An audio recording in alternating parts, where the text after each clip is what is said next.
Alrighty. Hello, and welcome back to some good old creative silliness. Hope everyone's had a good day so far. Hope everyone's having a good one.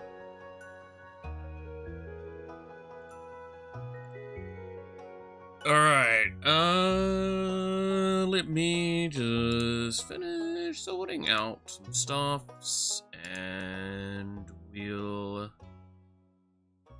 be ready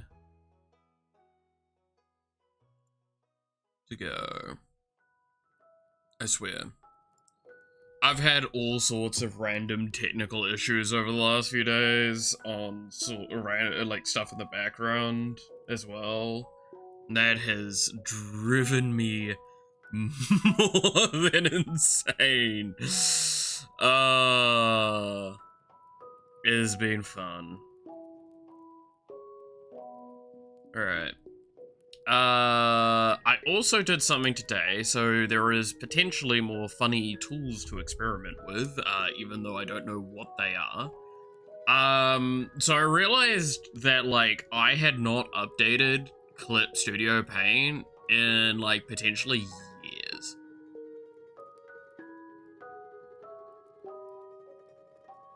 I'll wait for the ads to progress, and then we'll, explain that properly. You know, it's the beginning ads, it's the ones to just get out the way as we start off the day. I am so happy that I have that the banner thing for it. I do notice that it has, like, a spot that I'm not happy with the loop, but I'm honestly not concerned enough to fix it right now.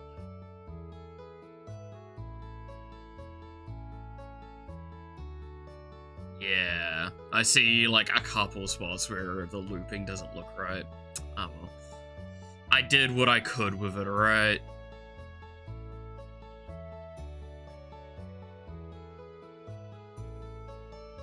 I'll fix it up properly another time. When I actually, like, sit down and do it properly.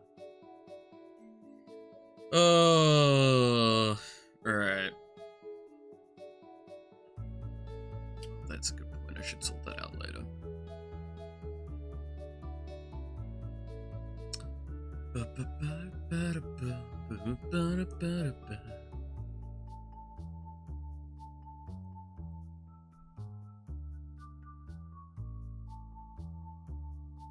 Alright.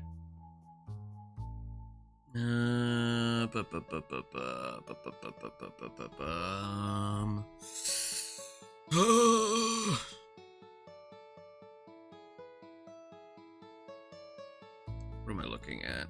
There we go. Okay. Now that the beginning ads are over, I actually feel like explaining what I was talking about a moment ago. So, I had not updated Clip Studio Paint in yonks. And I decided to finally do it because I saw, like, a couple of features here and there every once in a while that, like, I was like, huh, I don't have that. I guess it's an update. Maybe I'll sort that out later. Because, like, I tend to be very slow with a lot of my program updating, because if you've ever worked in, like, software engineering, you'll understand that updating your IDEs is one of the most scary things you can do like, at all. I do it highly irregularly with GameMaker already, and that's, like, one of the main ones that I feel I'm more comfortable with, because I know that they actively design stuff so it shouldn't backwards break. But it does mean that I don't update some stuff. So I went from, like, 1.11 to, like, 5 point something with Clip Studio. So there's, like, a whole lot of features in the background now that I do not know, and the UI is, like, different to me now. I'm gonna have to get used to things. But there was one feature, and I think it's only with the pencil, that I want to experiment with at some point. Which is, I think, this. but it's kind of hard to show it too clearly unless I crank this up all the way to the maximum, where you can kind of see here there's an auto correction.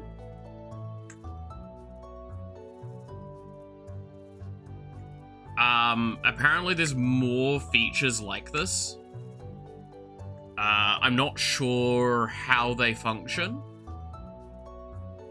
but that's definitely something I want to experiment with at some stage.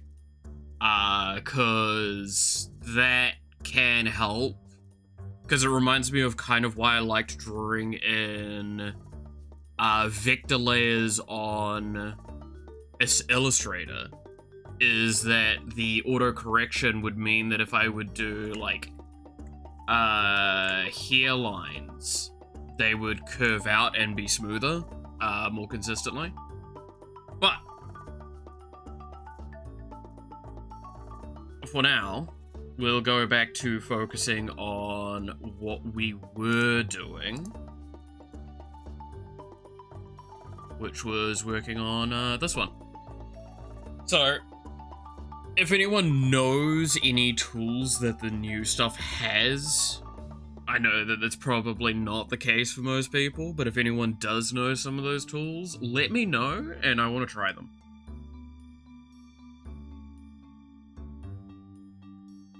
Because this was all born from a meme video I saw. Again, like, I cannot stress, I normally just see features, and I get curious about them, and this is the feature here, because it's to do with that cortisol meme. This here, right? By Lemon Official. I think they're Portuguese from memory. But the idea is like, oh, okay, so this is kind of cool line art, and then it gets to this point, and this is what I get stuck with a lot, right? It's a lot of that Control-Z, undoing the lines, and then I fucking see this shit, and I'm like, hang on a minute, what? And, like, clearly this is on vector layers as well, because you can adjust the lines, but, like, seeing that, I'm like, how dare that exist, and me not use it? So, my assumption is that it is a vector line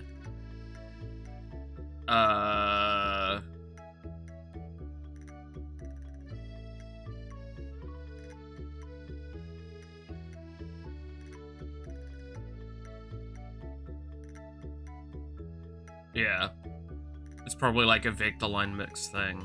So like I'd assume what I would have to do, actually, how would you mix those together? Because I don't know if, can you set vector magnetism on this one?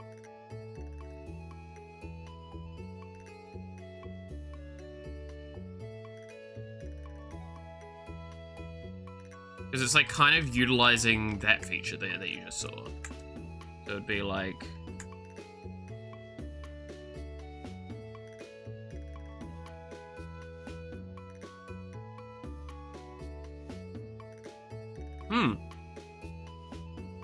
that's better than I thought it was going to be.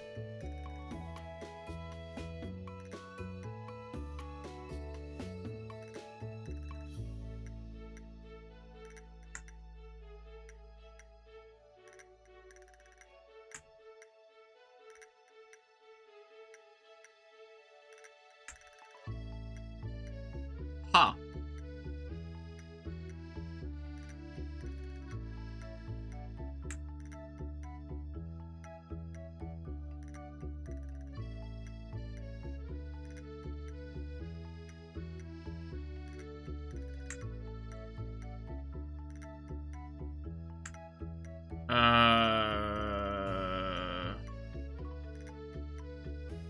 Whole line, erase up to intersection, erase touched areas.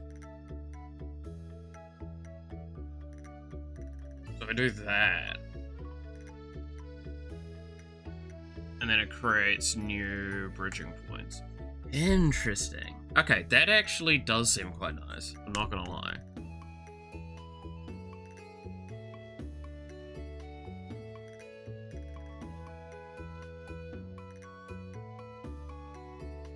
Holy shit. Wait, can we talk about something I just saw earlier today as well? That I just find is like, it encapsulates so much of the danger of if I ever became someone that had way too much money. Apparently the CEO of the Ashes of Creation spent 40,000 of the Kickstarter funds on Magic the Gathering. And private chefs, but like the Magic the Gathering part's the most funny part to me.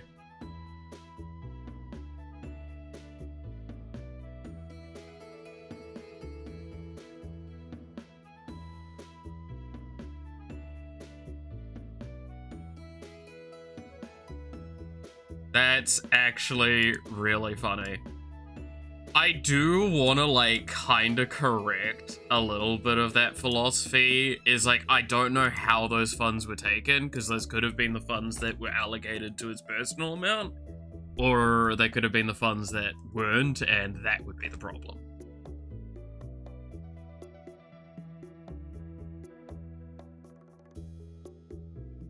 Okay, so let's try working with the vector layer then, and seeing how much of a better time I have with some of this idea.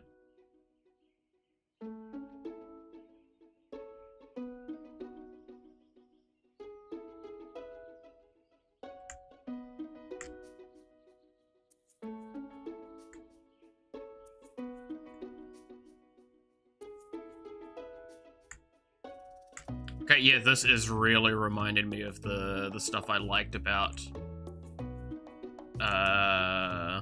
the old Vector stuff that I worked with.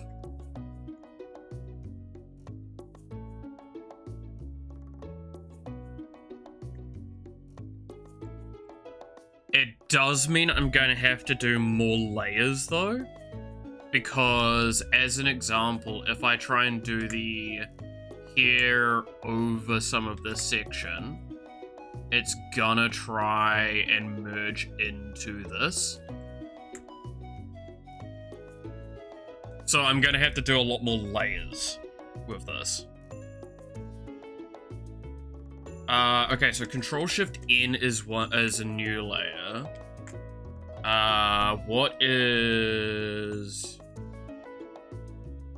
a new raster layer?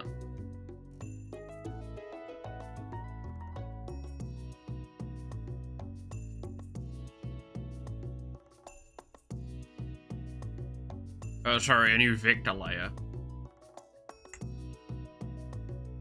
I might actually just have to Google that, because I think I have to Google most of the hotkeys in Clip Studio. Clip Studio, Paint, new vector layer shortcut.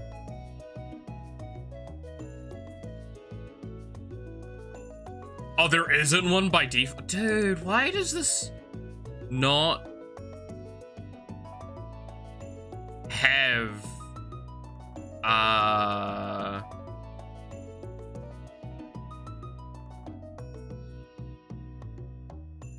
okay, wait. So go to File, Shortcut Settings. In Menu Commands, select Layer, New Layer,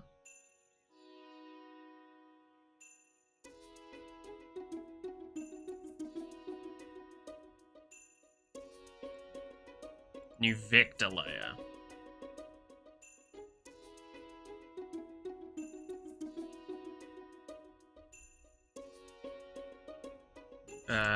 Edit shortcut, Control-Shift-M. Actually, no, I feel like it should be Control-Shift-V, right? It's already in use. No, okay, so we'll just do M. Okay. So now I can...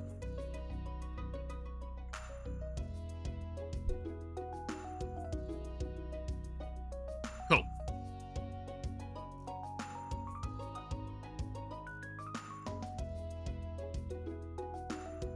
Okay, so that's sorted that out.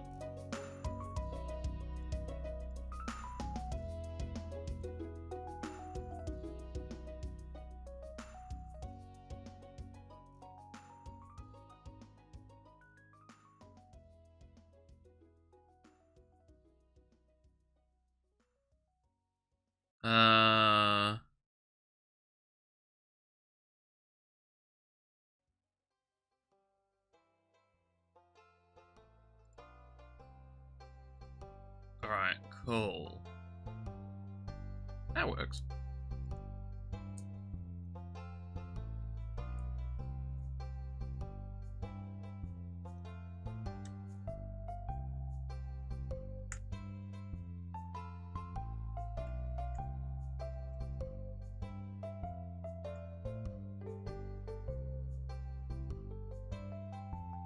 Ooh, that does really do the cleaning up of it nicely.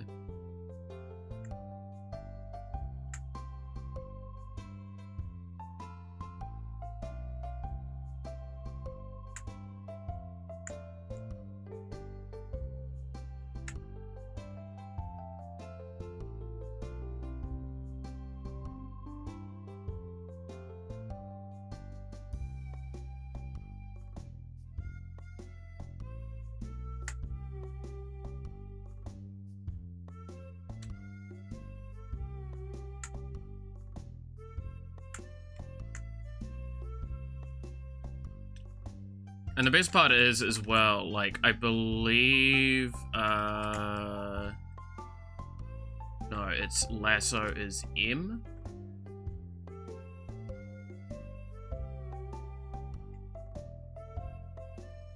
Because it's a vector layer, I can technically do more with this as well. Because I can do this, but I could also do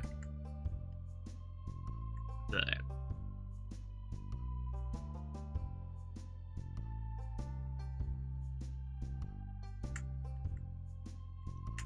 That sort of stuff.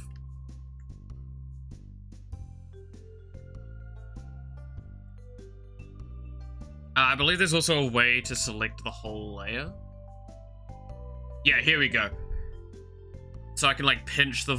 Oh! Simplify? Okay. Connect vector lines.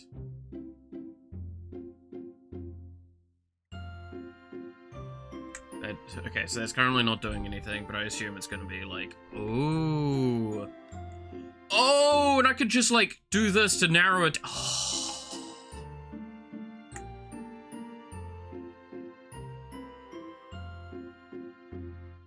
So, like, oh! Okay.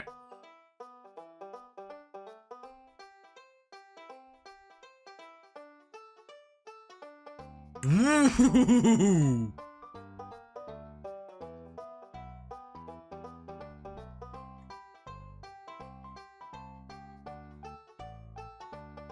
Okay. New features are interesting.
Okay.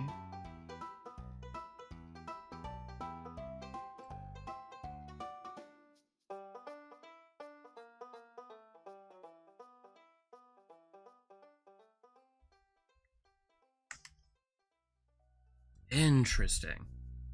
Lot of experimenting with this because I like these changes.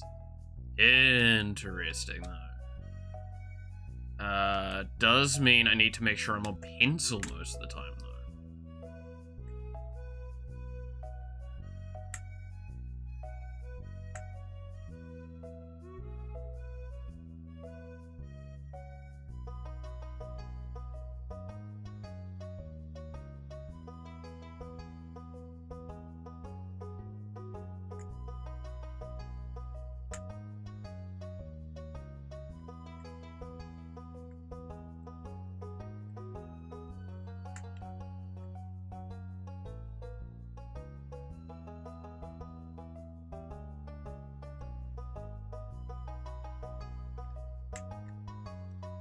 Okay, and then we can do...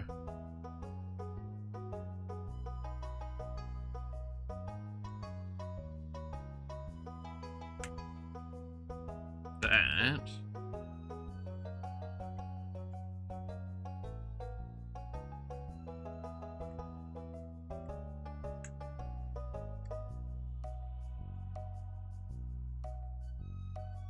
Do that. That a little bit as well.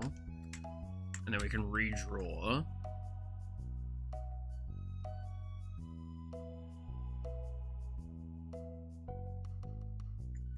Oh, that's not connected. Fix that.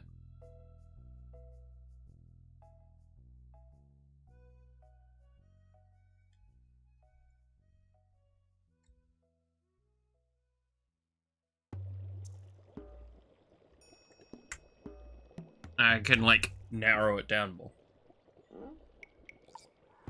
Okay.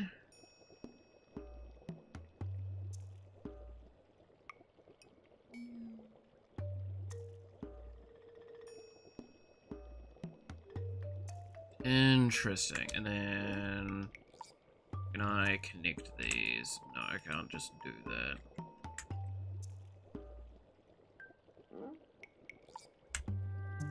Can do that there though, and then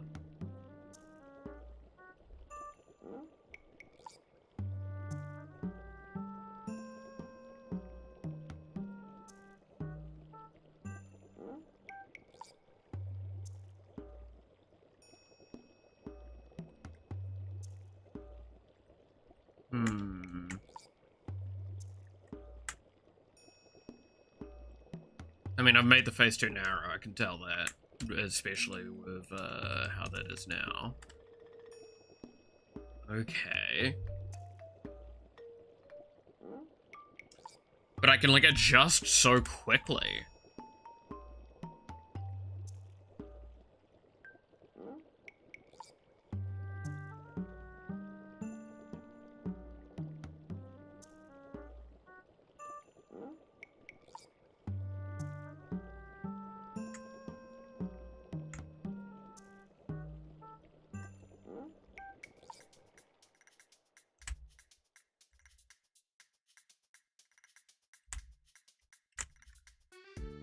Interesting. Okay. How do I make a default to going to the pencil first?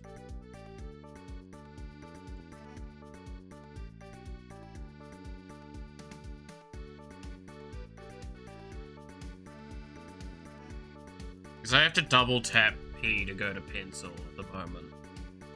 Might have to, like, set pen to a different one, just so it doesn't have to, like, alternate between. Maybe.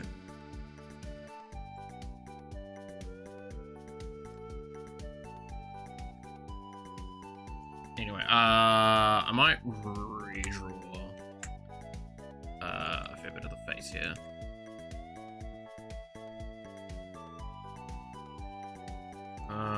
File. Oh, got shooting.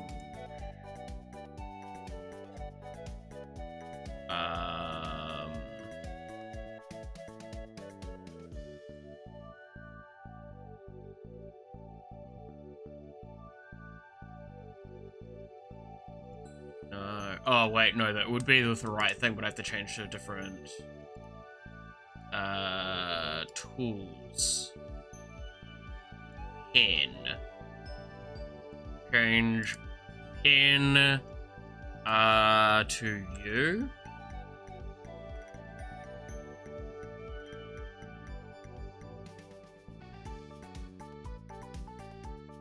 Maybe?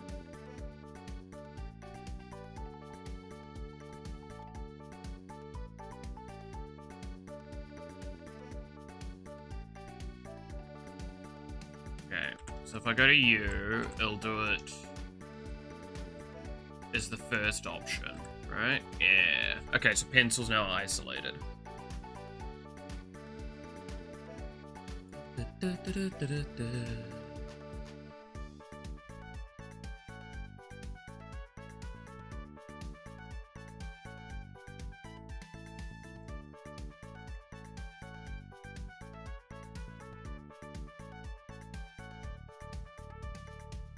Do we think I need to turn down the post-correction, though?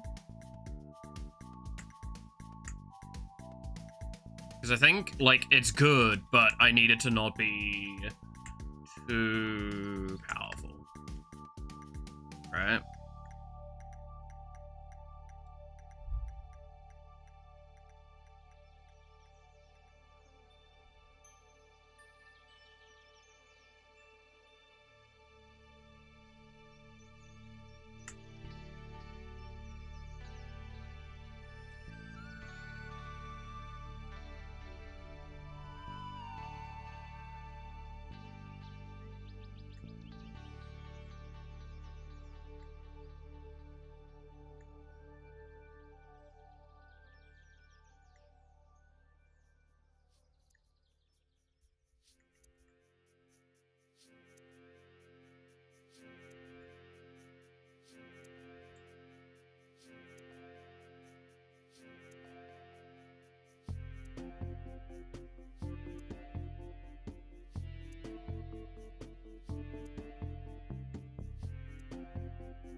So again, like, this is the sort of stuff I can do now. So, God, that's arguably going to increase how long it takes for me to do R, but it's going to increase the quality I have by, like, a huge margin.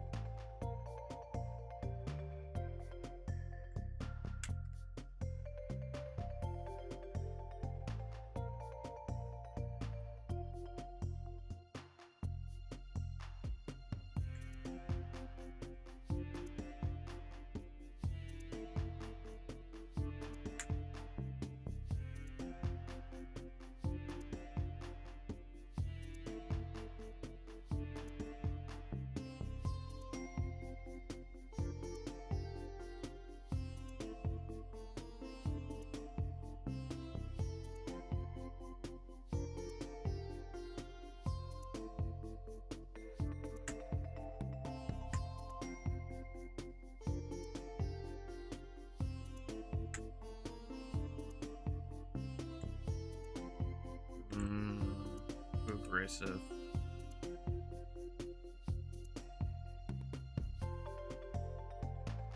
Do that, and then it's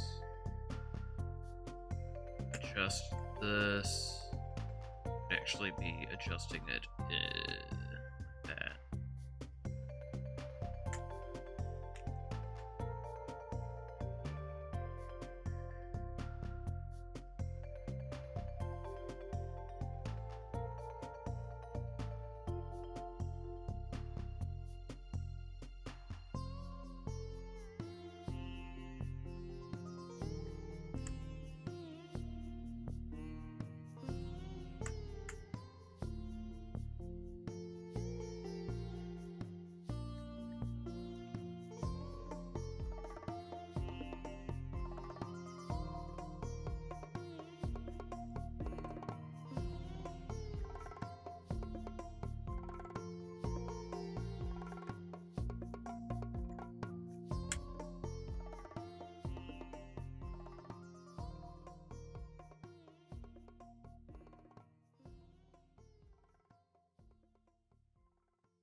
Hmm.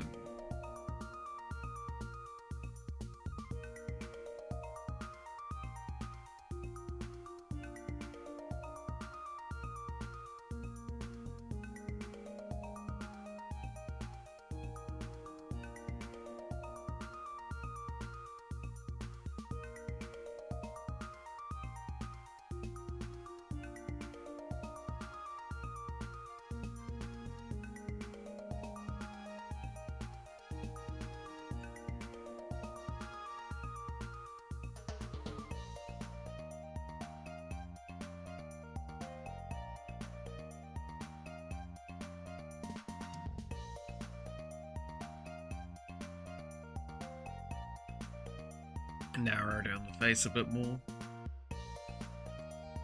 But the new styling we have for it.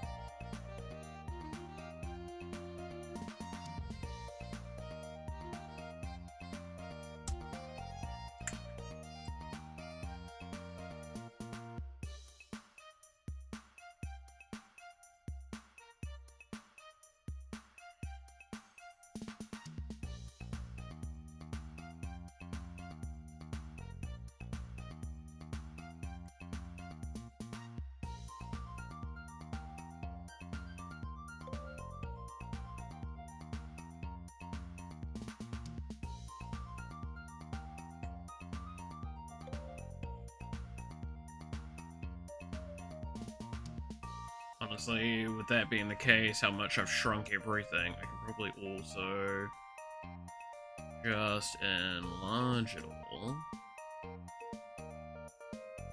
to retake that area to a different thing.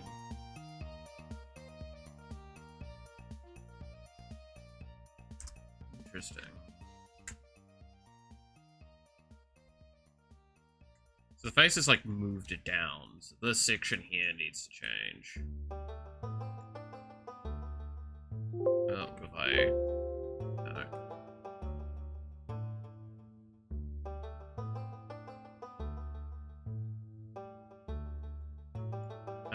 Let's go to here and redraw and see how that feels. Yeah, no, redrawing the line just feels really weird, I have to say. I still think, like, most of the time when it's like this, I'm just going to erase it and redraw.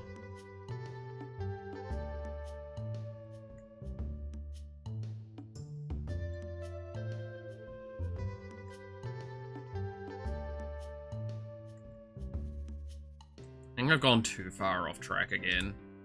Just gonna reset.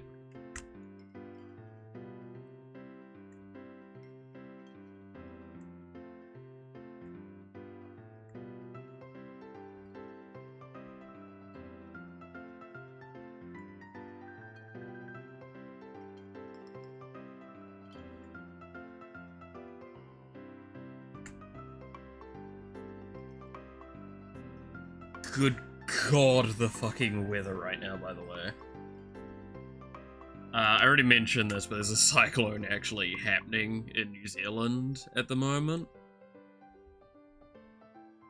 And it is noticeable.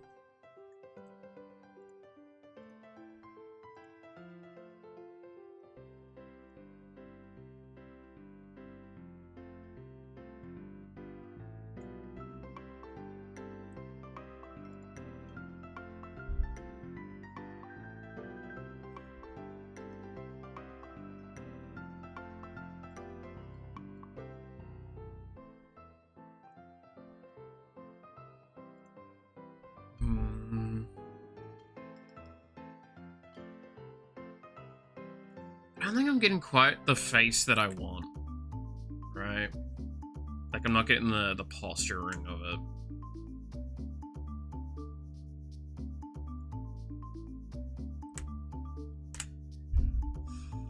Is this when I attempt to do...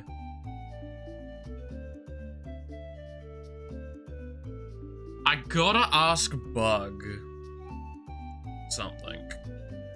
I wonder if Bug's alive.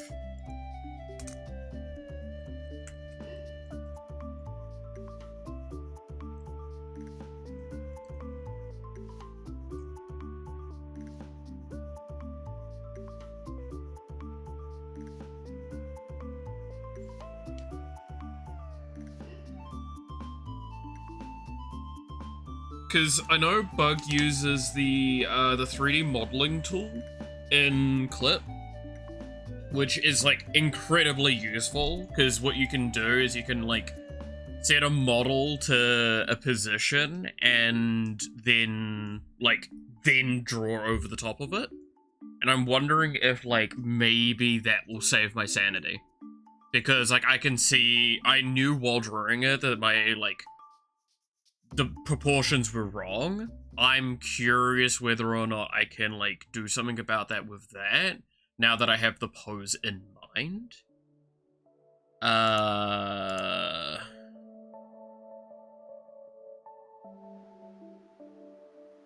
Or not.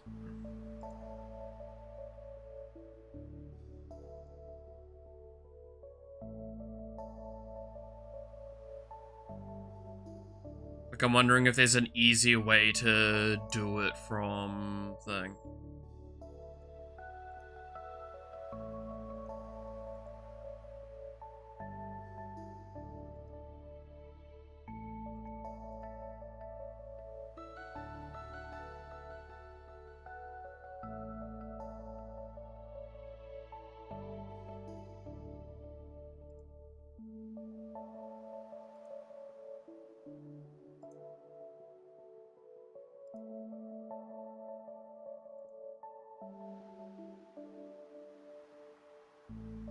Because, like, I know what I kind of want to do.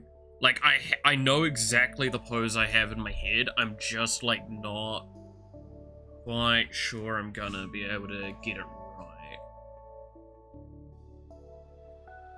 I might just do a new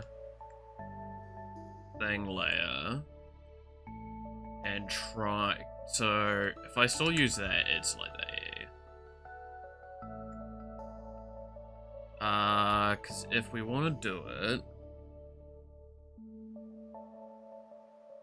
using this thing here, actually, I wonder how hard it is to do with this now.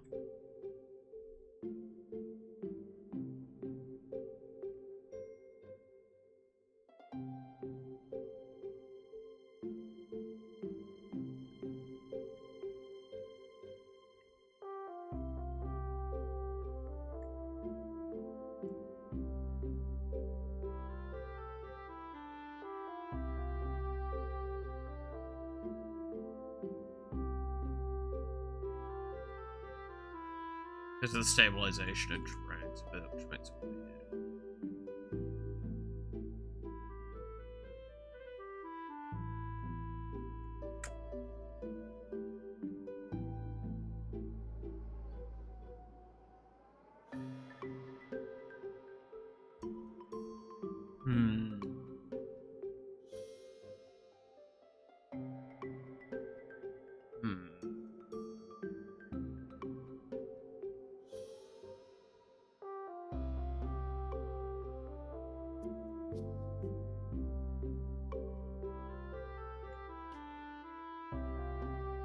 It's like I want that as the landscape.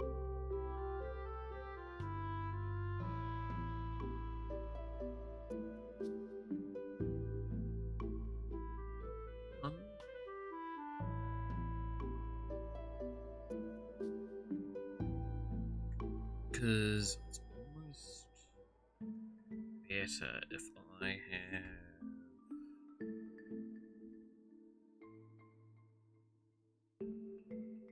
this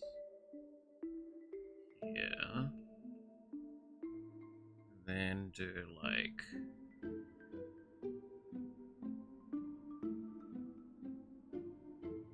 that.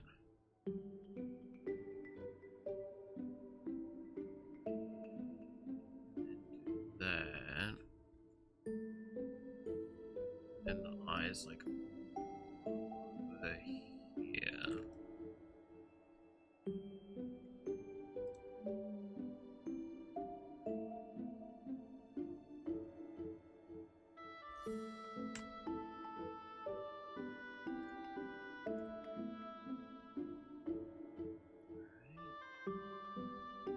That means the here would come down.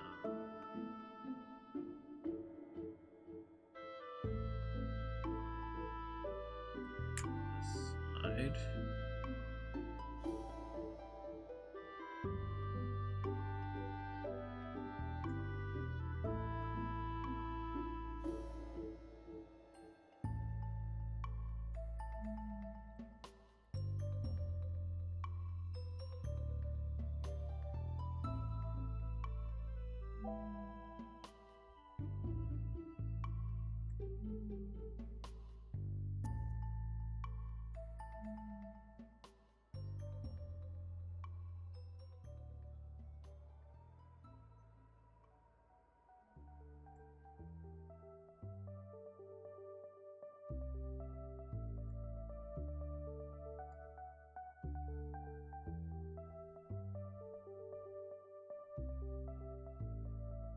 Something more like that, right? What's the pose for?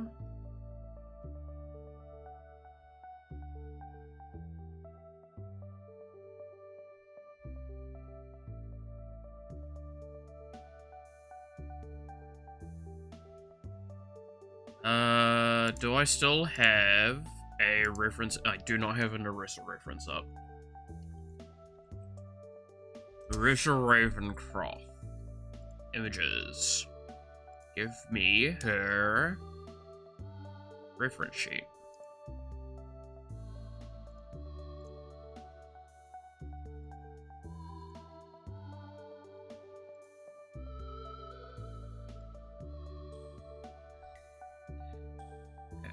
Her hair is very flat outside of the later. So when it starts getting down to its bottom stages. Yeah. Fine, okay.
Okay, there we go.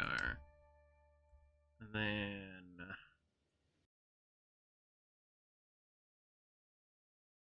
a bit more.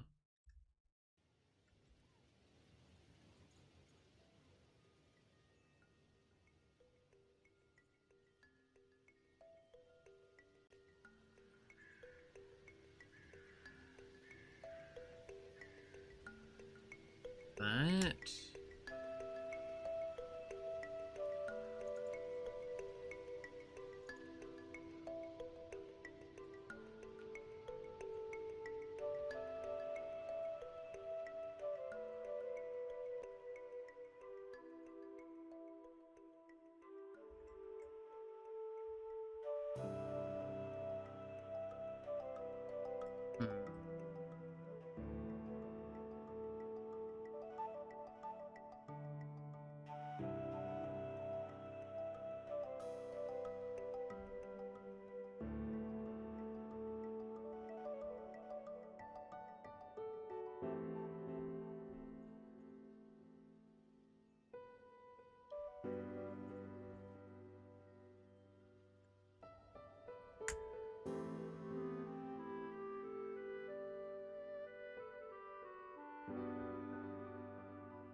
lines. And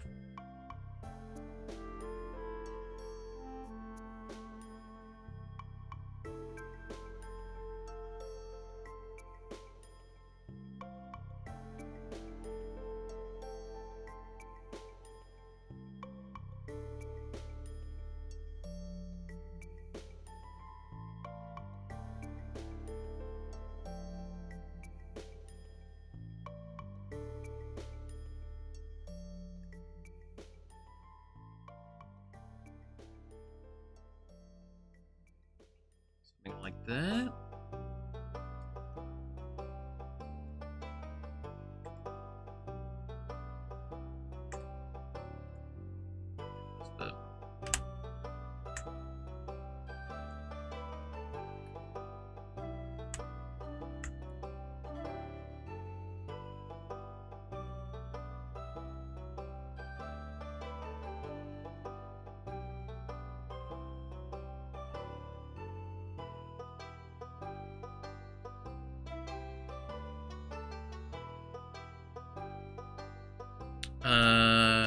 Rissa's legs are quite intense, right? I'm pretty sure she has like, she's not got crony legs, but she's definitely got notable ones. She's actually got very thin legs.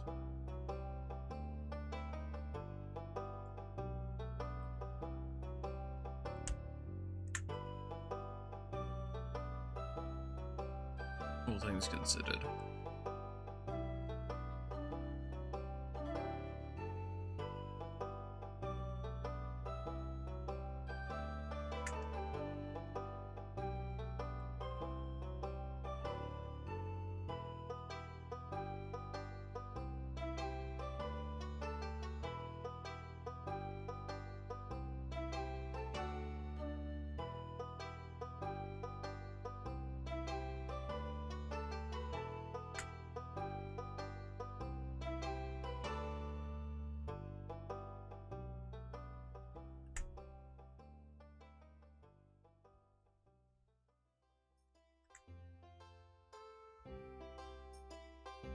Okay.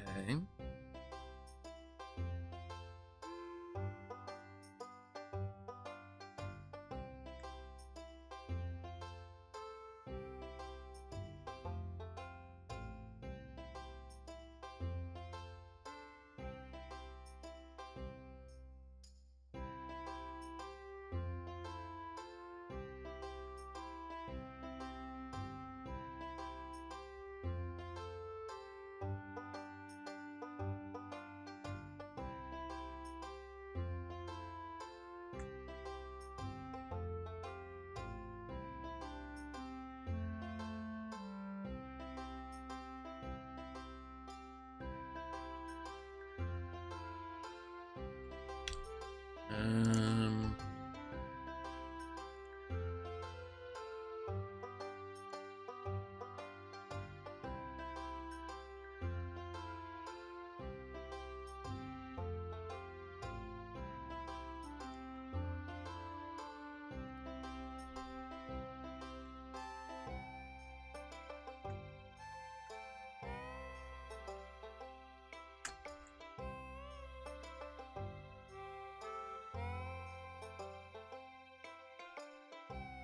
I'm gonna do this section a little bit cleaner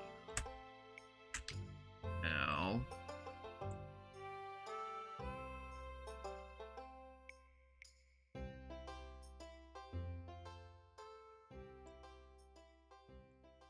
So I feel like I owe it to it.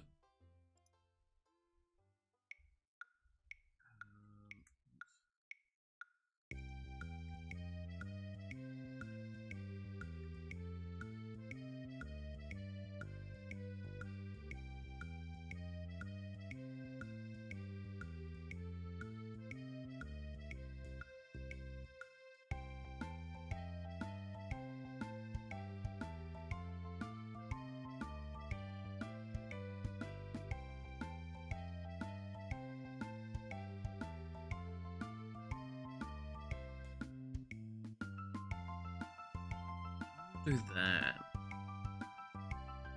Maybe that's the issue.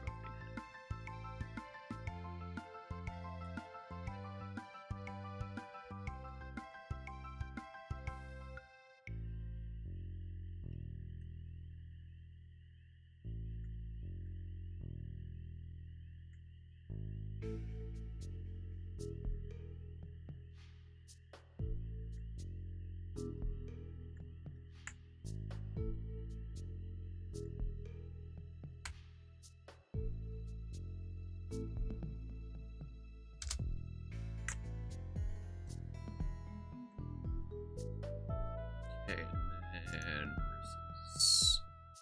Yeah.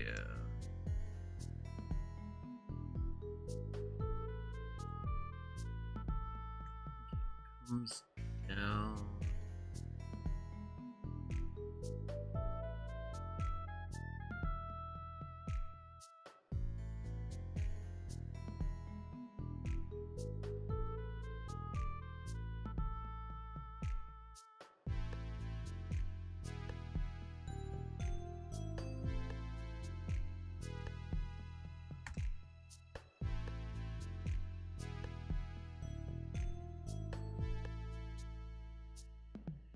Actually has like, ooh.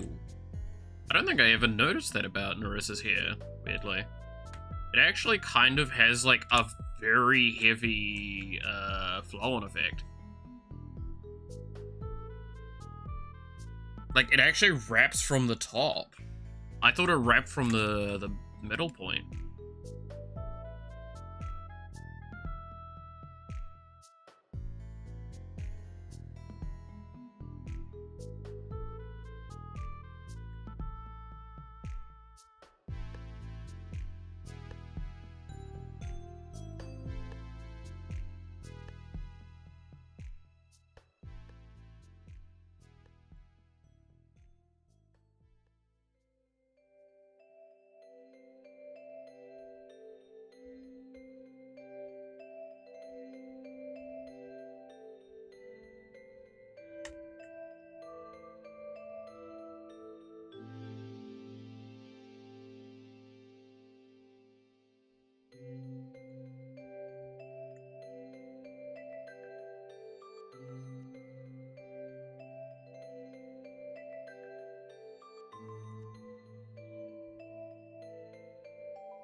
Isn't there a way to flip the canvas?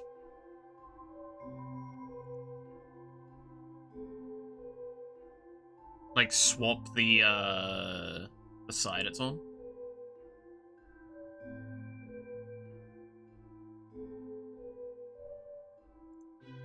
Like that, yeah. But like the whole canvas.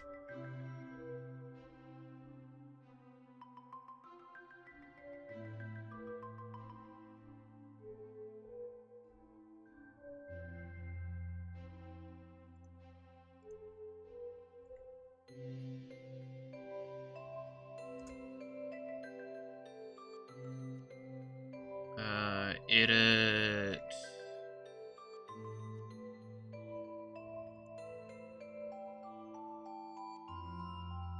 If I just flip the canvas horizontally. Oh, it doesn't like that.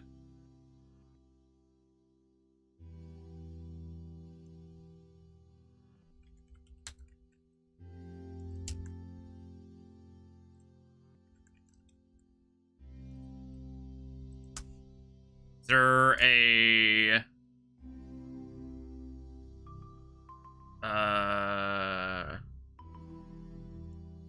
There's not a default shortcut for it? Okay.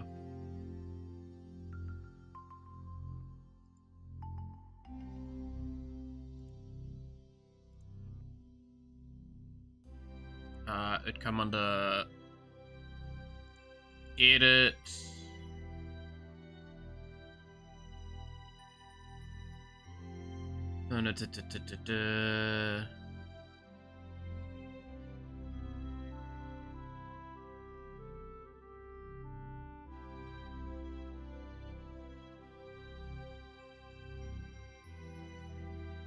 Rotate flip canvas. Flip horizontal.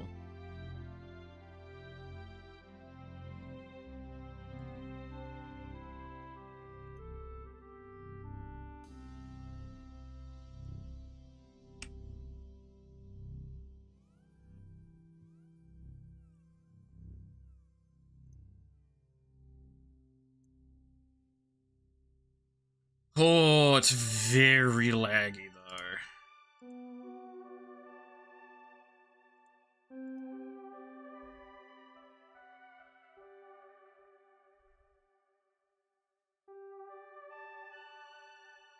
Okay, so why is the navigator version of it not laggy?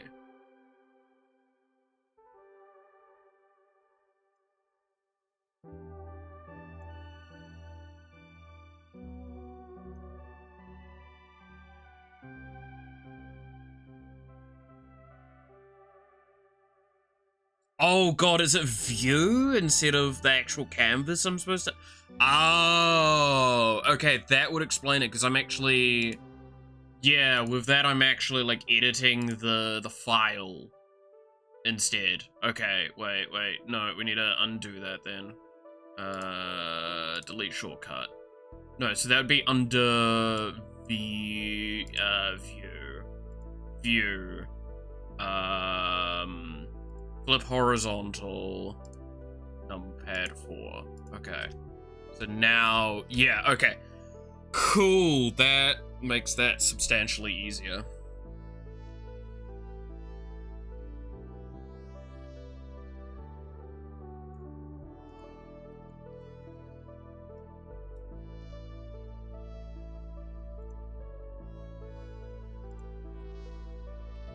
So I can now do this a little bit more.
Yeah, see, that still feels a little too aggressive for stabilization.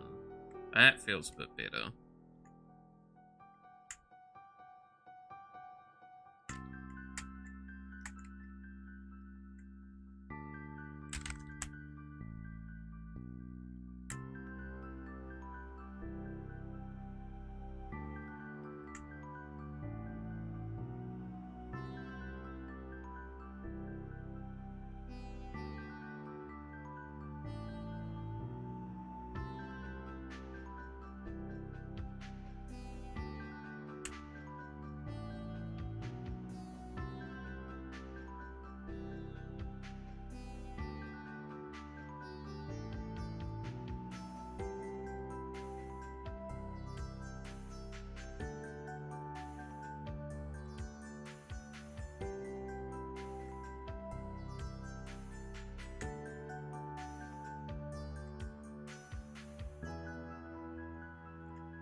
Okay. Here we go.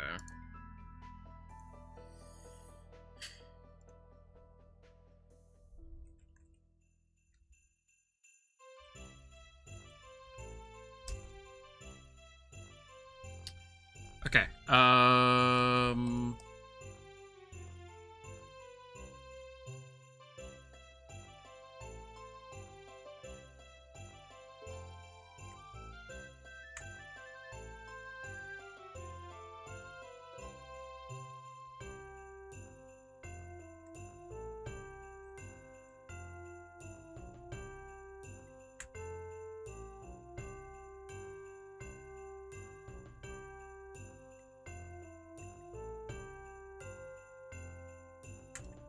No, I think that's...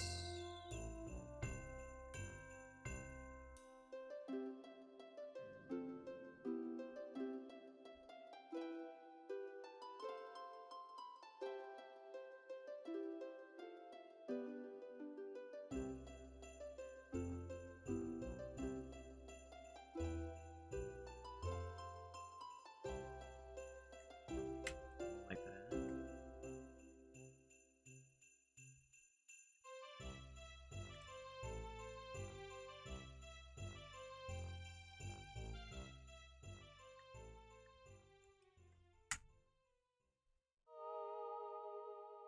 Still think the mouth's too far over.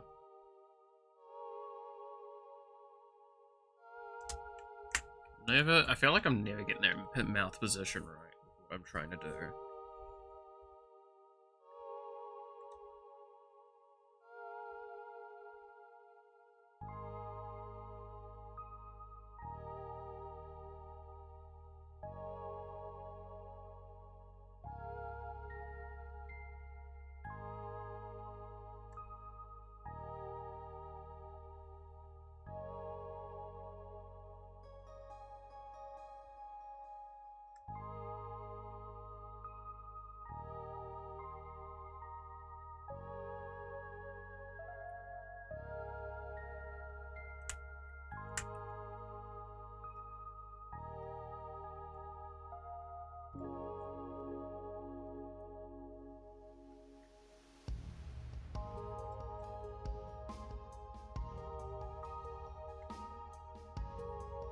Ooh, that's a little bit better.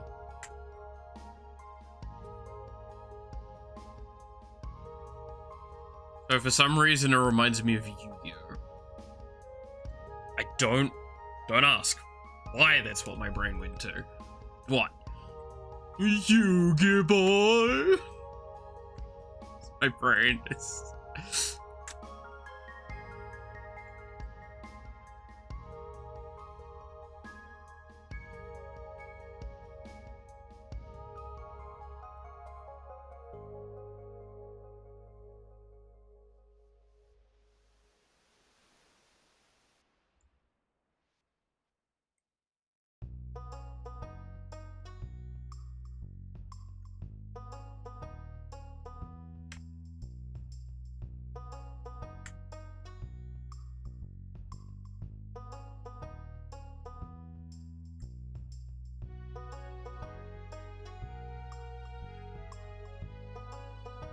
I feel like I need to make this angle steeper.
think...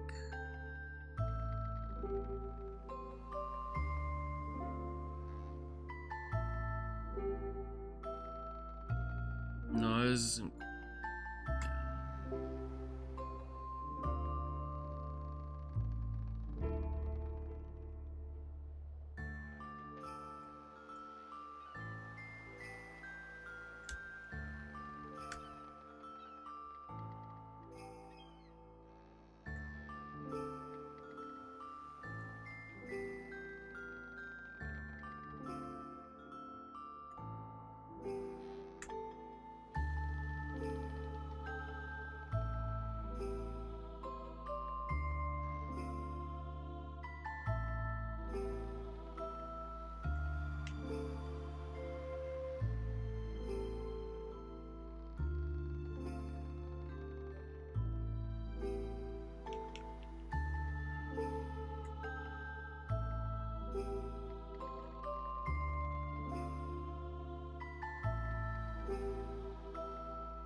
Yeah, that's probably one of those spots that I don't think the vectors are going to do well on. To be fair, I'm probably going to have to redo, like, the eyes in general, just independently like I normally do.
Hey, Devil, how's it going?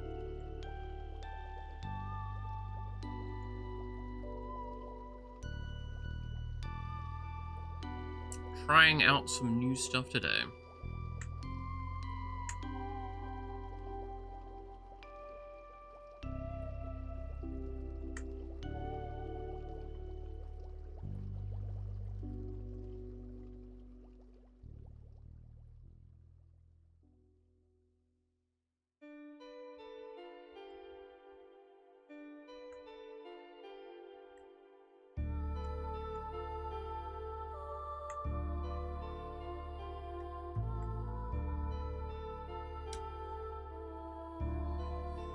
Just both making this far more difficult, but like, arguably better quality?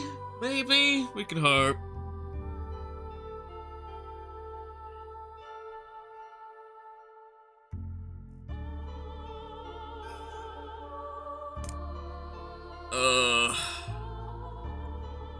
My sanity is definitely getting drained, though. Alright.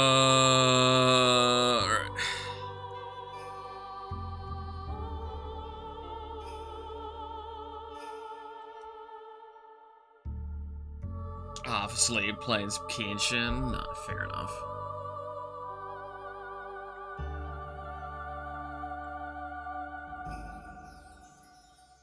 Oh, shit.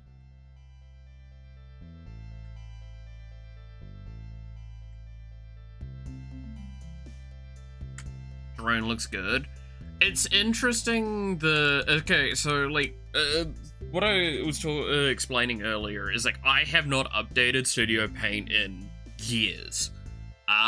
So today I've gone from, was it 1.11 to like 5 point something. 5.0.2, I think, was the new one. So, like, years worth of updates. And now I've got so many more tools available to me that I'm, like, actually struggling to utilize some of them that are really good. And it's requiring me to kind of, like, rethink how I would approach some drawing techniques.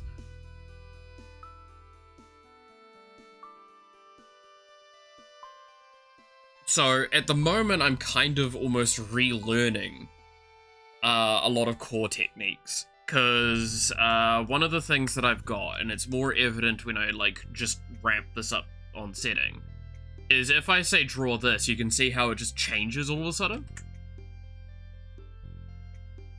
Right?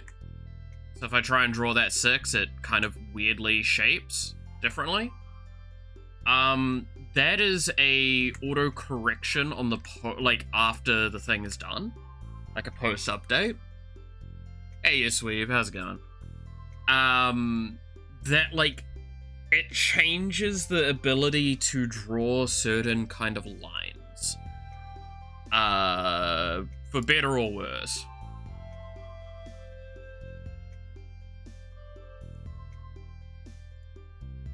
So it means I can make better, more consistent lines, but it means that I have to do parts slightly differently. And it also works quite well with the vector architecture. So I'm trying that all together and trying to redraw part of this with that in mind. Nerding about line stabilization. That's not even stabilization, it's post-correction. Right? Like, this is already a stabilized line, but afterwards it does a correction of the line, which is what I was used to with Adobe Illustrator, is when drawing in vectors lining, it would do post-correction by default.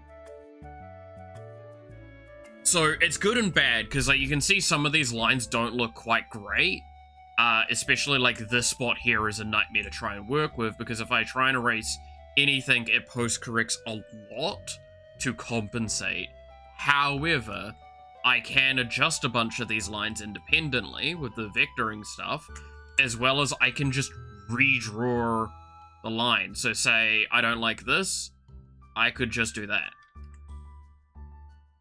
Or I could, like, simplify the vector, so if I hover over this area, you can see it gets, what it's doing is it's getting rid of some of the points in this. It's on a vector layer? Yeah, so it's both vectoring and post-correction and stabilization all at the same time in a mixture to try and create what I've got going here. So, I'm not sure at this stage this is like long-term what I want to do, but this is one of those times where like I can see this genuinely probably just overall improving the quality of some of the outputs that I have if I use it correctly. Right? Because like I could just do that really quickly, going like, I don't like how that knuckle was looking, I can adjust the knuckle. Like, I still don't like how this knuckle's looking. Hell, I can rotate the line for it. I could also, using this, connect these lines here. So this vector now is all one little vector.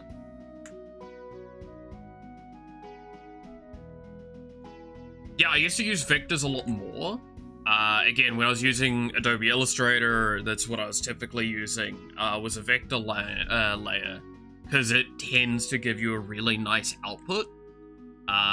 It's admittedly, it is a little holding your hand. You could make as an argument. Same with like stabilization. Like, the argument to be made, and it's very, I would argue, valid argument, is that like there's an eventuality that an artist should be so good that they would not need stabilization or anything like that. But at that same time, when you're producing art on a highly frequent basis, and so many different pieces, taking the time sometimes isn't worth the general skill difference that it would offer. Whereas, like, arguably speaking, it might give you more control in a lot of ways, but 90% of your drawing could probably be done with this, and, like, the last 10% could be done manually. Right? Like, I could switch over to a pen, erase this spot here, and draw this independently, and it would look better. Right? Is the general idea.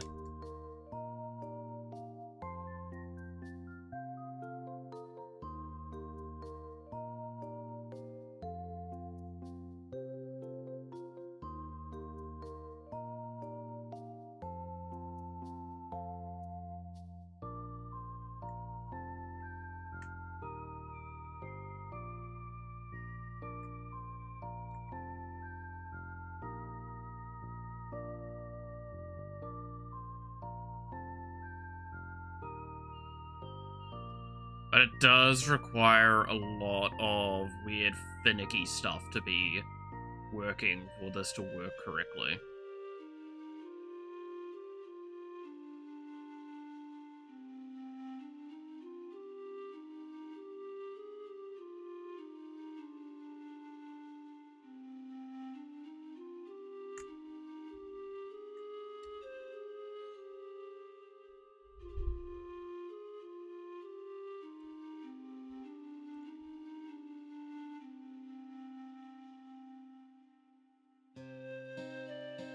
But I hope it's, like, seeable why, like, this is kind of good, kind of bad stuff.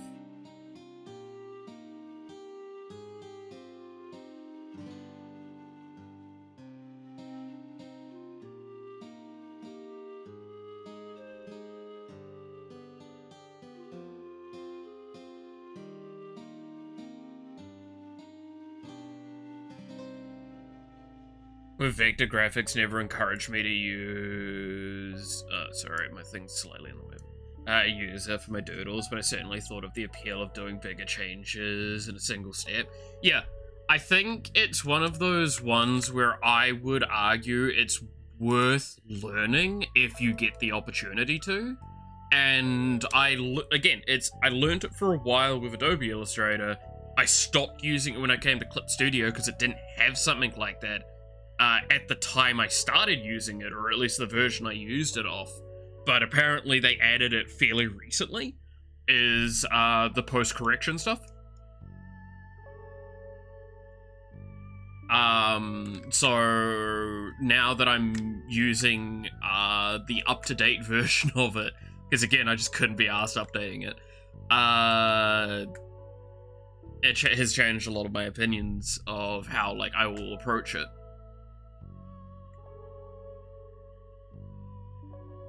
Because, like, look at how it does these sections of here.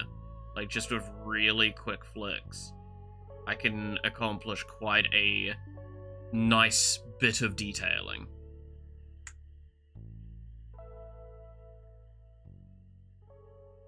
Right?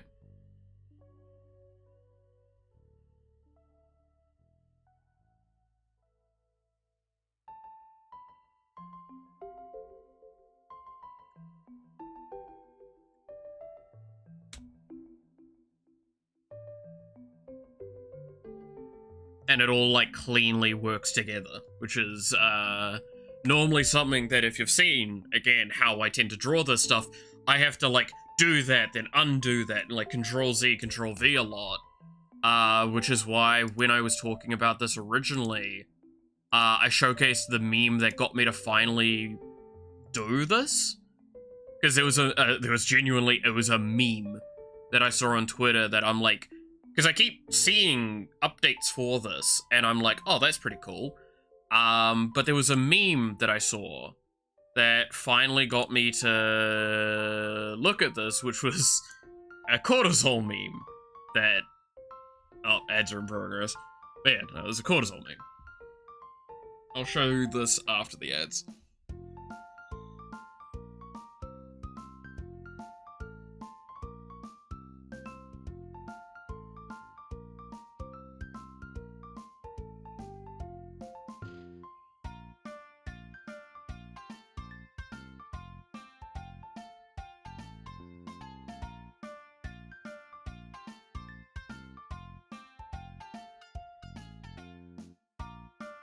Ugh.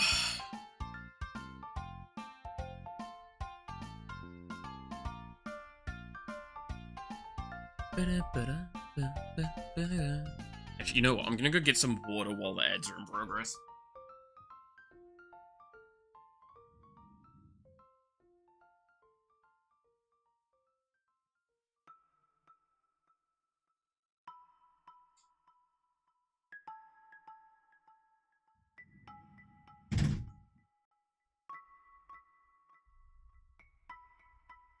Alright. Ads are done. Okay, so this was the meme that, like, I was talking about before the ads. That's literally just, I'll have it on mute. So this is, again, like, so doing this part, and then when it gets to Control-Z, Control-Z, Control-Z, this is the shit I would do, right? Whereas then it shows this, and I'm like, huh, what the fuck? Now obviously the correction on this is a lot more aggressive, and you can see it, but, like, someone much more professional than I able to utilize this sort of stuff quite easily. I'm like, oh fuck, that looks really good. So I went and looked at how that was done, and how it was done was with newer stuff and the brand new stuff.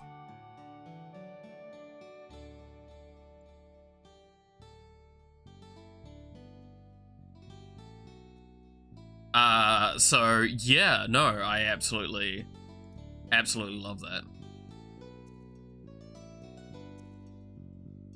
So I'm gonna be practicing with that for the next while. Which is why, like, I'm gonna assume, normally I get art done in, like, 2 streams. I doubt I'm getting this done today, because I'm going to be practicing this concept so much that it's gonna take me a long fucking time. But it means that, like, I can shift things around so much easier than I could before. Like, I can make changes much easier. I can, like, it genuinely, I'm so much more happy with it.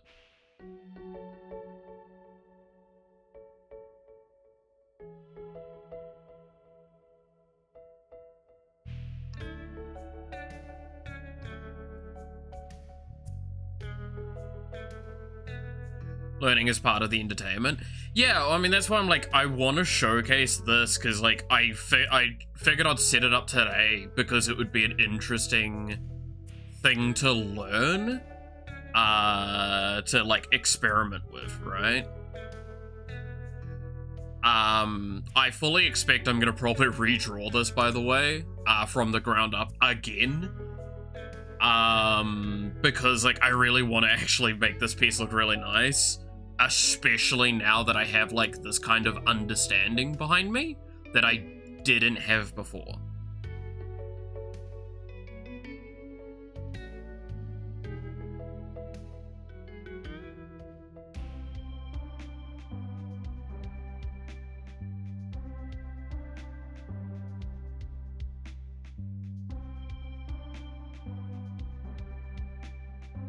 So...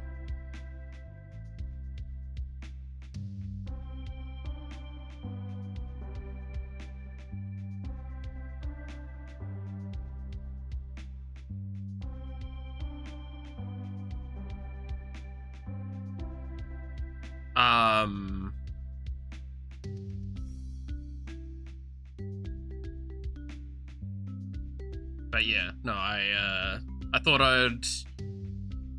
To be fair, I've been enjoying, being able to do drawing again, though. So, I wish I'd done a little bit more. Is that a bug I see? I thought you should be resting. Bug, I'm nerding out over, like, new settings. Help me. I wanted to bug you about something, actually, ironically enough, but I will bug you about it later. Cause obviously, yeah, as you said, getting ready for work. Cause I was wondering, because I've never worked with it too much myself, the 3D thing with Clip Studio. I know you have played around with it a couple times, and I wanted to experiment with it myself, so I'll have to nag you later to give me some TLDRs around it that you want, so I can get a better understanding of it. Now that I've updated Clip Studio to its newest version and I'm having to play with so many new settings. Because, fuck, I was on 1.11, I'm now on like the, was it 5.0.2 of Clip Studio? There are so many things they added. There's so many things I've added in those years of like me not updating,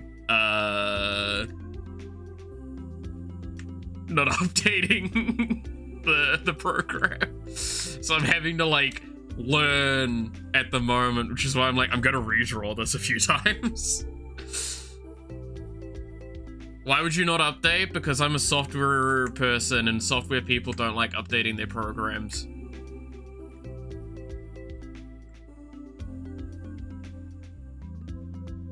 It is like a hard part of our brains where like updating an IDE is so dangerous so often. Putting off the OBS one, yeah, like I always set aside my settings before I update anything like that, because dear god, if I lost the copious amounts of work I've had to set that up, I'd scream.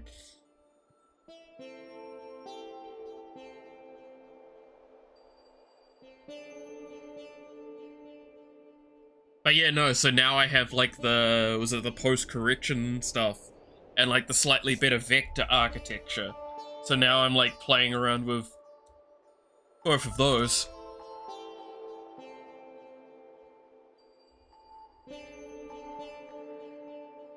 Oh yeah, no, exactly, sweet. The two types of tech guys. No, I want to stress, right, like every IT person I know, like proper IT person, is the opposite of an enthusiast, right? Is like easily 80%, maybe more, of the like actual IT people I know are like, oh, I have to upgrade my laptop. Oh, how old's your laptop? That's currently, it's like, oh, well, it's currently running as a server. I've had it since the 90s. It's like, I'm fucking sorry. It's like, yeah, it's my cloud drive. It's like, what? The more you know about tech, the more you are wary about new features. Exactly. I mean, it's the reason why I posted the meme the other day that is like from a tech summit. That is actually from the tech summit. So those that didn't see it, I'll quickly just like go back to here is a really important tech summit that was where a sign was put there, and I'm like, motherfuckers, they know.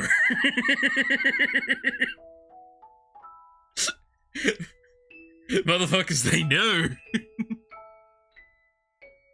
They know we don't want to do it.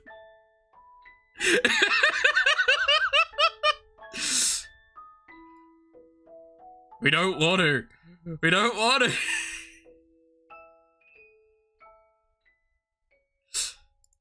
Dude, I'm still running, fuck, what Windows am I running? It's like Windows 10 or something like that. Wait, that was a real sign? Yeah! That was a real sign at a tech summit.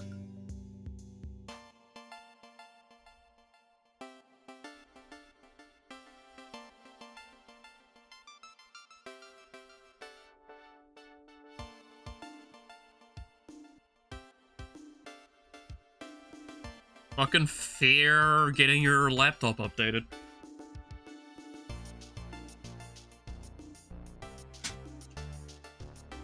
But yeah, how you doing, Matthew?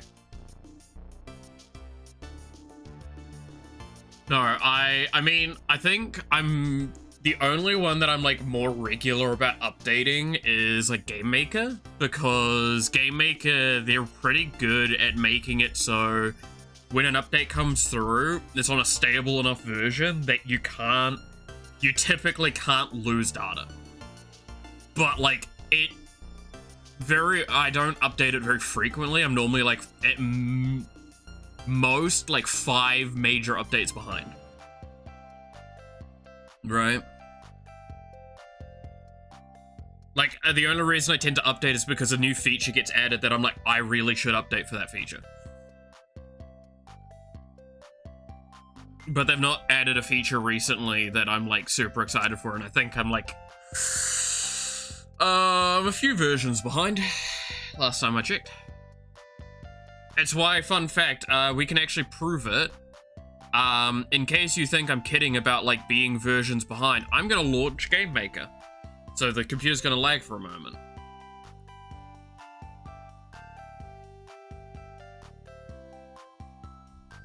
And this is why I tend to launch Game Maker before the stream, so you guys don't actually see the screen that I'm about to show.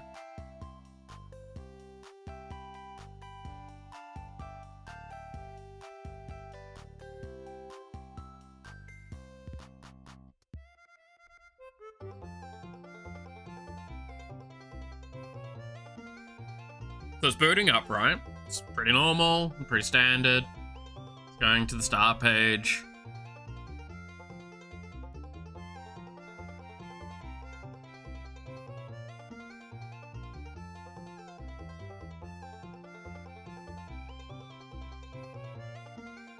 And then once it actually fucking starts responding again, because again, it's not liking that I'm streaming before launching this because of what it's trying to do. You're about to see a pop-up though.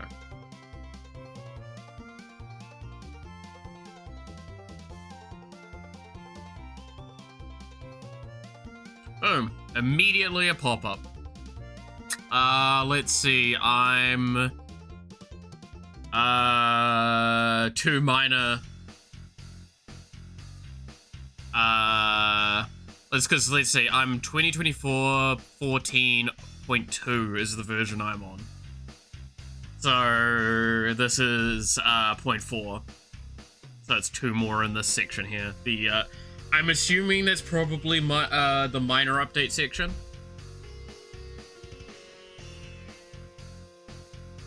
But yeah, no, I just keep clicking remind me later.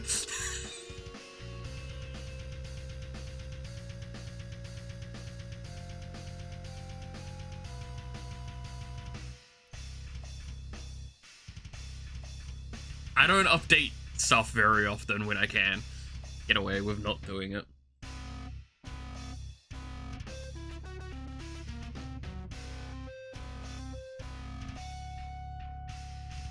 Again, I stress, it's every tech person's nightmare is they're gonna update an IDE and then like, would you look at that? All of your stuff is broken.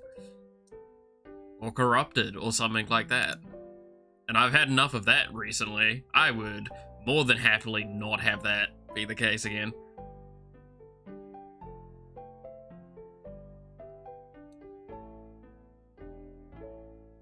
Oh. No, you know, okay. For reasons I've not actually been getting a lot of work done, the last fair few days, right? So I've been, like, when I can, watching, like, anime, maybe.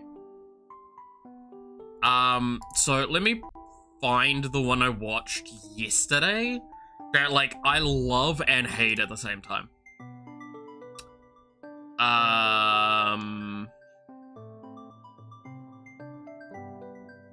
Majutsushi Kuno wa Meteru is the name of it. I'll see if I can find the English title for it in case people don't know Japanese. How dare. But yeah, Majutsu Kuno wa Meteru. Or Kunon the Sorcerer Can See. That series was, like, so stupid, but so fucking funny at the same time. This is the series here. In case people are wondering what, like, it looks like directly.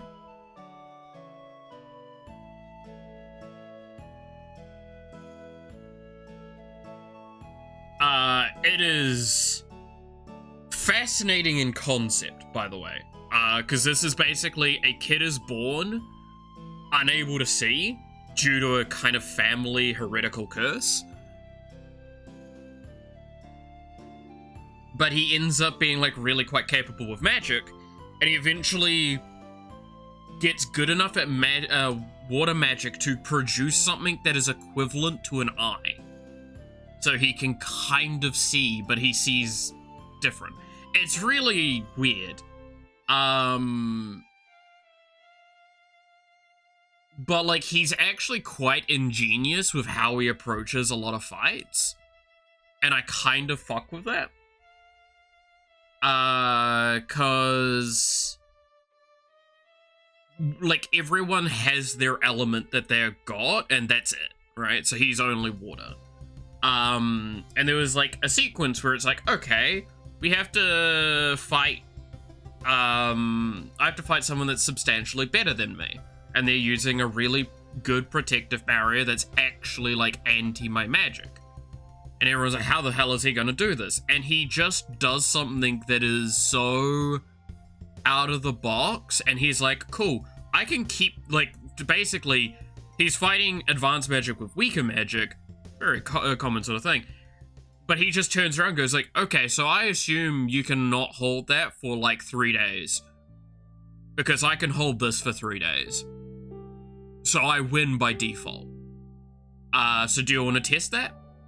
And the guy, like, administrating the test, he's just like, nah, okay, I concede.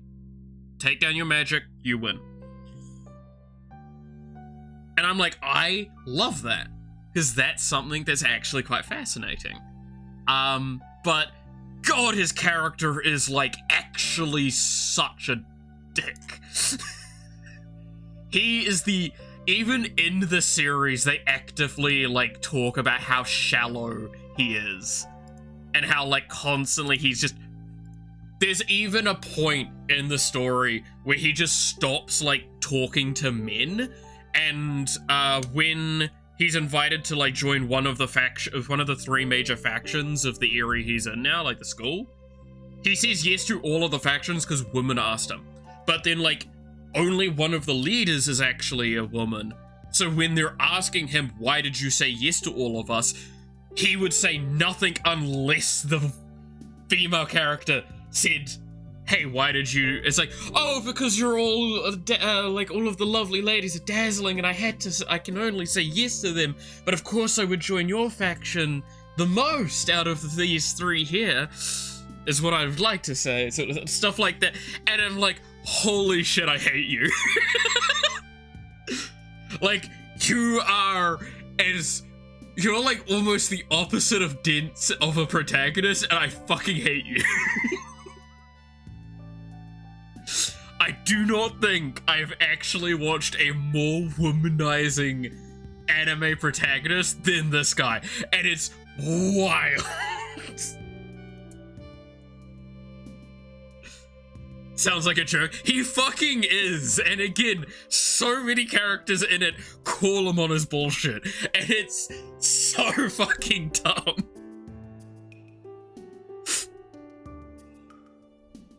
Again, I cannot stress enough, I both love and hate the series with a fucking passion. Like, I could not stop going like, I want to beat his fucking ass so badly.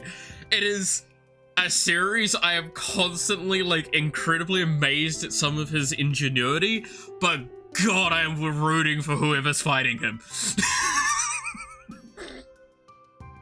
I'm like, please kick his ass. Fuck.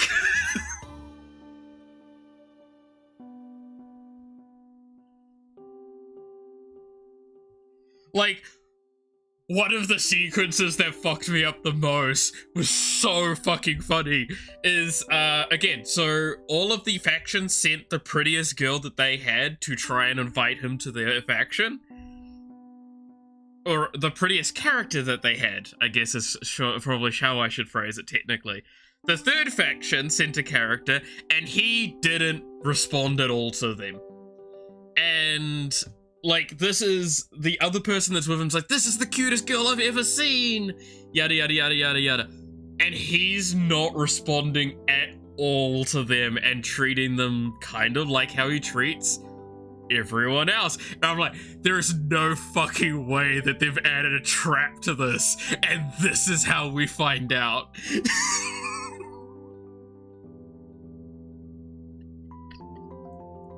And you wanna know fucking what? That was the case.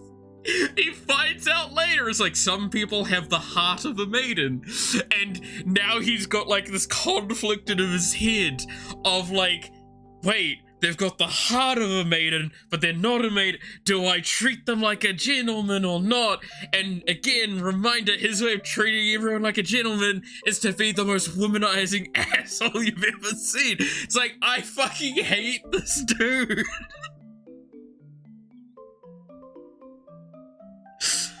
It's so terrible and so funny.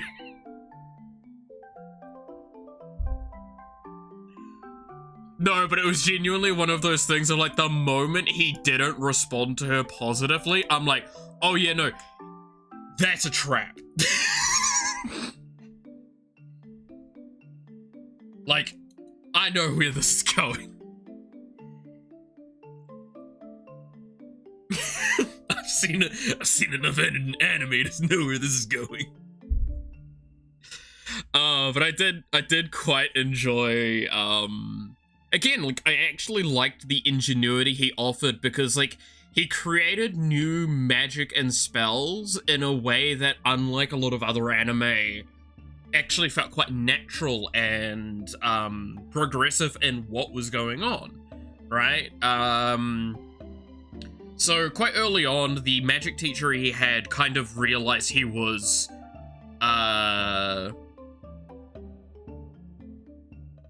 he was far beyond what she could ever do. Like, he was prodigy sort of energy, right? So she just kept trying to teach him, like, basic like the basic 2 elementary things, because she couldn't teach him combat magic. That was part of the rule. But she also wasn't that capable. So she kept finding, like, weird divots sort of thing to try and do. Thinking, like, basically he learnt the 2 main water magics. The main water magic, though, that's literally just produce water or control water, she was like, well, you can technically change its properties. These are things like the size of it, the density of it, the color of it eventually, the temperature of it, all these sorts of things you could alter. So he figured out, eventually, after, like, say, like, he basically would pet animals, and then, again, reminder, he is blind, he would reproduce what an animal would look like, and the texture that they would have. Now, he even admitted, I couldn't make them move correctly because he wouldn't be able to see them in motion most of the time. So he wouldn't be able to get, like, their movements correct, but he could theoretically duplicate things, and originally it was like, they were very ghostly looking. Eventually he made them so they looked fully correct.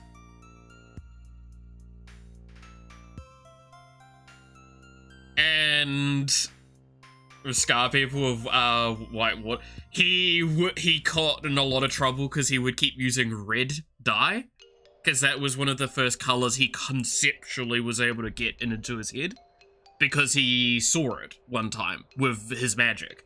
Like, he saw the concept of the color through his magic one time, which is why he was like, I can actually do this. I could learn how to see eventually with the usage of magic. It was red and green were the 2 first colors he came across. But it's like, that was really interesting, and eventually he figures out, like, all these sorts of really weird tricks that theoretically no one else had practiced or experimented with, because no one would think to.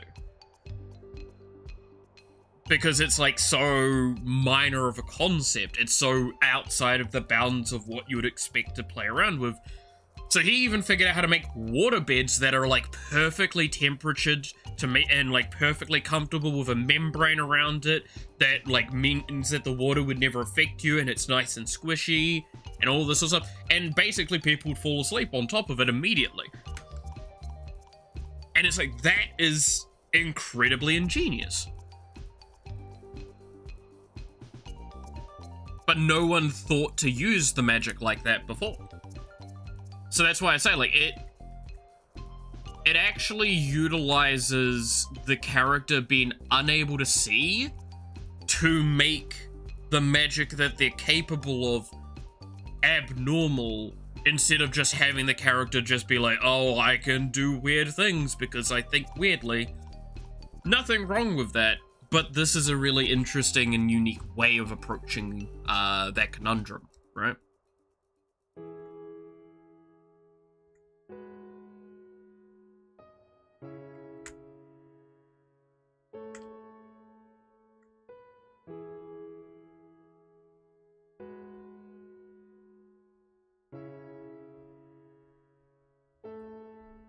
So it's an anime that I was like, I both love and hate it. Like that, and then since he can't see, he doesn't know, he's Lord Farquaad. Well, that was actually the thing, is like, I actually quite loved the moment where he finally was able to see, because the first thing he was like, I need to look at myself, because I am the source of my biggest hatred. Like, I hate myself the most. And he was hoping he was actually ugly, because he wanted to hate himself more. I fucking love that. Again, he's a shallow as shit character, but like he's also got, like, he's shallow socially, but he's got hella fucking character depth. And like, he actually was upset, because he's like, or not upset, he was just like,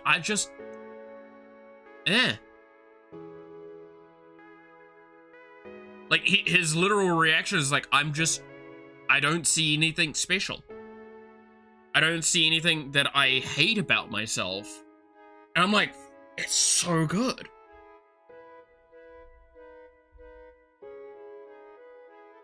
Oh, he does also do a spell at one point that is literally the definition of piss yourself. I'm not kidding. Again. Let's go. Finish getting ready. Have a good rest of the stream. All good, bud. Catch you later. Pee your pants. He literally does. He literally casts a spell that makes a guy look like he pissed his pants.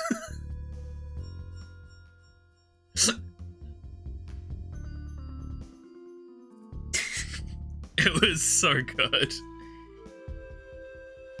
The best part is... no, so what he did was he controlled the moisture in the area, took almost all of the water nearby, and snuck it onto that guy's groin to get out of a situation. And, like, again, reminder, he's blind. And everyone else is, like, dealing with the situation is really complicated. And just out of nowhere, he's like, oh my god, did you pee yourself? And everyone looks and is like, oh my god. And it's immediately the two people. The two people next to him like, motherfucker, how'd you see? Oh, you were the one that... Oh, no.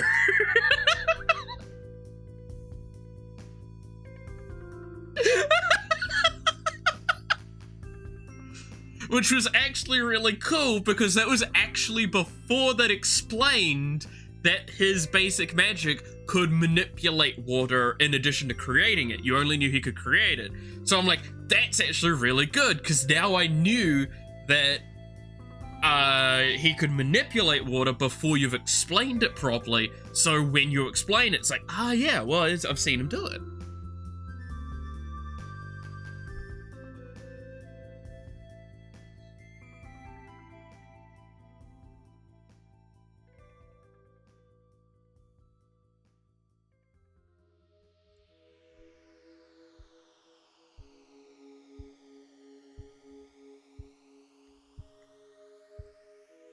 By making someone piss himself. Yeah.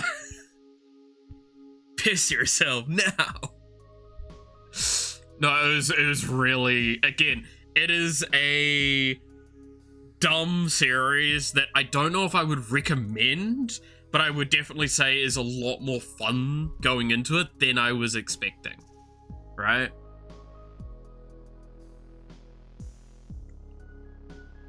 Like, it was definitely an experience that I am glad I had, but I'm not sure I'm, like, super happy about.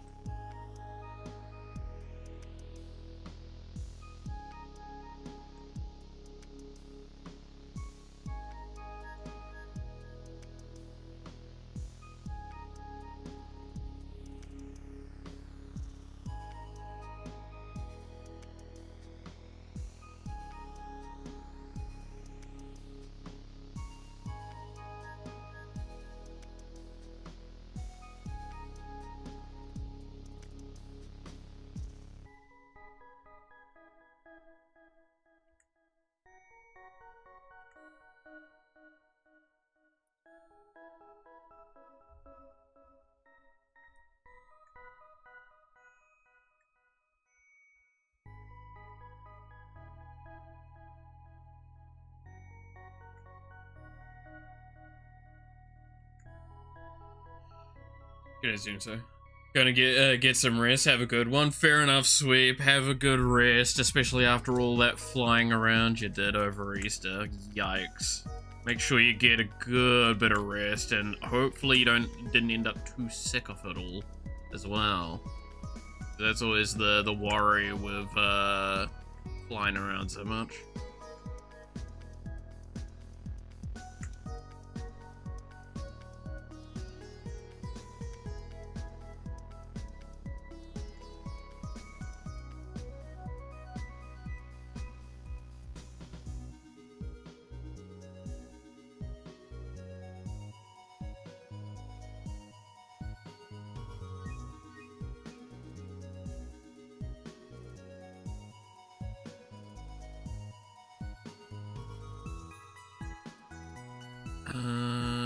What does Narissa actually got for that area for here? Does kind of just...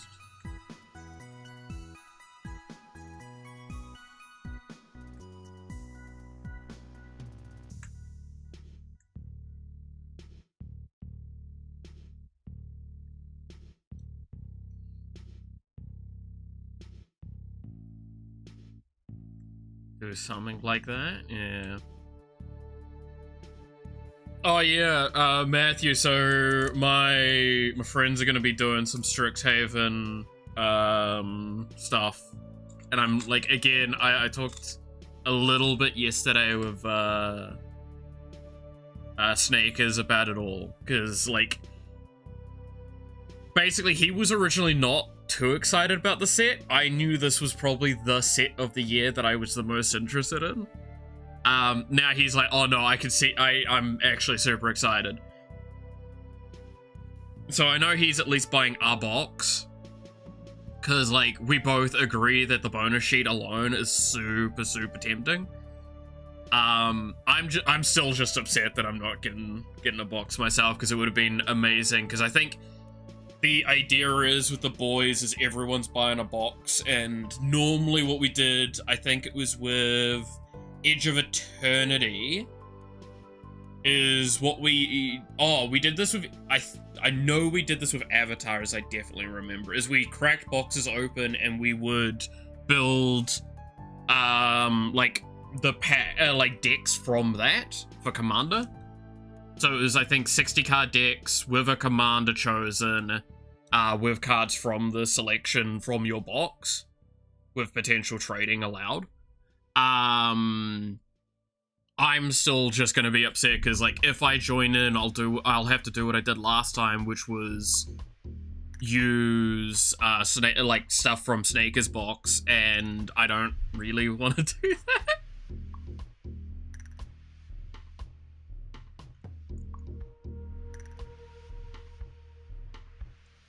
It'll make me sad. It is too good of a set, man. It's too good of a set. I'm trying my best not to look at too many more cards, but like, I keep seeing stuff come up on my timeline about, like, look at X card being busted, and I'm like, yeah, I can see that. Like how everyone's learning how Storm is an instance thing. So each instance of Storm stacks, which I'm so glad people are learning about that now.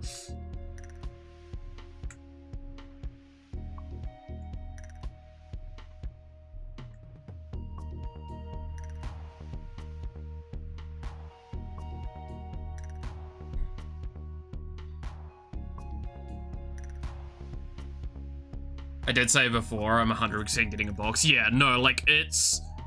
At this point in time, I'm still probably, if I get the opportunity, I'll probably buy a box later down the line. Hopefully when the box gets, like, through a reprint cycle. Like, I wouldn't be surprised if they do one more reprint within, like, a few quarters, or, like, the next few quarters. As they typically do. And by then, there might be, like, a little bit of a sale for it.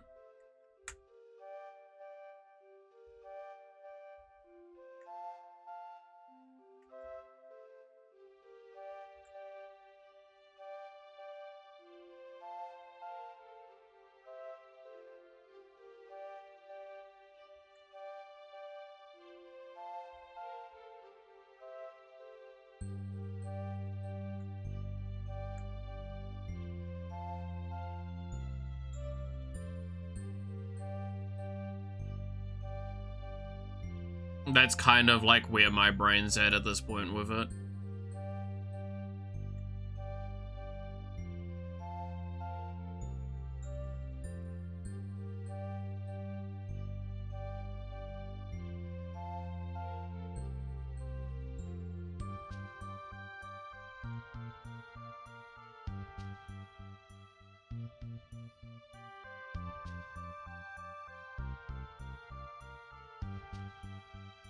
Gotta dig ready for the Lorehold Old Commander if you want to peek. I don't know, because I still really want to play with that deck myself. I want to make myself more sad. Because, God, that deck looks...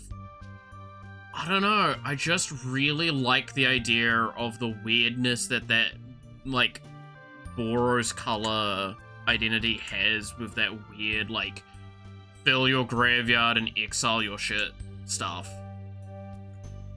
Because it's so, like, unique.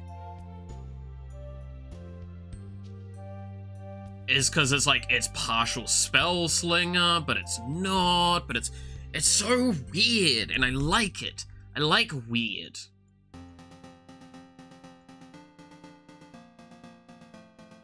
Again, I've been looking at making the Quintoris for a while.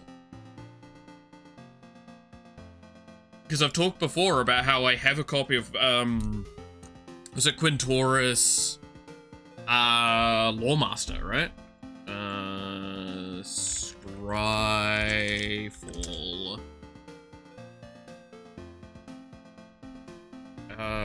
Quinn.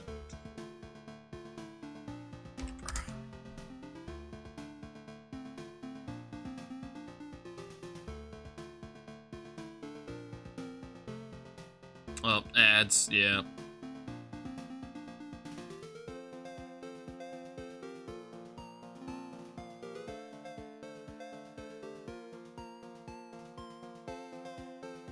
We'll wait till the ads have gone.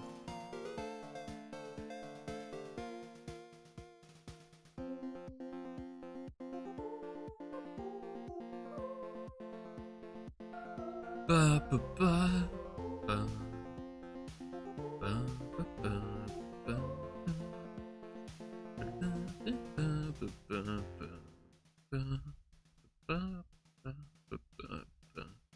It's done. I'll wait till the bar's gone, but yeah, no, I have a foily copy of a Quintoris Lawemaster that I like the look of, and I was like, I want to build a deck around that.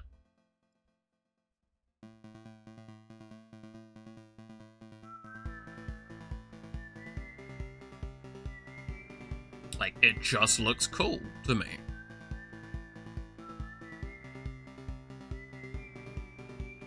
And I feel like there's some weird shit I can do with it, especially with, like,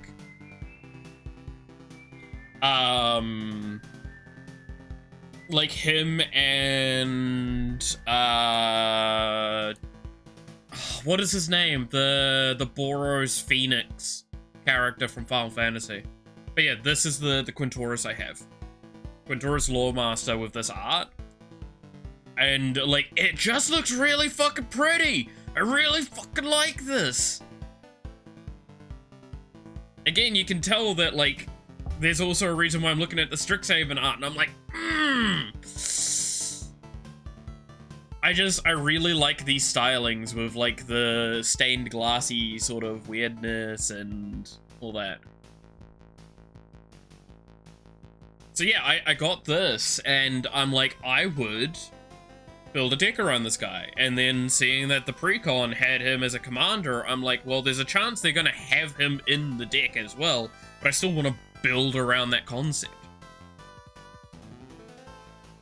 Joshua, yeah, that's it. Phoenix Dominant.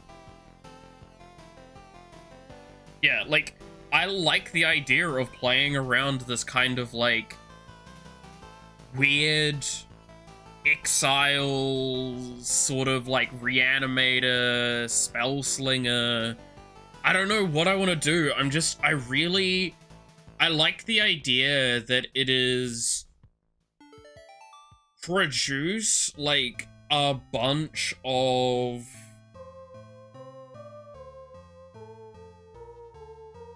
weird value with it, right? Like, I'm not sure what I want to do with it. That's why, like, that precon was such a cool idea to me, is that the precon might give me some direction to work from. Because, yeah, at the beginning of your end step, exile, So, Vigilance, beginning of end step, exile target non-creature, non-land card from your graveyard, and then create a, spirit creature token.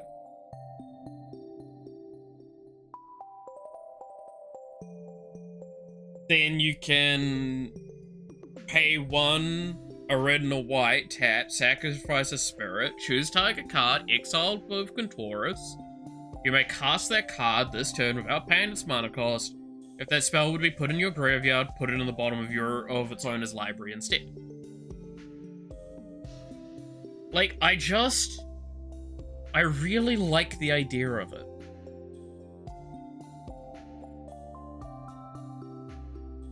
I don't think it's, like, again, it's one of those ones where I'm like, I didn't think it was good, I just liked how weird it was.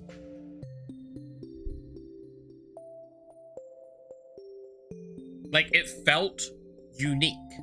It just, I cannot stress enough how unique of a feeling this deck has to me.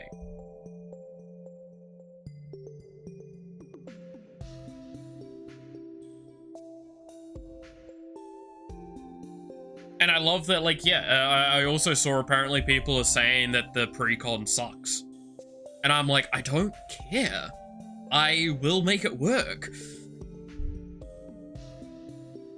I don't know what I'm fucking adding to the precon, because again, I haven't looked too hard at the precon. But, like, I really like the idea of doing something with this.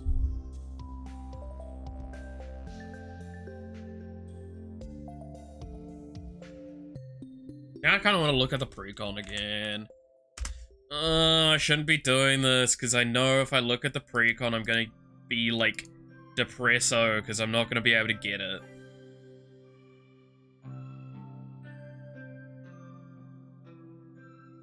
Okay, let's look. Whenever one or more cards leave your graveyard, create a spirit. You may discard a card. If you do, draw 2 cards, then mill a card. Spirits you control gain double strike and vigilance, and this can be your commander.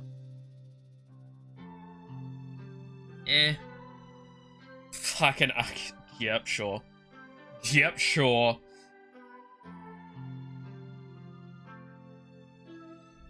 Again, some of these cards.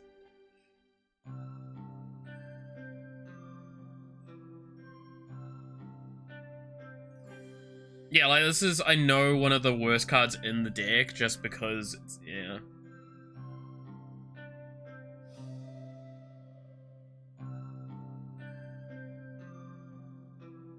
Tax each exile card from the graveyard. When one or more non-land cards are exiled this way, put that many 1/1 counters on target attacking creature. Okay. So I have a question. Why the fuck am I trying to give Vigilance so hard? Player Planeswalker, whenever white, gain 3 life. Eh. Oh yeah, Claim Jump is just nice. They pay 1 and discard a card. If you do, draw a card. Okay, so it's, was it Rummage? When you discard 1 or more non-land cards, you may exile 1 of them from your graveyard. If you do, you may cast it this turn. Would it be weird to try and, like, add some Mayhem to this? Like, Mayhem tech?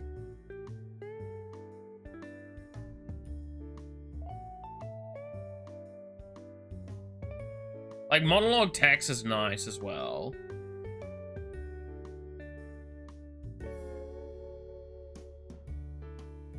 That's just nice. Finality counter is, yeah, what it is.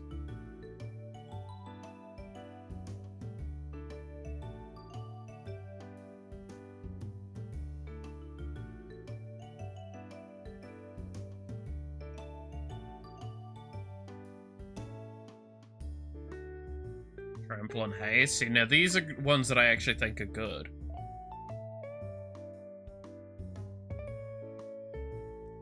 Dies, exile it. If you do, create a token's copy of that creature, except it's a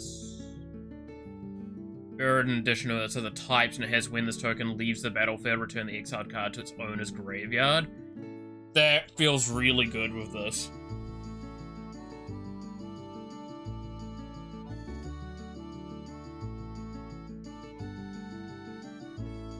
That's nuts.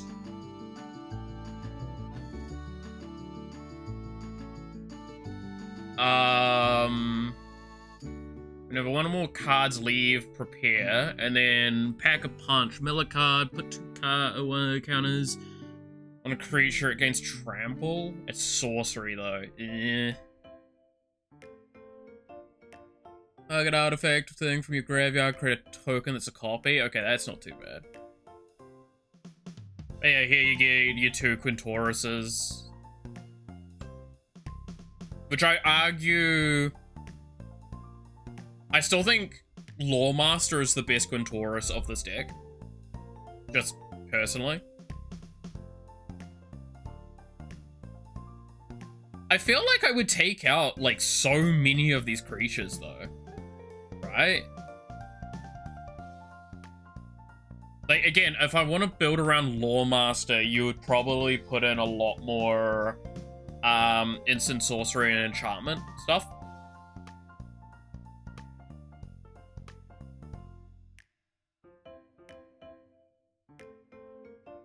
Discard and create a treasure token.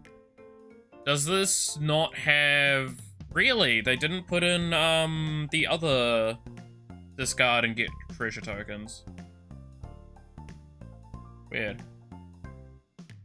Creature deals damage to itself equal to its power. For each player you choose from among the permanents that player controls. An artifact, creature, enchantment, planeswalker, then each player sacrifices all non-land permanents they control, all others. I mean, Savine's Reclamation seems really nice in this. Because you can, like, quite easily abuse it.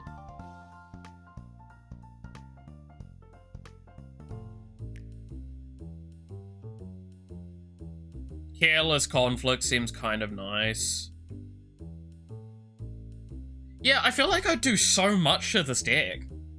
Like, I genuinely feel like I would, like, take out nearly half of the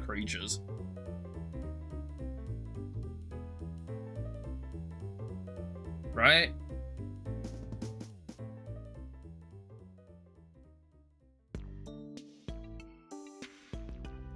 I feel like I'd take out like nearly half the creatures and add way more like spell-based tech.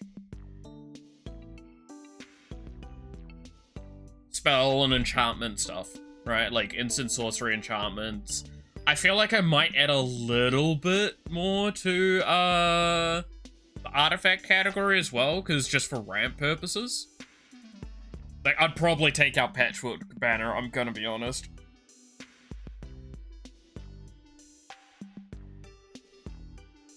I actually don't think Patchwork Banner, even though, like, arguably the way I would be playing the deck would produce more spirits,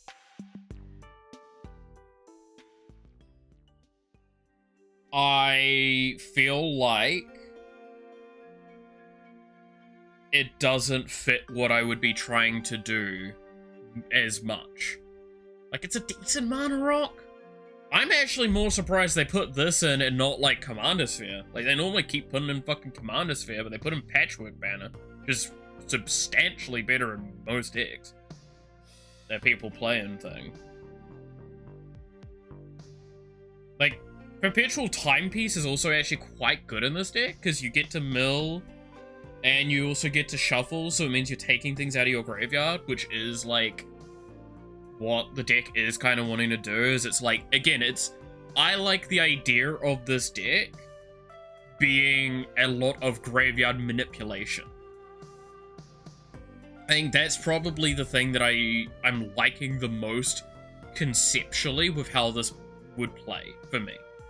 Is I would be, like, manipulating the hell out of my deck that I'm playing, or, like, my graveyard. Not per se reanimating, but, like, that weird sort of in-between of, like, it's reanimation, it's reshuffling, it's casting, it's playing from my graveyard as much as possible. Which is why I think Josh would go in. I would probably lower the curve of the deck quite a bit. Again, something like Moonshaker Cavalry probably comes out.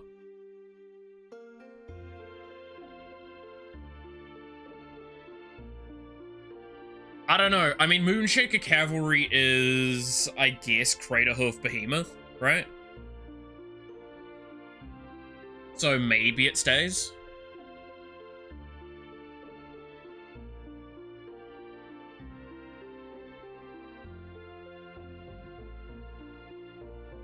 But I know that, like, the Dawn Sky I'd probably take out. Moonshaker is white Craterhoof. Yeah, well, it's because it's instead of trample, it's flying, right? Yeah, I guess you'd probably still keep it in, just because it is white Craterhoof. So it's a good finisher, but, like, I would definitely put in more, like, I would take out most of the stuff that's, just, oh, it's a spirit, so therefore it's in the deck. Where is what a lot of this kind of feels like.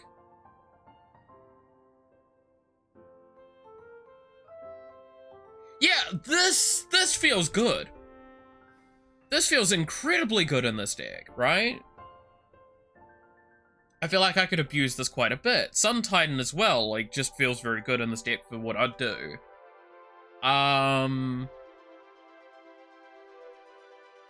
But, like, Teshar, as it stands, I don't feel like this fits in the deck.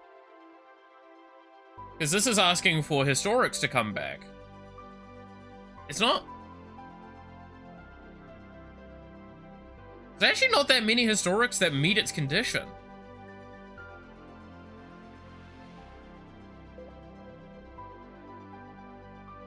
I mean, there's a Saga, and it doesn't even... It wouldn't even be able to be... Yeah, that's only creature card with mana value 3 or less. So, it's whenever you cast a Historic. No, it just doesn't feel that good currently. Like, I feel like, again, I think Teshar's a great card. I want to build a deck around it one day. That's a class? Wait, that was a class? Oh shit, was it? Yeah, it is. Shit. So there's not even a saga in this deck. And it's like asking you for historics? That's ambitious. So it's reliant fully on artifacts and legendaries? I mean, there is a fairly high density of legendaries, I guess? I don't think so, though. I don't think Teshar currently sits in this deck nicely.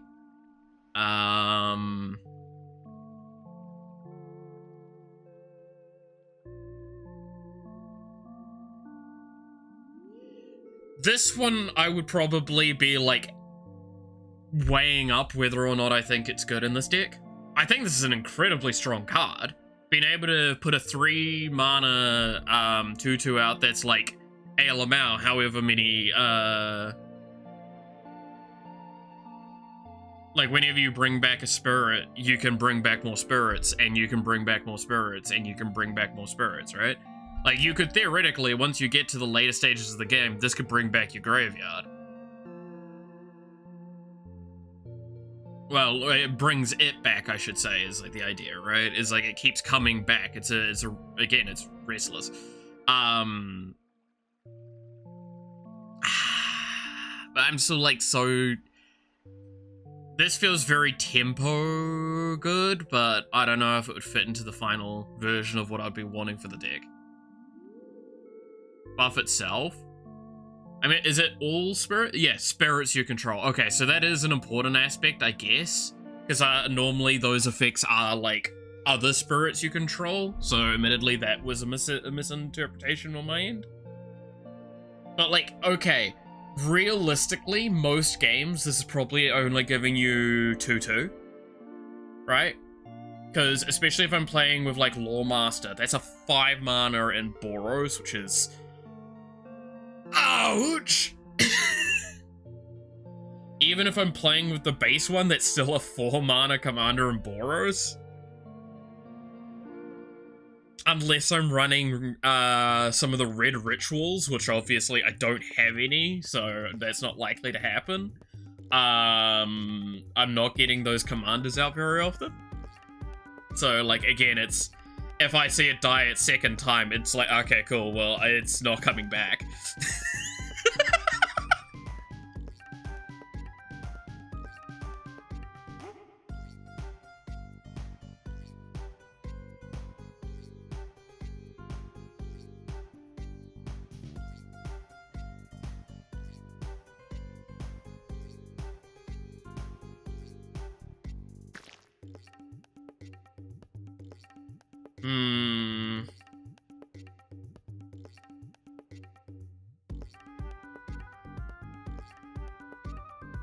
Yeah, I feel like I would be just trying to shift this deck into a more like cast from exile graveyard manipulation is probably what I would be doing. So like there would probably be more impulse draw is what I would do. Ironically enough, Avatar has a lot of support for what I would want to do, right? There was a reason why for a while I was considering not actually having Quintaurus as the commander, but building basically a deck around the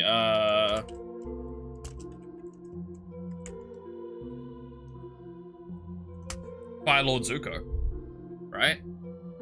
The Maru commander.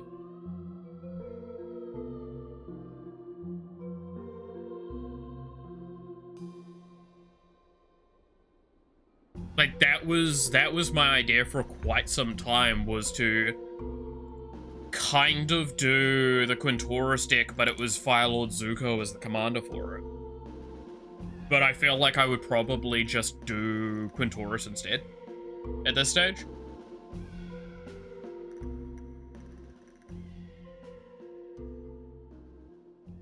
That's why I look at, like, yeah, Zuko, Exiled Prince, the mono red one, like that one's probably more likely what I would do.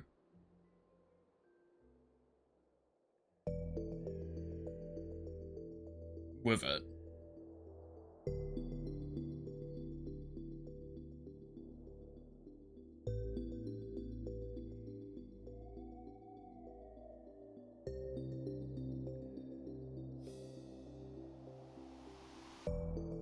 Firebending student might not be a bad one as well. To play to. Yeah, like this Pinara, Lar might also, like, again, I feel like I would be doing more of like a exile focused play. And playing with that sort of idea. So like cast from exile, graveyard manipulation, styled Quintoris deck. That seems more interesting to me.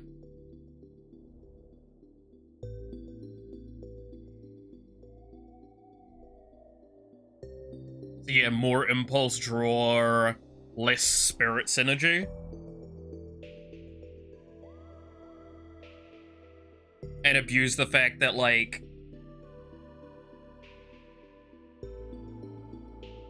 well, it's because Quintoris' effect is you need to tap and sack a spirit to just cast it this turn. You may cast that this turn. Okay, yeah, it is a this turn restriction. So it does have timing on it. I feel like I could put in a lot more instants into this deck. A lot more like interaction-based stuff.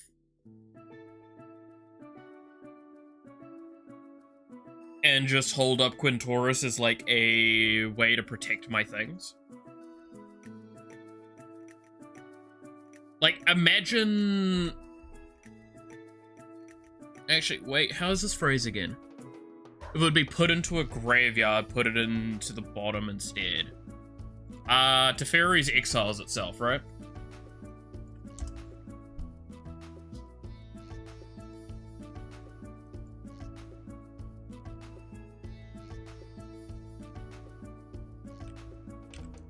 Pretty sure Teferi's exiles itself. Yeah, it exiles itself.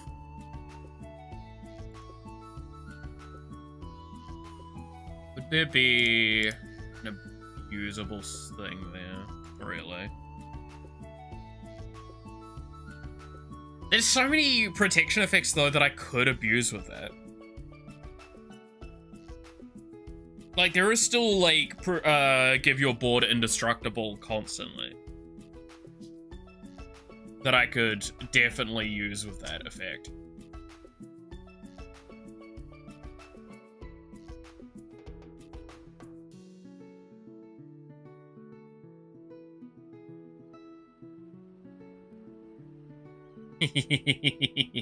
Yeah, I want to do the lethal vapors combo. That'd be funny.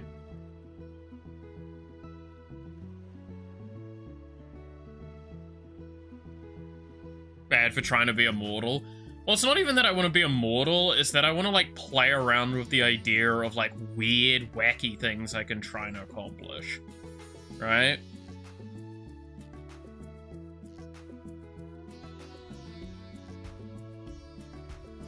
Like, what is a weird synergy I could do? That's why I was like, Teferi's wouldn't work for that. Because I was pretty sure of that. But I'm pretty sure there's plenty of ways for me to make my board, my board immortal with that sort of stuff.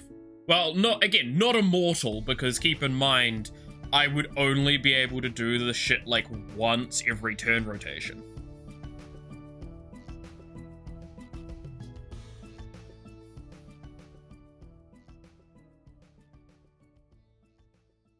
Would be the idea.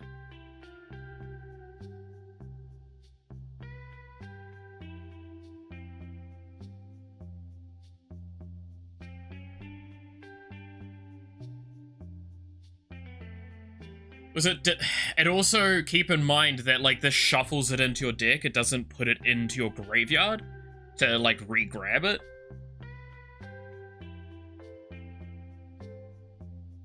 Oh, it's so weird. It's so many weird things I could do with it. Oh, what do I want to do with that? There's so many, like...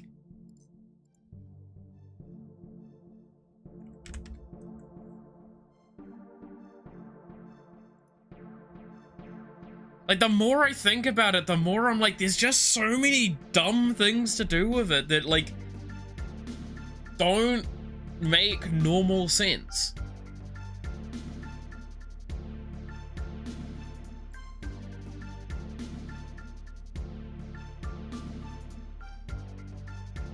I like how we're doing different things with it. Yeah, I have to say that's another thing I really appreciate about these precons is that you can take them in multiple directions, which is something that I feel like we've not had as much for a while with some precons.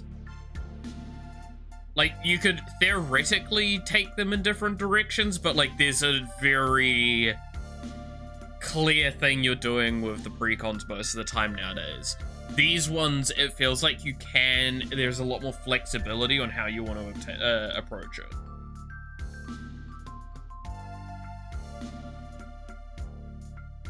Yeah, I still think Josh was a solid bet in that.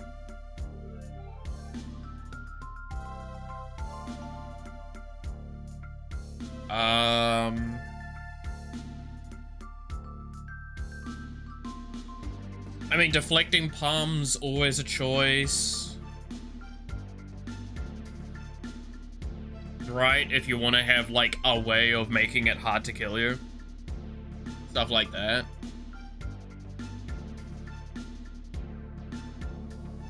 Yeah, like, it's these sorts of ones where it's like, discard a card, and draw cards. That's pretty good. I still think Impulse Draw would be interesting and synergizing around the fact that you're doing stuff from exile. Reprieve's a solid answer as well. Flawless Maneuvers, yeah. Absolutely think Flawless Maneuvers would be incredibly good.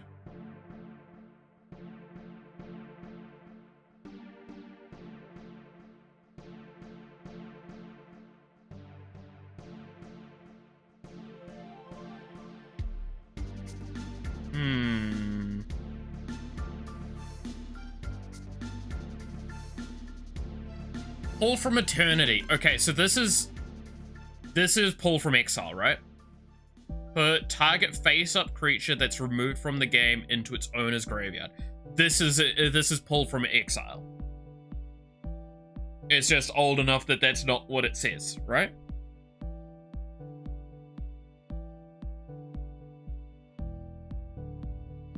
That might be a hell of a good card in that then. I actually really like that card then. That's super interesting, because that could be used to, like... There would be so many ways... Oh, that becomes so weird!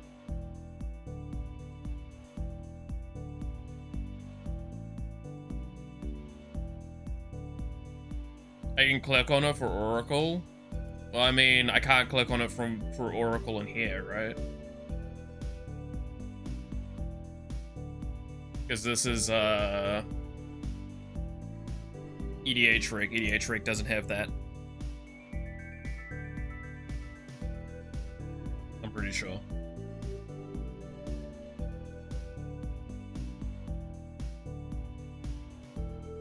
Oh, that becomes super interesting.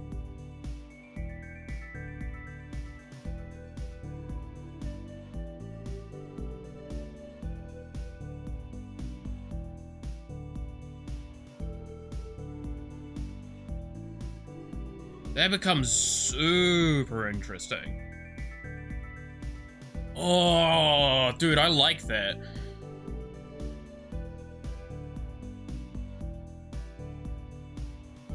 I like that a lot.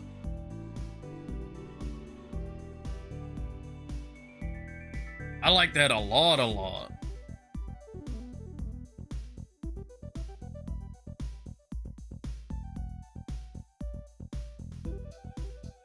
Yeah, okay. I'm even more, like, going in the direction of fucking with Exile.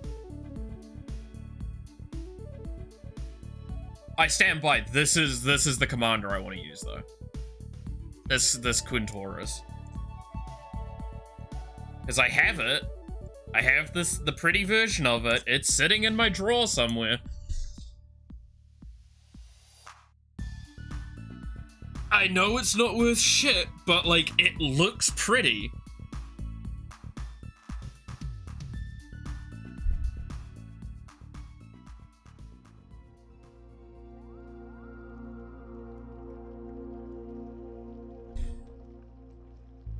And I just like what it's enticing me to do.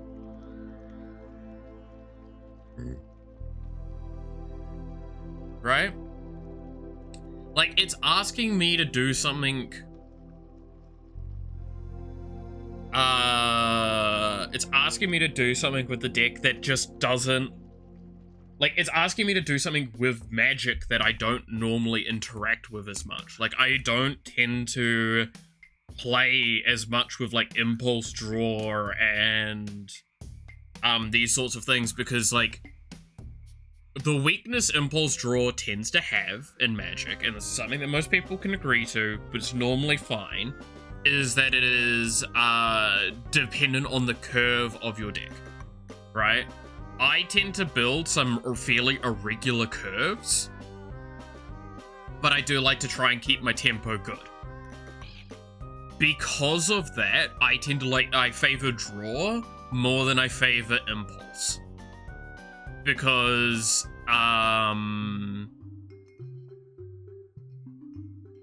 drawing my cards means that I am less likely to miss out on the, like, 1 or 2 big bombs that I have in a deck.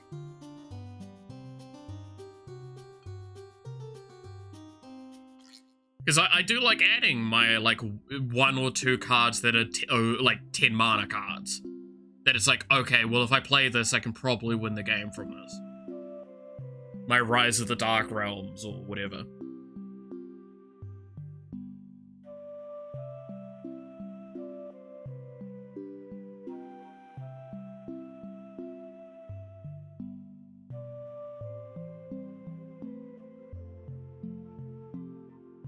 Impulse Draw, Moonshake on turn 5. Yeah, exactly, right? It's like you hit something like the Moonshake so early on that you're like, well, this is gone for the rest of the game.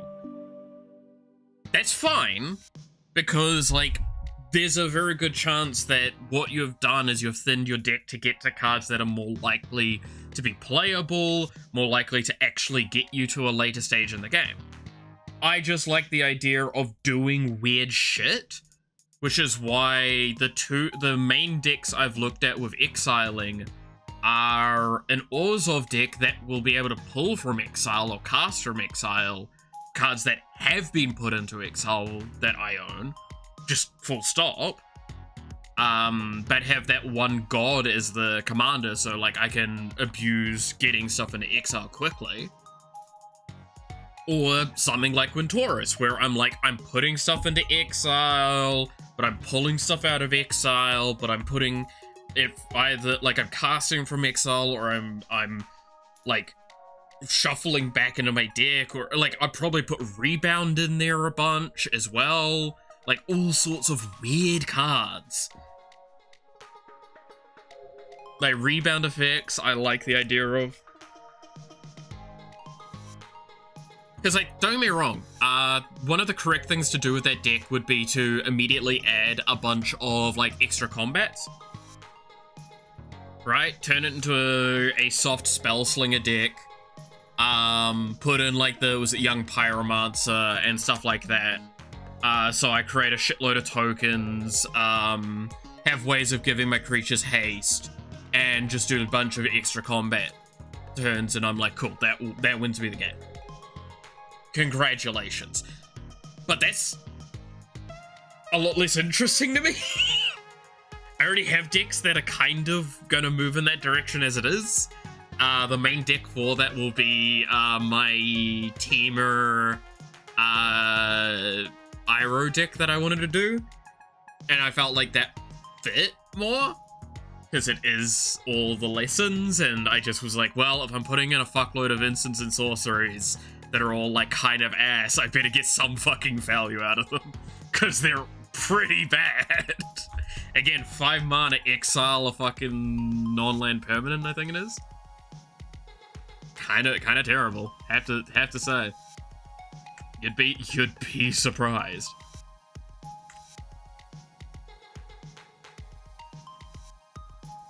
Extra combats would be boring to me. Yeah, like, that's why I'm like, I'm not gonna do the extra combat stuff, because, like, it's one of those things of, I think I've gotten very good at determining what is, like, optimal to do, and pulling back from that now.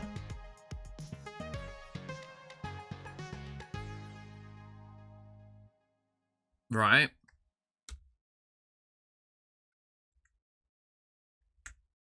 That's why, like, stuff like extra combats, excessive usages of tutors.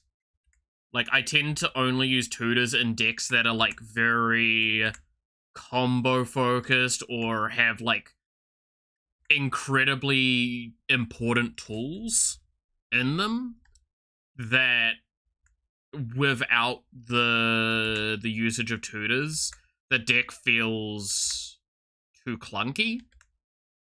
I mean, like, one of the best examples is, like, the Kefka deck. That has some of the most tutors in it. Mainly land tutors, admittedly. I mean, that's the other thing as well. Like, most of the tutors I tend to use nowadays are land tutors.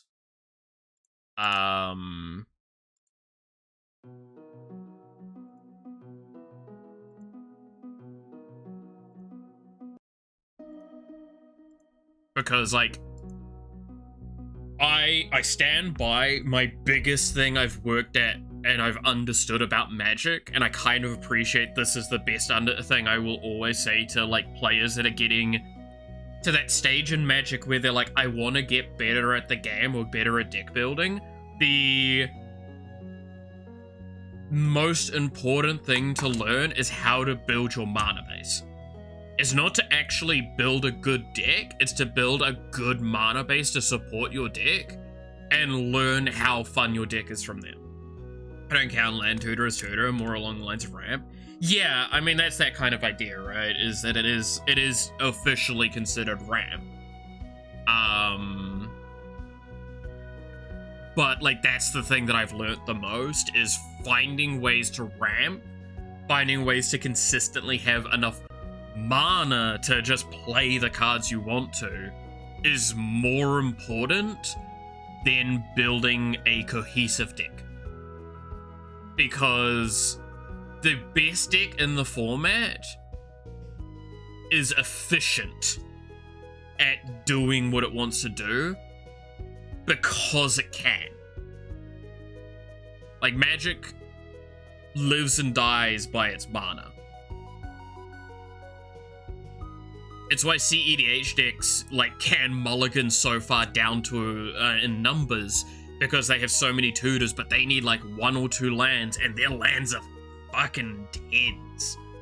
They have so few lands, but the lands are so powerful in that format, typically, that it changes the game substantially.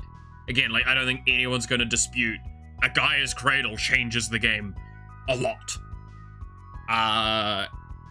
Most of the fetch lands, shock lands, that sort of stuff, there is a reason why they are the most talked about lands at a specific, like, when you get to a specific point in Magic. Like, I like building, bracket 3, bracket 4 territories the most. I feel like that's where most of my creativity goes, especially bracket 3.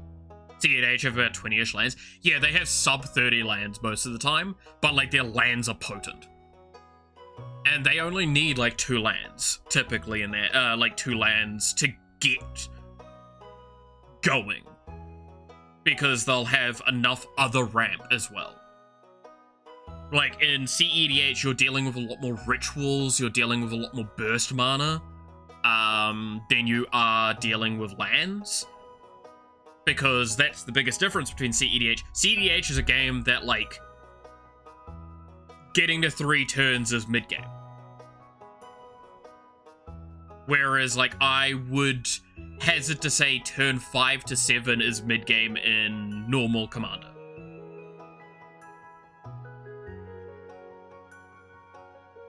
right?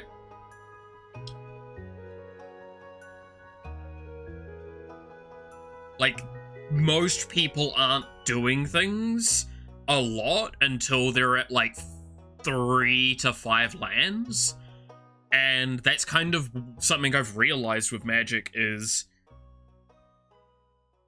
that's what's important, is that,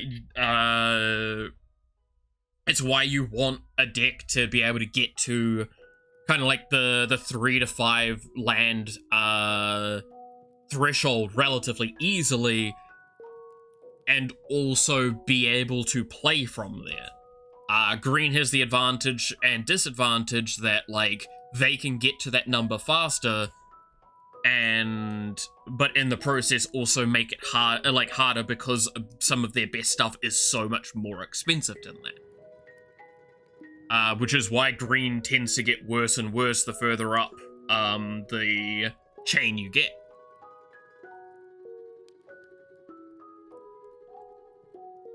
Like, I would argue green is potentially the worst color in CEDH. But it's like some of the best one at the lower ones. Got a good chunk on the wrong side. Oh no!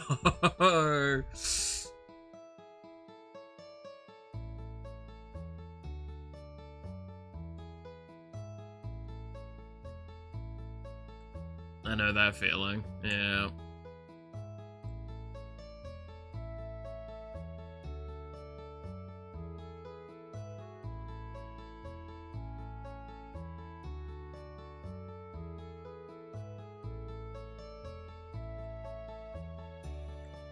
But yeah, no, it's... I think, that, like, again, these are the sorts of things I've learnt the most. I feel like playing and experimenting with Magic and, like, constantly building decks and now having played a lot more, owning a lot more decks and, like, playing a lot of different ones.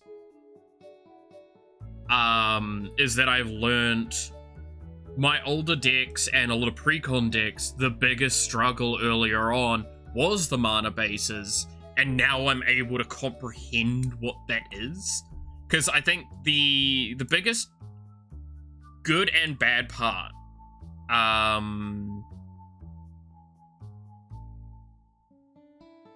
with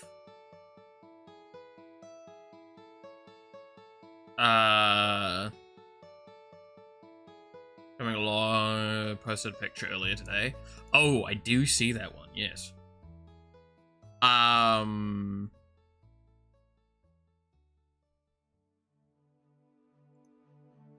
I do think one of the biggest difficulties is learning the mana-based stuff. And when you're constantly hearing, as a new player, especially when, like, okay, again, I stress, my biggest recommendation, and it will stay the case, to a person that's interested in getting into Commander, is look for a precon that looks interesting and is affordable, right? Because that way it's the lowest investment cost, typically, for getting into this format, for the most out of it.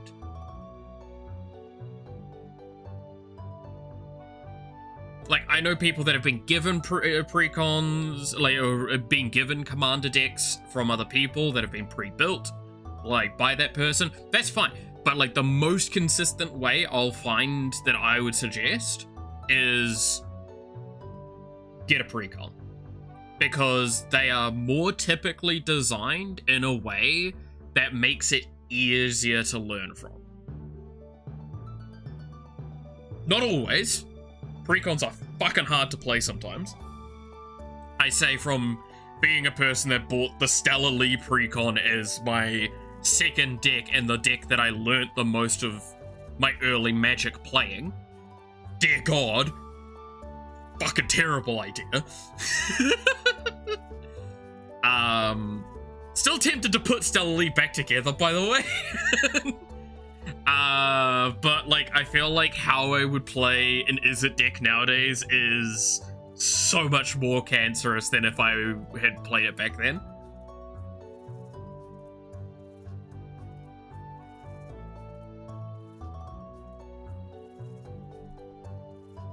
even if I tried to play tempo, I would, yeah.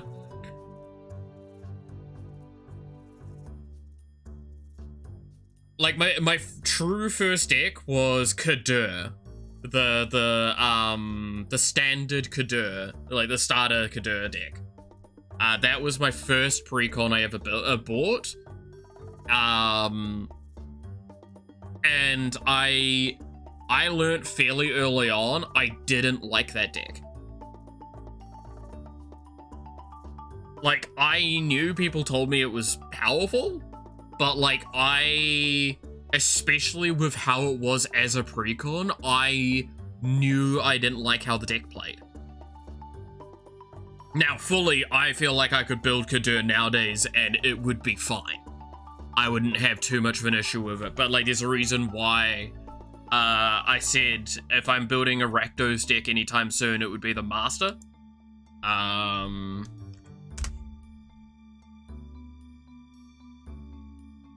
Where is it? This one.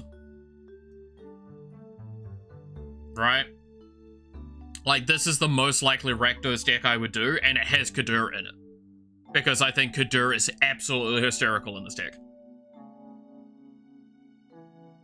And yes, this is a deck that does have multiple combats in it. I said earlier I'm not too much of a fan with it, but like, this is a deck that is about abusing the fact that I'm using stuff like Myriad with legendary creatures. That's not something you normally do. So it is to abuse like weird on attack triggering stuff that shouldn't normally be done, and I think that makes it the most interesting.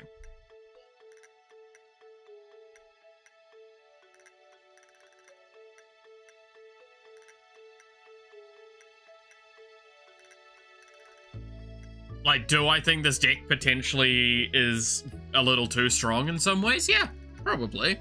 But also, I'm trying to run with a 6-mana Rakdos commander. I feel like I'm allowed to say it's, like, try and push its strength a bit.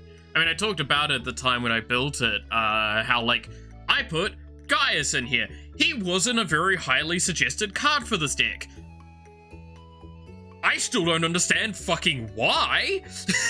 Because how the fuck would you not want to run this motherfucker in your deck when you're abusing Myriad with legendaries? Sure.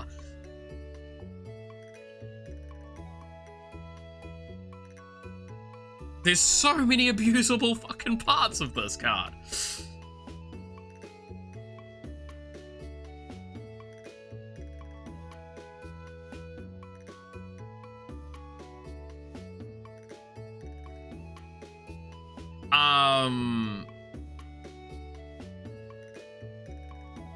But yeah, no, I really like some of the weirdness that this deck will offer. That's why I want to build it.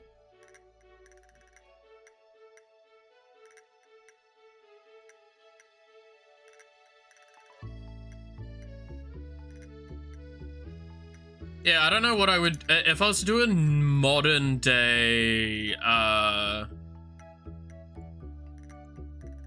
a modern day Magic...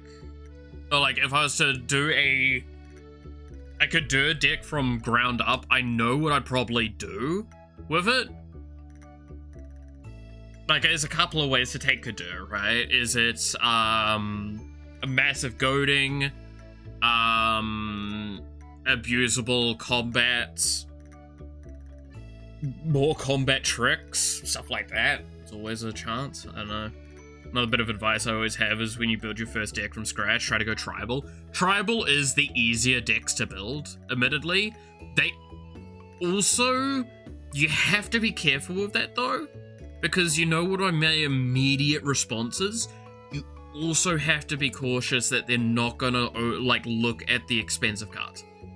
Because, okay, I say tribal deck, some of the first things that come to mind is Patchwork Banner, 3 Tree City, Herald's Horn, all these sorts of cards that are like, oh, these are really good, but sometimes they can be a little hard to find, can be a little expensive. Now, admittedly, stuff like Herald's Horn, it's a bit easier to find nowadays, and it's not as expensive as it once was, but that is the danger with Tribal, is that Tribal is a great way to learn a lot of deck building, but also can very quickly spin out of control and turn a person to going, oh no, this is just too much, right?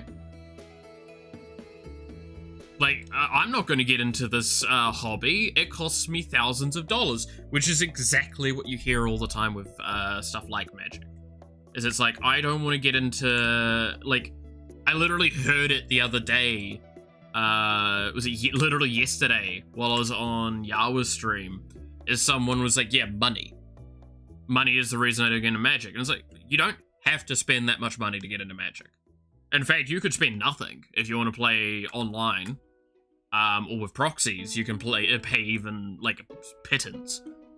But I get it, right? Like, one of the things I will always stress is I would never actually shame someone for playing proxies, against me. Like, now, obviously, if it's an official tournament, like, that's a different argument. Because at that point in time, that's, like, that's something else. But if someone was like, hey, I'm gonna play some proxies, that alright? I'm like, sure, go for it. Especially if your proxies are lands, and it's not just like Guy's Cradle, but like, it's just, if you go like, oh, here's the fetch lands, here's the shock lands, stuff like that, I'm like, go for it, fuck it. Right? Like, proxy lands is fine. Is perfectly fine. I think it's the most, like, reasonable proxy you can do. Or, personally. Because it goes back to the argument I was making earlier of, how, most people don't realize decks live and die by their land bases. Which is why I mentioned to Yawa yesterday when we were talking about Magic very briefly, is that if we were to actually play Magic as our group, I would likely work alongside everyone or just make everyone's deck. Because I would be, like, my priority would be like, okay, do you know what you want to do with your deck? Okay, how much do you understand what you want to do with the deck? Because we'll work from there, and one of the most important things I would do is I'm like, okay, I'm going to focus on how possible it is to do what you want to do, and how to make it happen.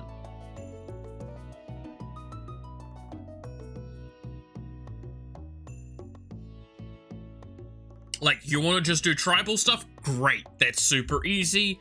I like that.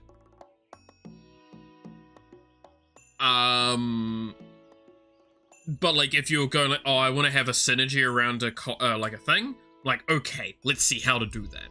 I feel like with Bug, for example, I would probably be doing a lot of like the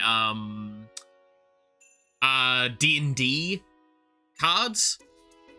I would probably be doing some of that sort of stuff with her, because I know those are some of the cards that she actually owns, so it would be more interesting. Are we trying to get Yawa into MTG? Is that the goal? My goal is to get everyone I know into card games.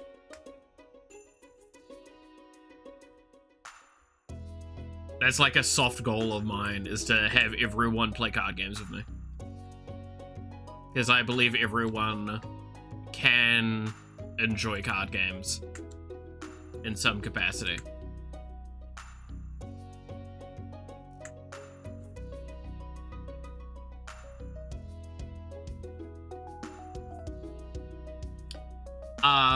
Yawa will be an interesting one, because I don't know what I want quite to do with her deck, because, like, my first thought is obviously Foxes, but I'm not really wanting to give her a, like, a Pearl deck, right?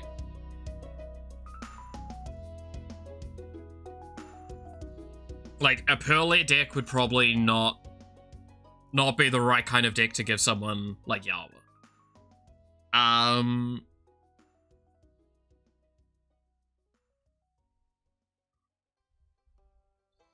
Lightpaw? Well, I mean, it's the same sort of thing. Right? Like, Lightpaw and Pearlier kind of are the same problem.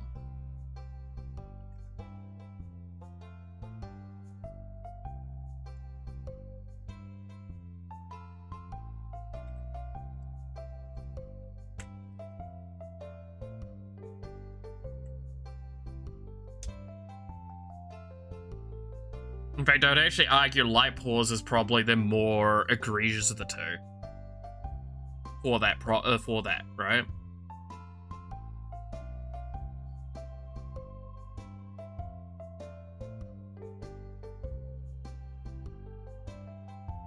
Like, I'd argue Pearlier is of those two, the more likely I would give to her as the commander. Because Lightpaw is going to require a lot of... Yeah. Well, I mean, it is a tutor. It is constantly going to tutor for stuff. I feel like that would just cause so much stress on a newer player. Whereas, like, Pearlier would be... Pearlier is the one that just draws the card. Whereas Lightpaw's tutors for them.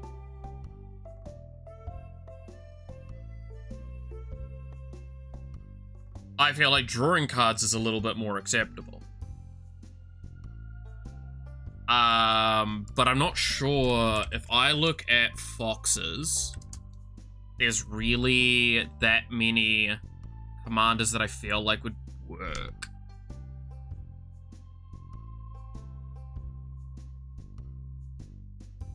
Like, there's Foxglove, that might be a fun one. You know what deck I would give to new players? Jasmine. Yes! There's a reason why I'm so happy I built that deck. Oh! Would I actually... Maybe Bright Palm. Actually, Bright Palm might be not too bad as a commander to teach with.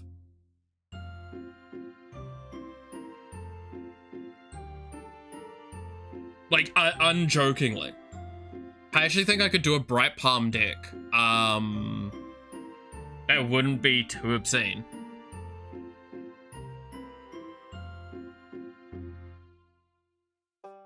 And those are relatively, like, good colors to learn with as well.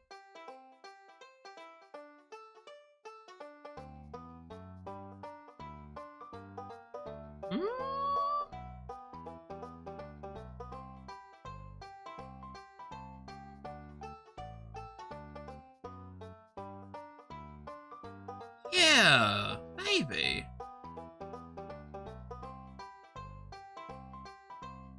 Because, like, you'd still be doing a lot of that, like,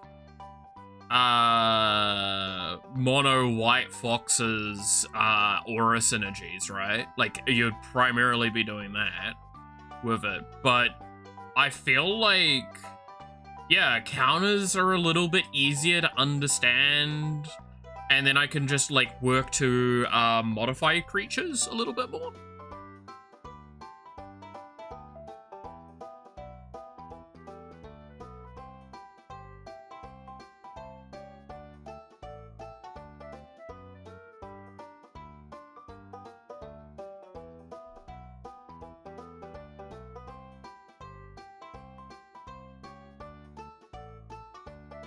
I'll finish bad 6. Nice.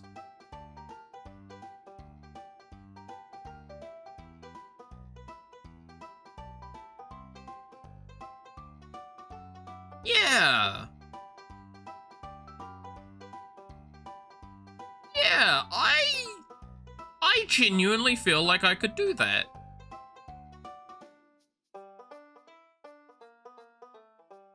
I feel like I could try and make a fox deck with Bright Palm as a deck for Yawa. it would not probably be using much of like the precon itself as its baseline, because the precons are March. I do actually still want to build a Bright Palm deck myself, but that I would not be building that way. I'd be building it very differently. But I feel like that would be an option.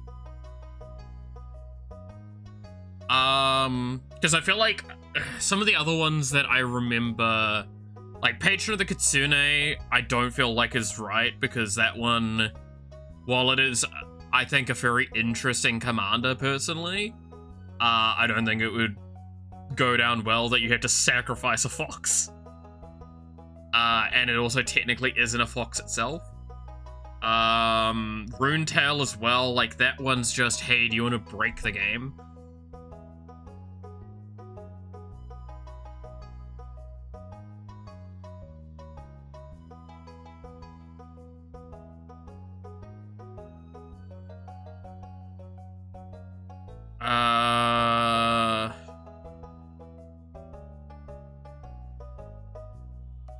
And you know the other reason why Bright Paws kind of sticks to me a little bit is because it's a little bit in that, well, I mean, it is actually the Kamigawa's character, like, it's from the Kamigawa stuff, right? That style of character. The slightly tech sci-fi Kamigawa.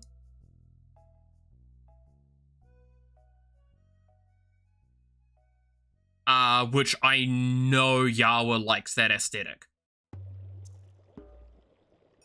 So that's also what's kind of like itching it in my head for me. Because I know she likes, like cyberpunk Japanese styled. Like, what is it? Japanese, there's a term for it and I'm blanking. But it's specifically like that Japanese techno tech style.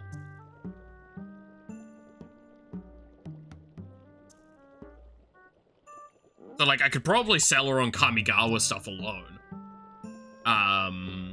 Like the sci-fi Kamigawa, not the could probably also sell her on original Kamigawa, but like I would want to probably give her cards that should actually have a chance of obtaining.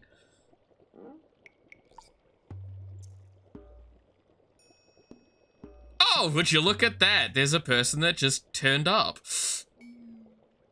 that we were talking about. Hi, Yawa. How's it going?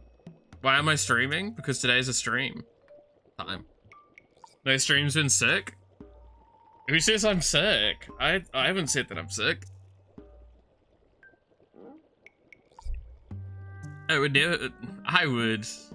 I'm not talking about you. Yeah, I was talking about like if I was to make a magic deck for you, what would I do? And I just kind of clicked to a really good commander for you that I feel like you would actually like the idea of a lot. And I feel like I could build the deck in an interesting way that would be, both, like, easy-ish to play, and also...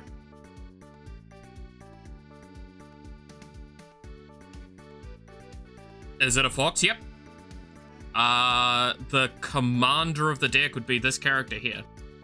Bright Palm Soul Awakener, which, if I open up the image, it's a fox shaman in a kind of sci-fi techno Tokyo futuristic thing.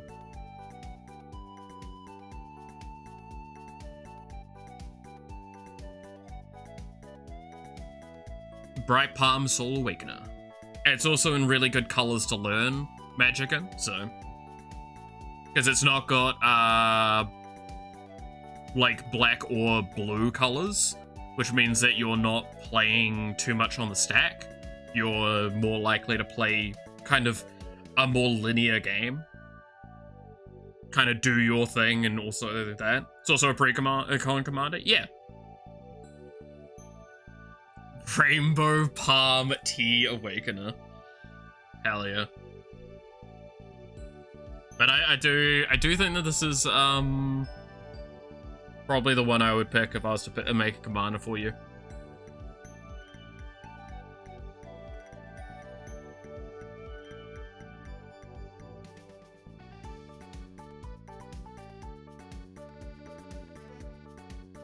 And then I'd be able to, like, fit the deck with a bunch of foxes and do some weird stuff with it.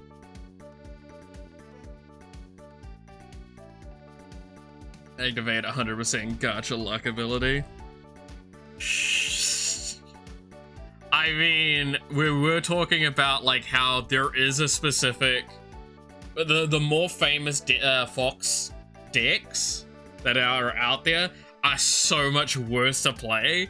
And I'm like, you would not enjoy playing, like, probably the most popular fox commander out there. Because it's so painful to play.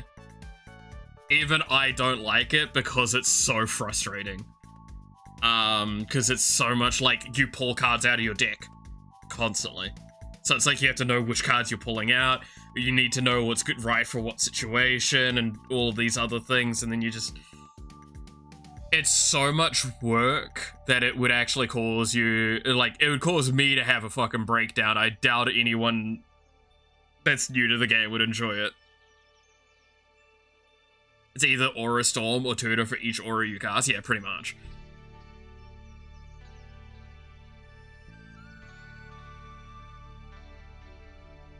So, I picked a commander that is substantially more relaxed.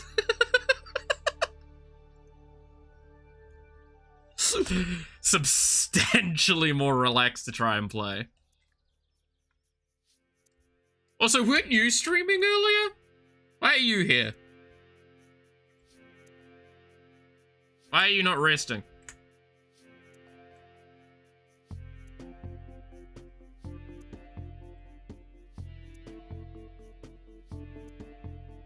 Been playing for 6-7 years. Number not intended. Yeah. But, like, yeah, I mean, that's the thing, right? Is like, I've been only playing for a year and a bit. A year and a half. But, like, I would hazard to say I've been playing card games for long enough that it gets me into that veterancy category a little bit. Also with how much I've learned of Magic. But it's still like there's a point in time where some of those decks just are so much work that it's not worth playing.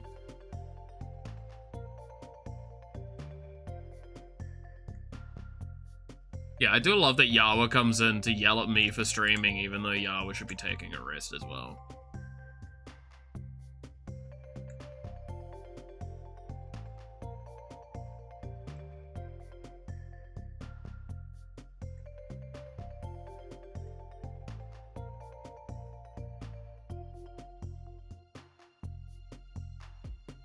Gonna have to tell everyone to tell Yawa to go rest later. Bat bong for both of you. Who says I'm sick? I've not publicly said I'm sick. And I'm doing a really good job at hiding if I was sick, sick. I'd like to think, anyway.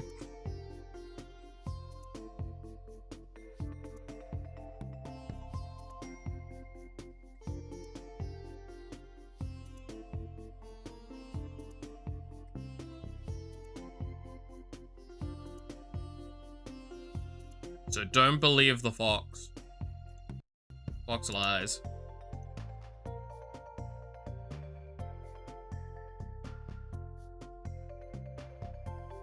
If you were sick, you hide it well. Exactly.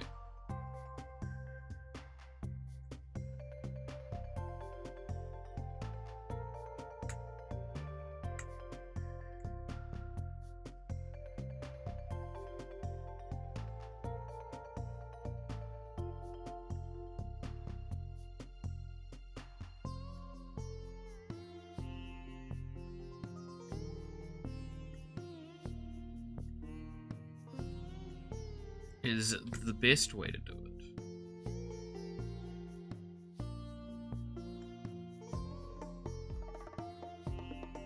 he yelling at Yawa? I have a question for God!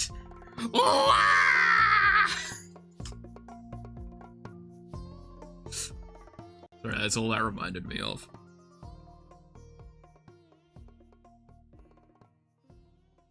Send me something? Is that a pipe bomb? Please let it not be another pipe bomb.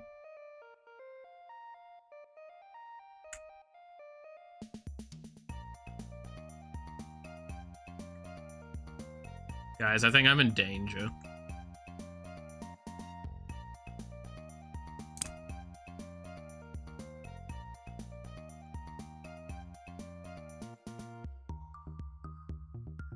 Oh boy. That... You're having a great time of it, Yawa, huh?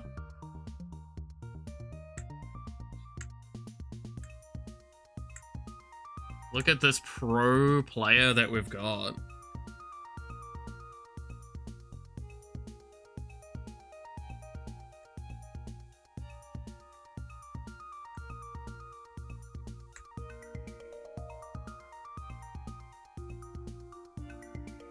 How? Hey, I mean, just build your characters and strong enough, right? I'm guessing you did it with Rosie?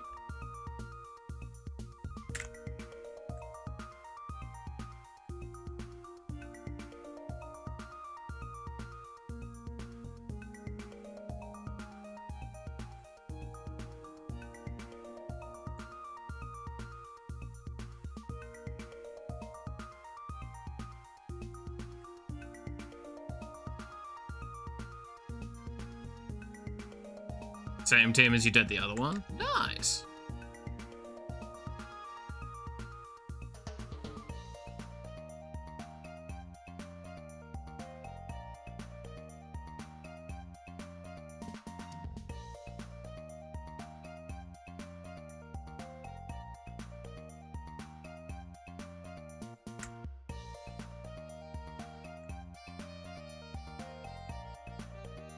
That is very impressive, though.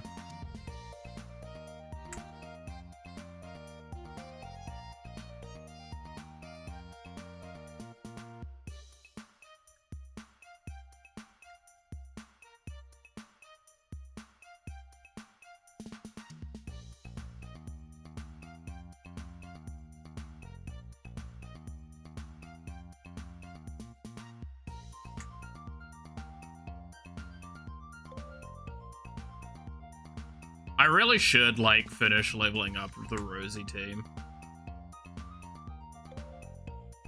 Complete the level 91, not do the timed one yet. Well, too bad. You have been successful. How does it feel? You're really getting into that, like, just too good at the game category.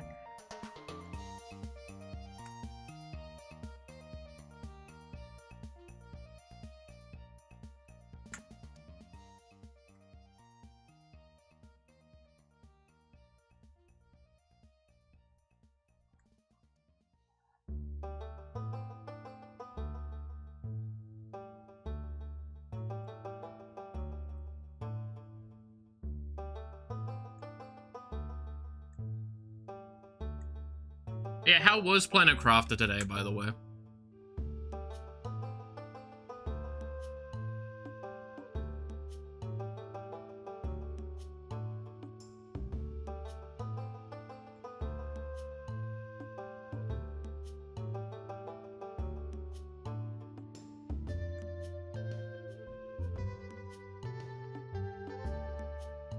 So no, you're intending to finish tomorrow?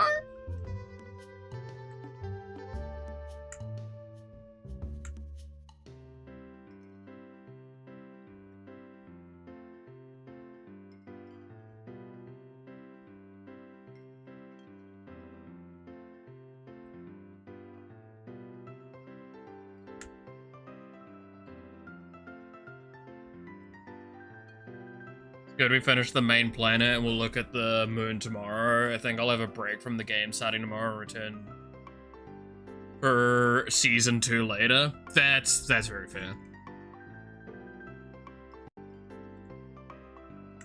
It's always hard when you're with a game for just that almost too long, even. It's like, you love it, but, like, also need a break from it. Right?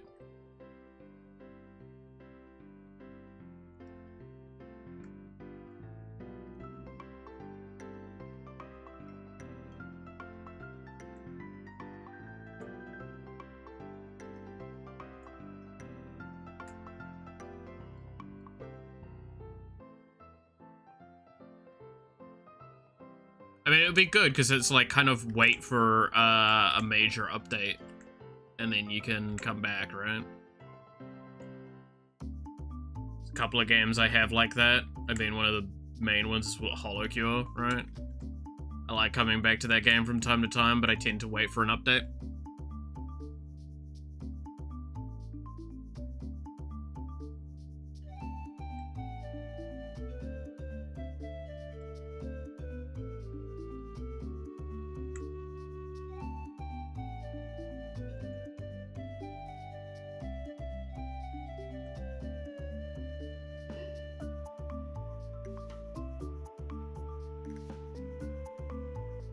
You see the RE4 craziness on Sunday? Oh god. Anyway, I can just do the DLC planets in the same save, it seems, yeah. You still need to watch it? Yeah, I mean, you can.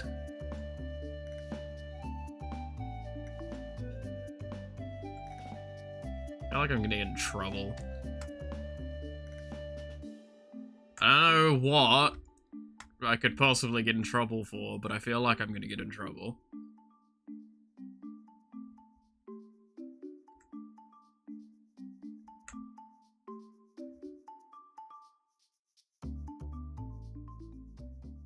I just have that feeling whenever it comes to Yawa.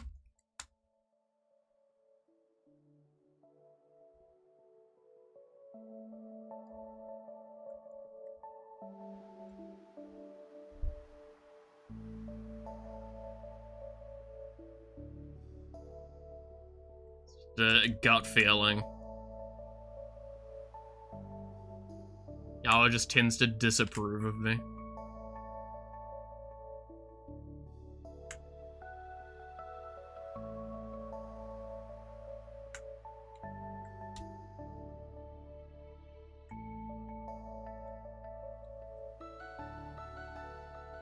I mean, literally her first thing she said today was disapproval of the fact that I'm streaming today. For no reason whatsoever.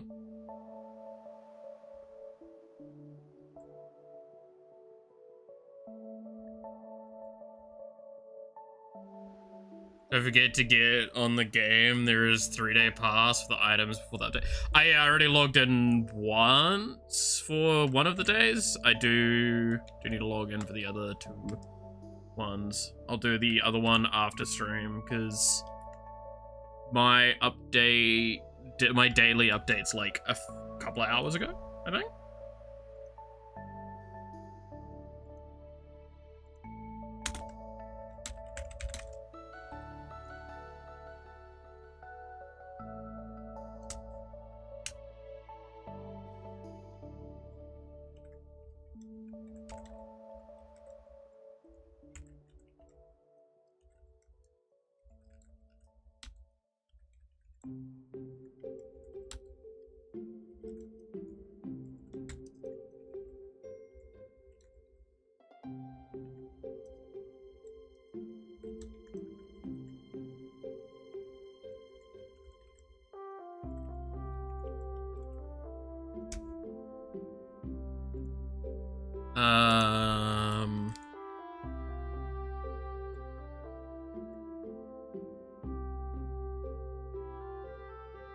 But yeah, no, I'm still don't know what I'm quite doing at the moment in the game, because like I just don't have direction. Is I think my biggest issue.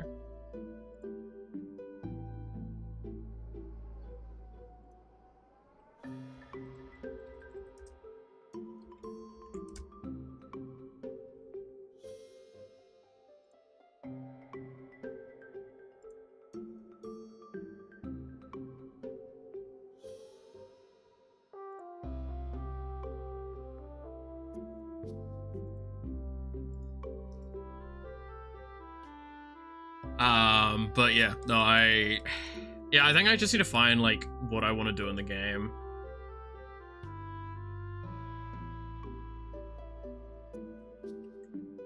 Just quite haven't figured out the next thing to really do.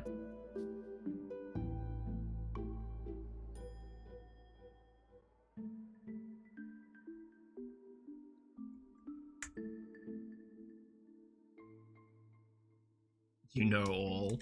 You know nothing, Jon Snow. You know nothing.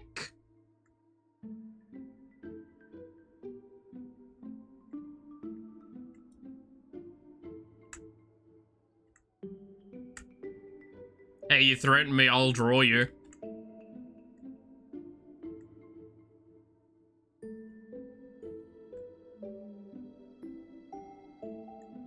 The best part is I don't even need to make the joke of, like, I'll draw you pregnant with Yawa, apparently. I just need to say I'll draw you and Yawa backs off. Apparently Yawa doesn't like me drawing her. Can't believe it. Makes me so upset. Thought she liked my art.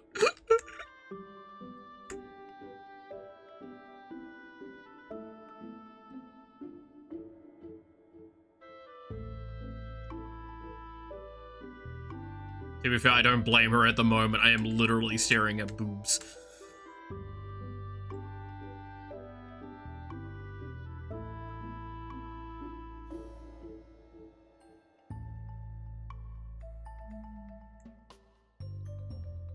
I would also want to disown me.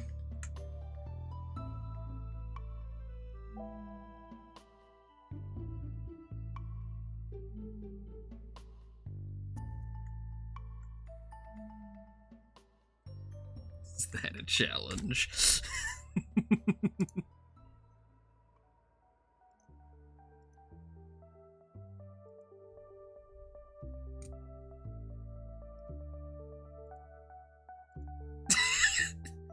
Are you asking? No, do you not know the joke, Yawa, where it's, I'm an artist, so don't threaten me or I can draw you pregnant, is the threat that artists have to give to everyone.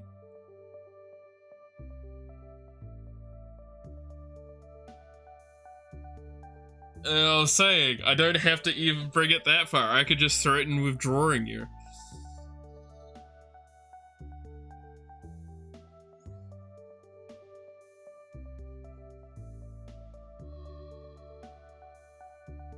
I'm going to ignore what you're saying. Okay, I'm drawing Yawa. What do we... Okay, give me a second. How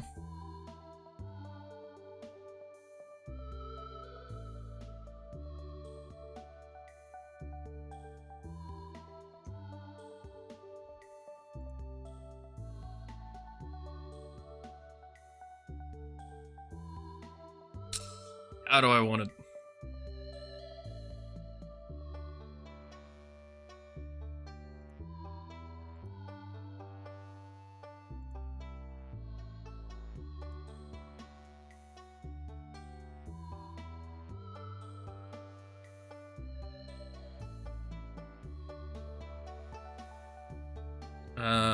What's a pose I could do? Surely I've got a pose in here somewhere.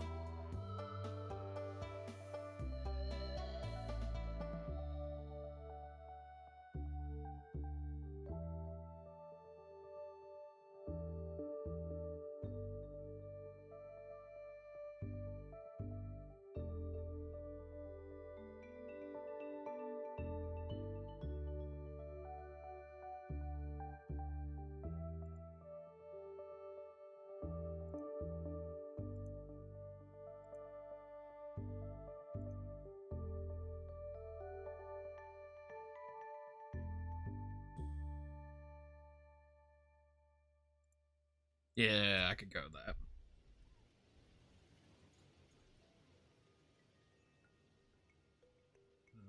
Okay, so...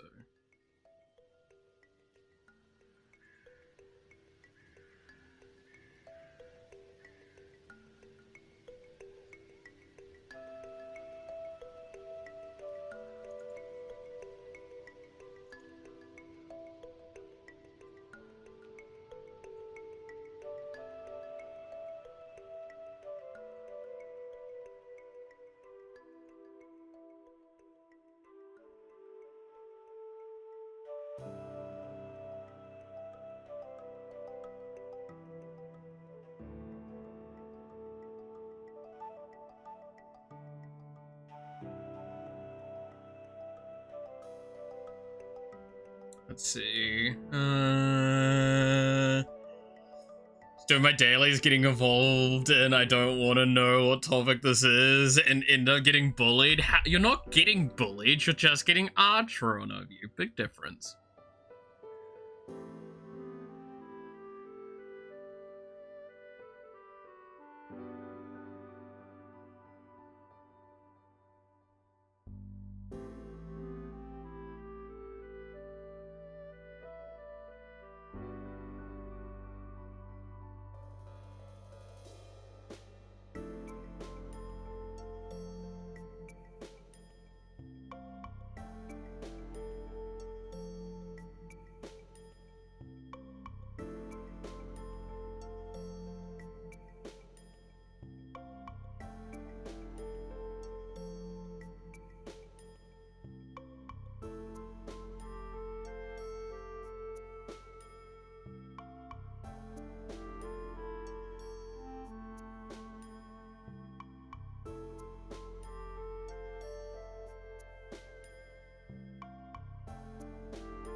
There you go. A fate worse than death. I will draw you as well, Matthew. Don't test me. Is the and the wooling music has a certain tune to it being being played together. That's kind of funny.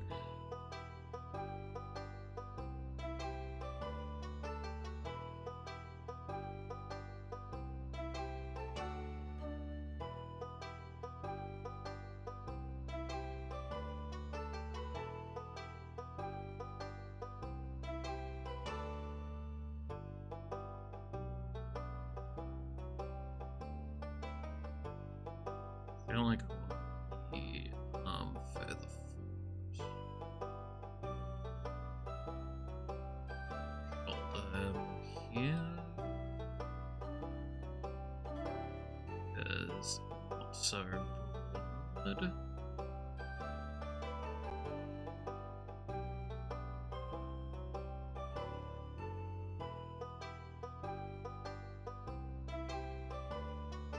That's good.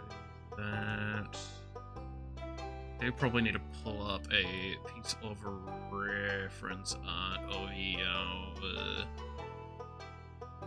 again.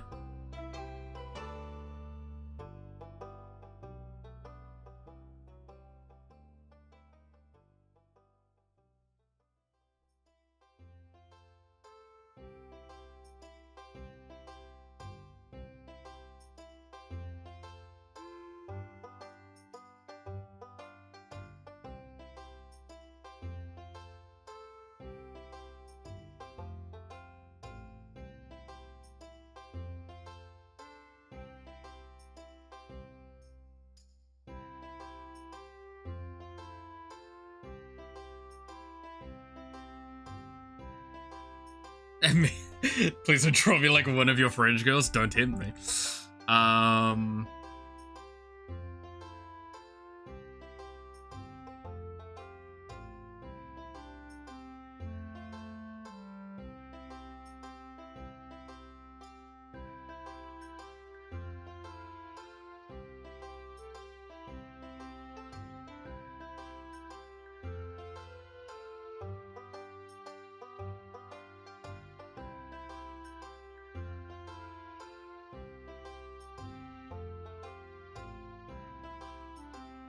How long actually is Yawa's here? It's been a while since I've actually looked at the reference arts. Do I still I don't think I even have them on my computer anymore. think I lost them as part of the big purge that happened. Actually, no, I think I've got one of them. Is it the one I think it is? Because if it's the one I think it is, then that's the one I need. Where did I put them, though? Where is the reference sheets?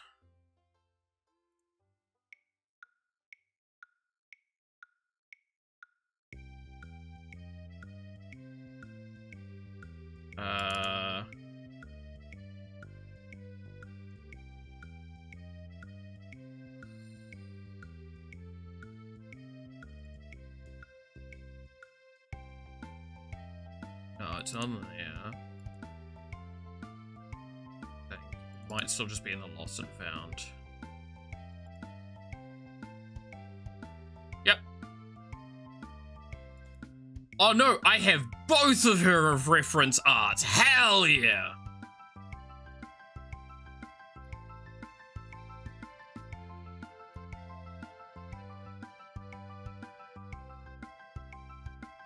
How do I do that again? It's here, right? Subview? Yeah. References. On. It's not that long. Gotcha.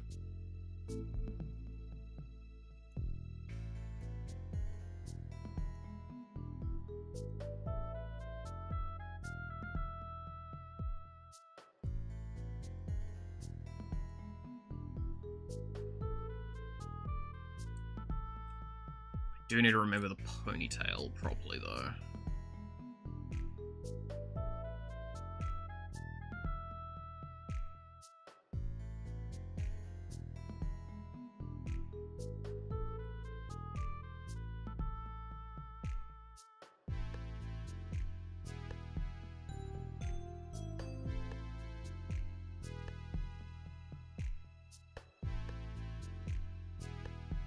But obviously cannot forget the tails.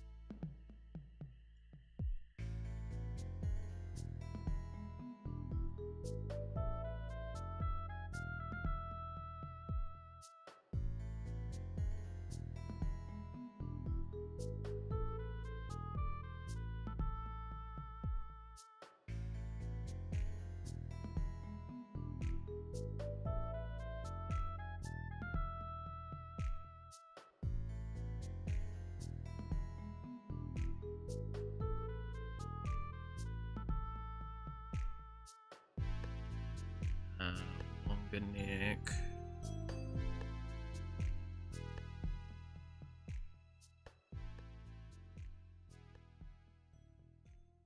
$60 grill pieces. Whoa.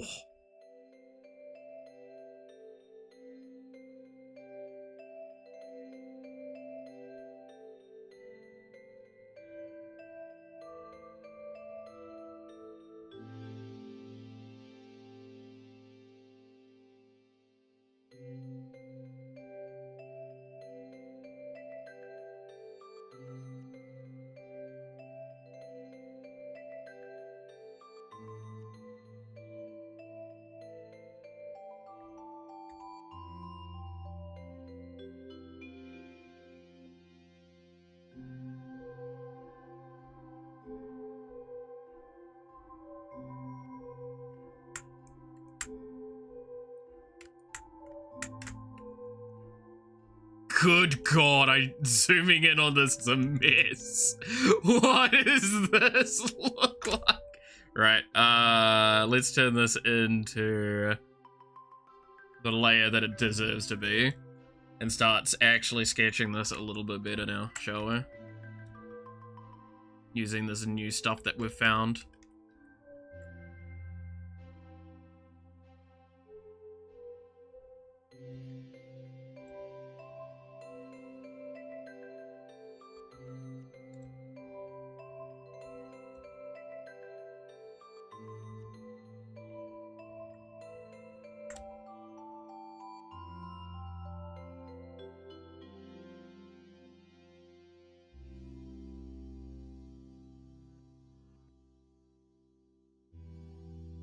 You think Yawa's not saying anything because she thinks if she stops saying stuff, I'll stop drawing?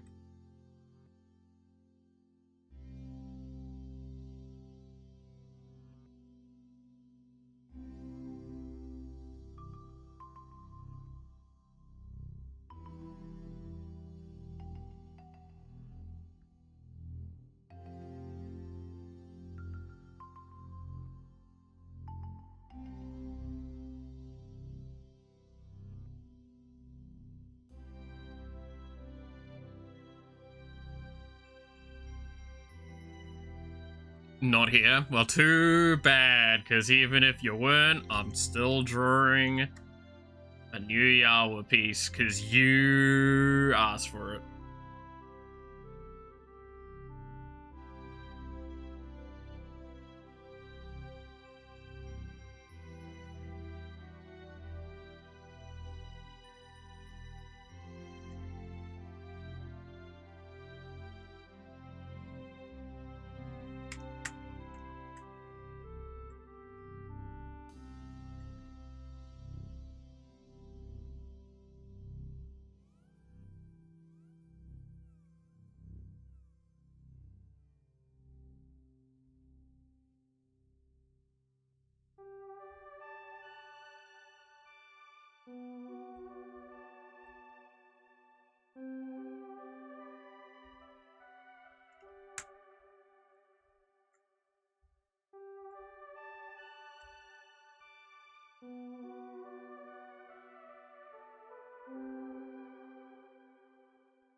And then...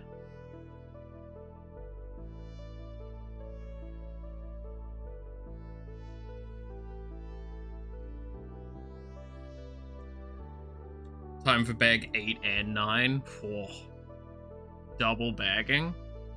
Pretty intense.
Grill in the bar and the grill goes... Damn.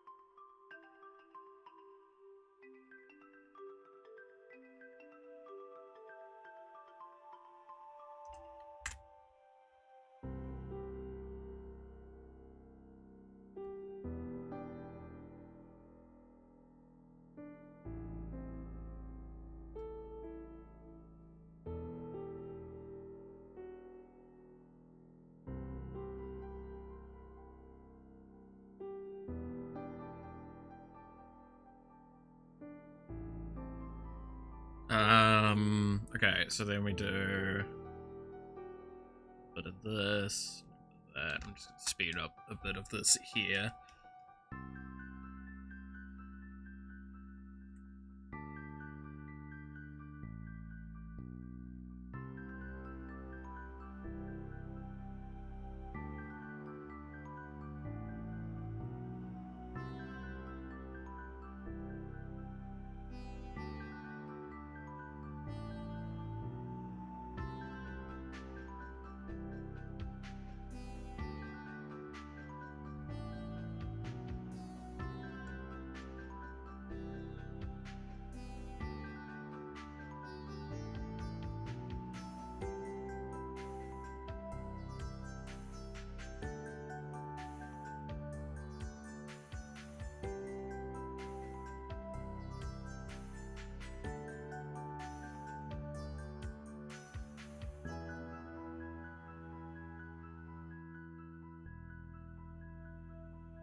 God, that hand looks very demented. We'll sort that out later.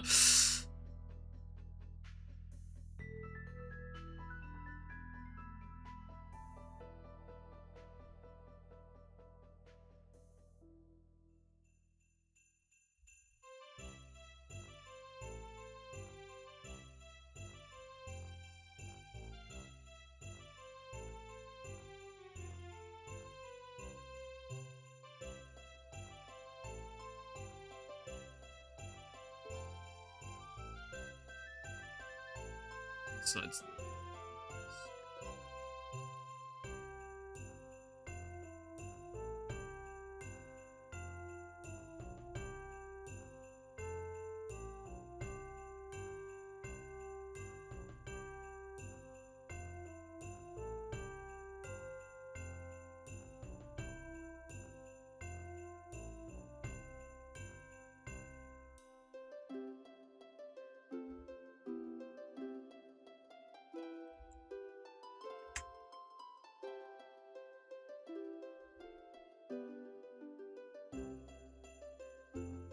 Okay, and then...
Okay, hand needs to be enlarged a fair bit. That chest is way too large.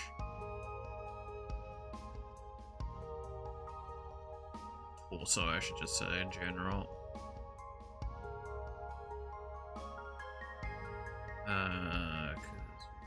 this in about here, a bit lower.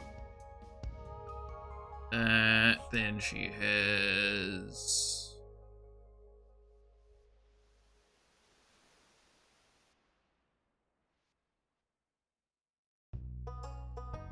that come over. That comes down. Cross. There. Okay, and then that means this needs to be out a little bit.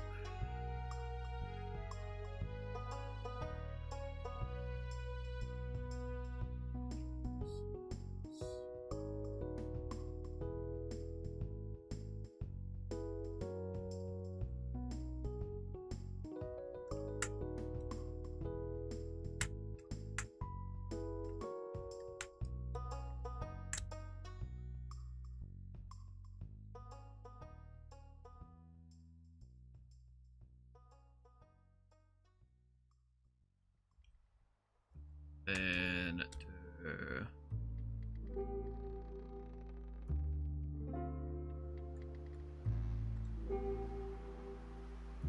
that.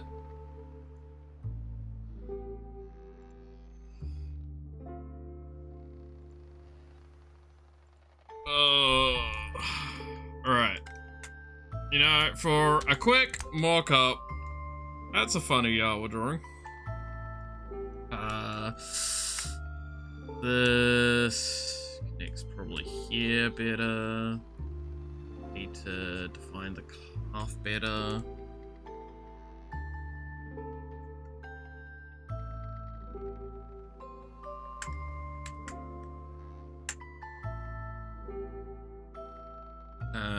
Also, this actually does have a lower cut. Better as a curve. Yeah.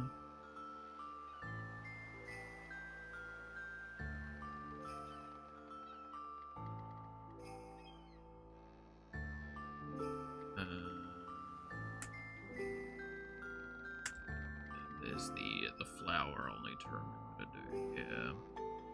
Just sketch out a thing here to remind us. Flower goes there.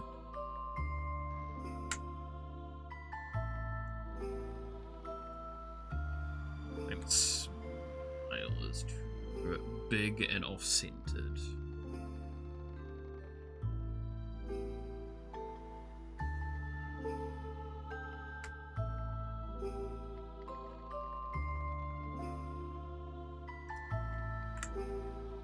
Also probably a little too weighted to that side, because it probably needs to actually have a bit more of a narrower point, so it'd be a little bit more that.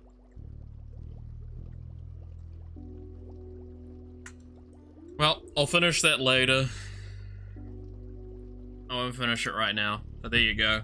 A quick sketch of Yawa, just to annoy her, because I know she hates my art.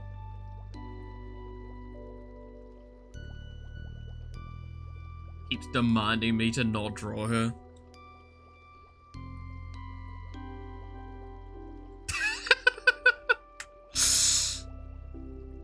Can't believe it. I try my best.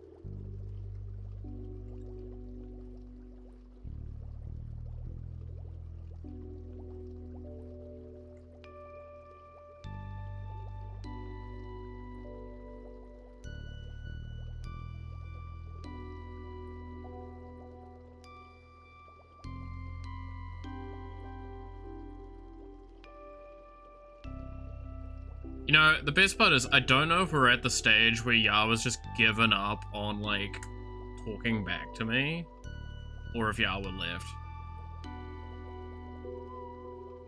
It could be both at this point, because I know Yawa started getting fed up with me.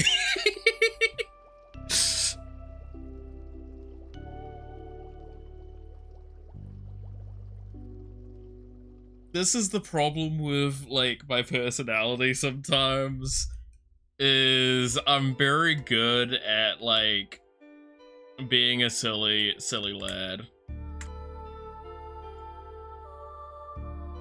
while chatting with friends.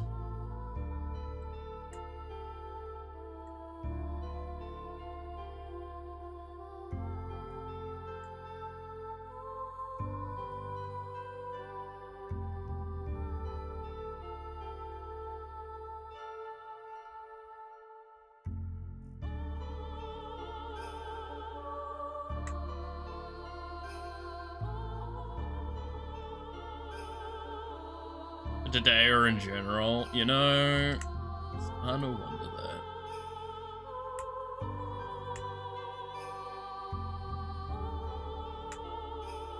I'm not even allowed to be nice and drunk. So upset.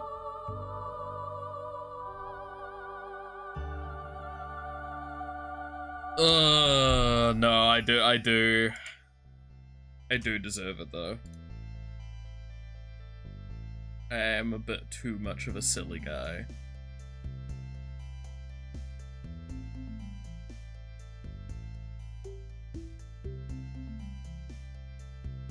Next time I draw Yawa, I'm probably gonna have to draw her with very disappointed eyes looking at me.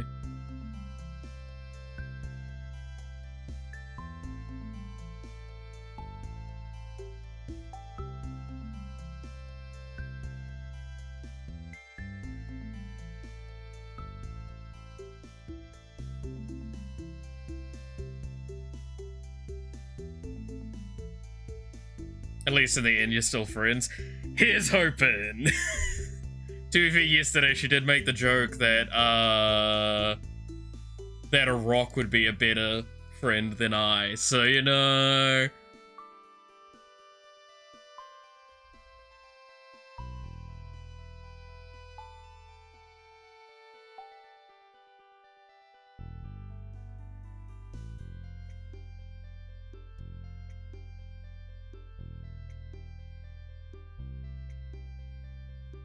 Baby.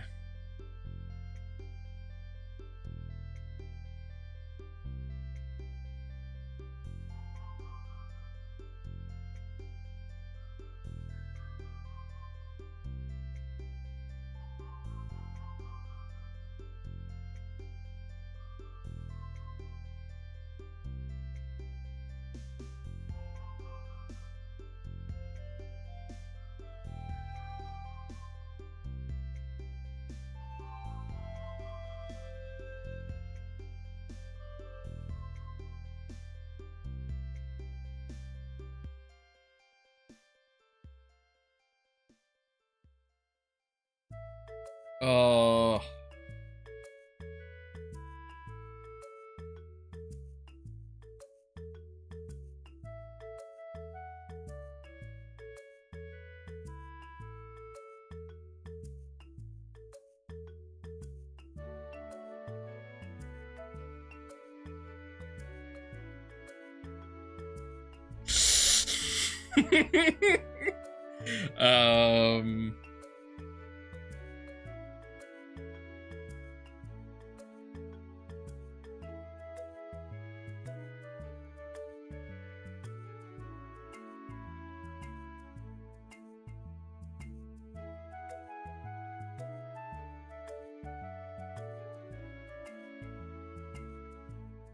I wonder. Oh my god, yes. I need this. Oh, dude. This is an asset I need on a regular basis. It's just me gripping my hair, just like, ah! Perfect. Absolutely perfect. Peak assets.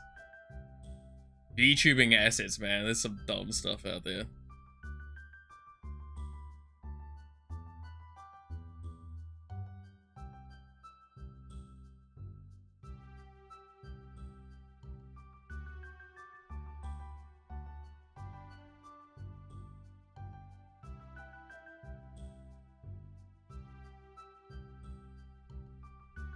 The Mac of what?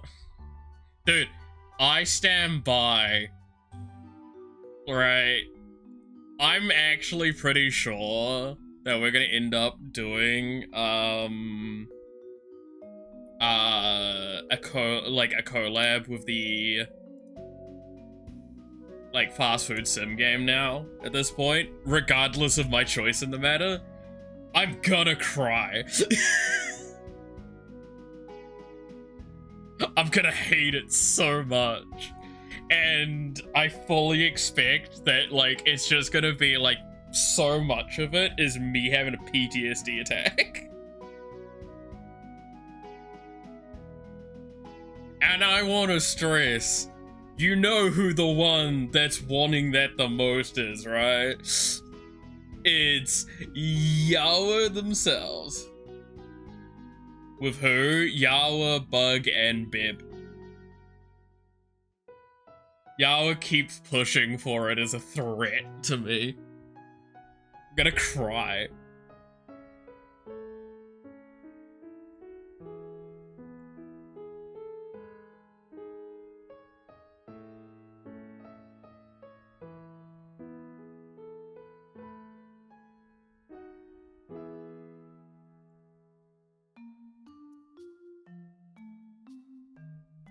Kiwi Burger song during the stream. You know what? I'll practice it for it. Kiwis love.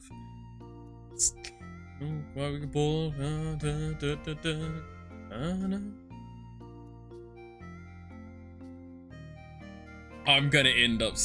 I will charge for it, but I will do it.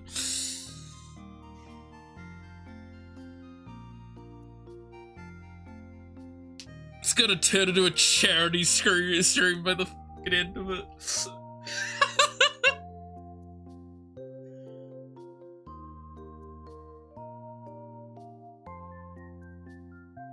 And the ad over it, hell yeah.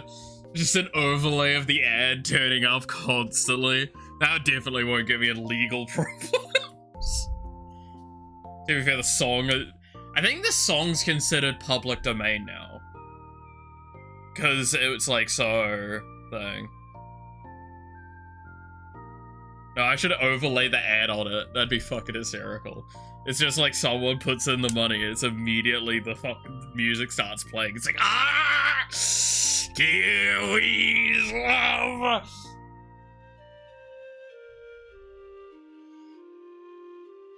I'm gonna have to get really good at muting my mic though, so they don't have to hear it like constantly.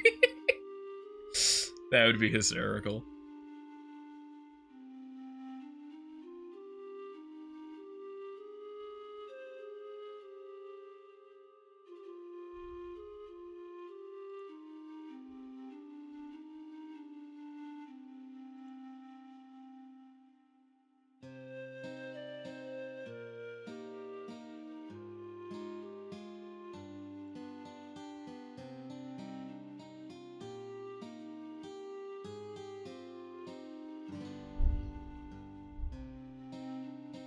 Alright.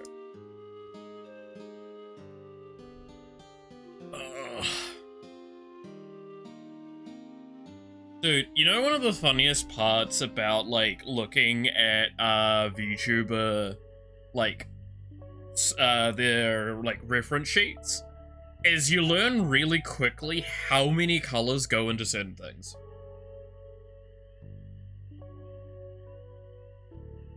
By the way, like, it's so many colors go into, like, one tiny thing.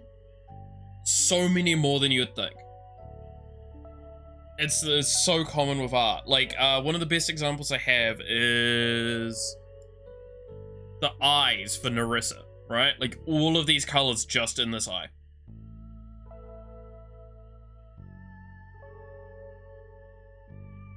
And, like, her eyes are relatively, like, linear in color. Like, me showing Yawa's, one, which I think has the list here. Like, that's all the colors on this eye, and then there's all the colors on this eye. Like, there's a lot there, but, like, hers are, like, a starfield sort of, like, nebula, right? So that makes sense. But, like, Narissa's are just purple.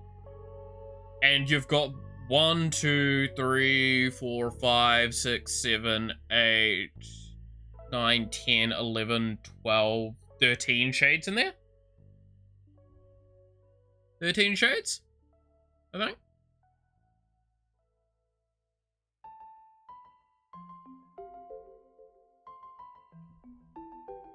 Yeah. I think it's about 13 shades. So it's 12 or 13. But like, it's a lot of color that goes into this sort of stuff. I don't think they've got any other color sheets on here outside of, yeah, like some of these ones, which are very basic. These, which is only 2, but like that's not including light shading, which you can see like there is a lot of light shading done. It's just talking about the like the raw plastering of the colors.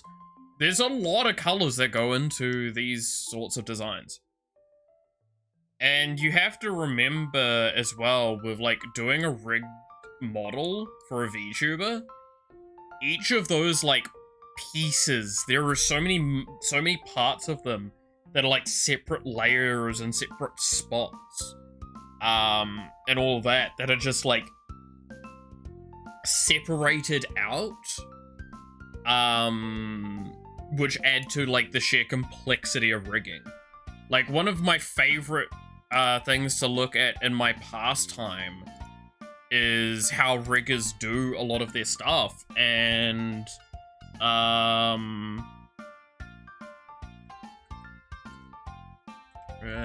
rig.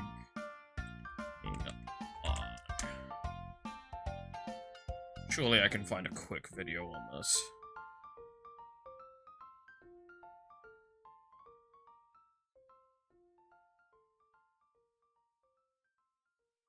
Like, here is an example of what an eye looks like when it's actually moving, when you look really close at them. Like, even my eyes have this, to an extent. Like, look at how much is going on there. How many of that is individual layers?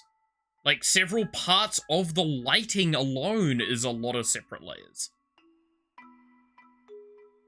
It's absolutely fascinating. And so many of, like, even the parts to the eye around it are segmented out.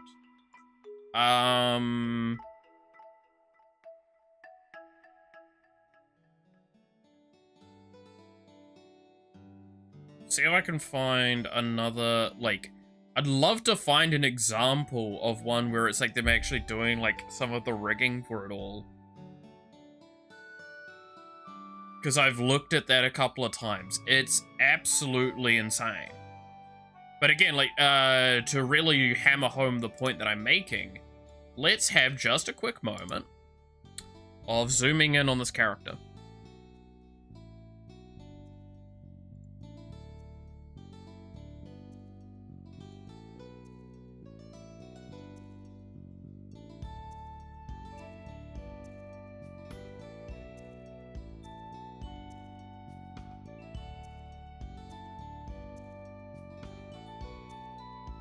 Alright, so we're gonna look closely at the eyes.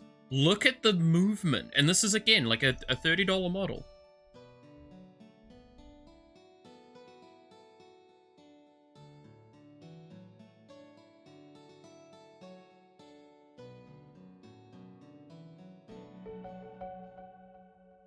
Like, look at how much comes together to kind of, in a sense, resolve a blink.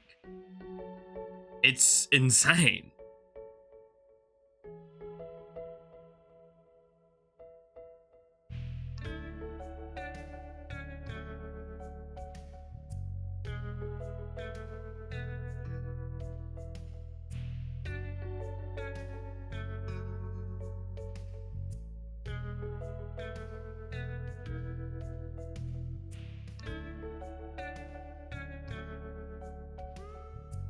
right?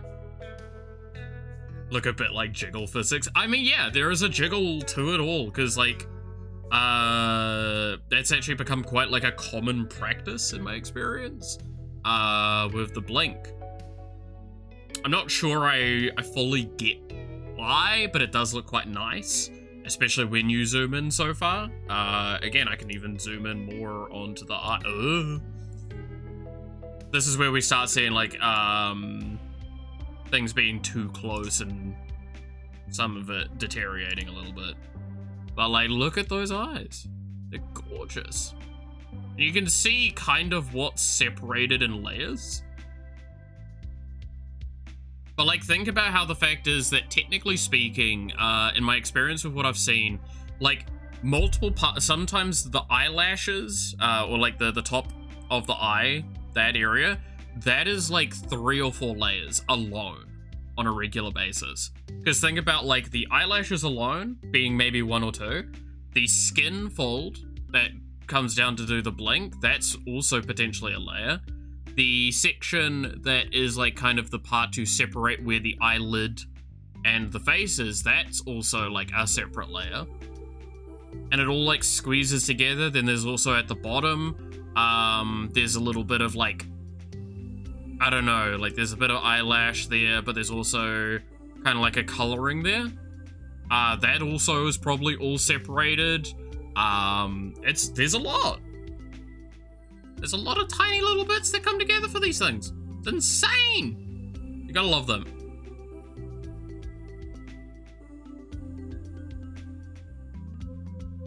Never underestimate, like, how fascinating VTuber models can get.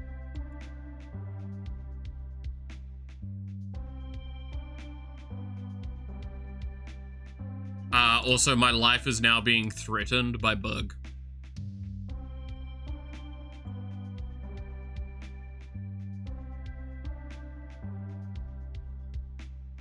It's fine.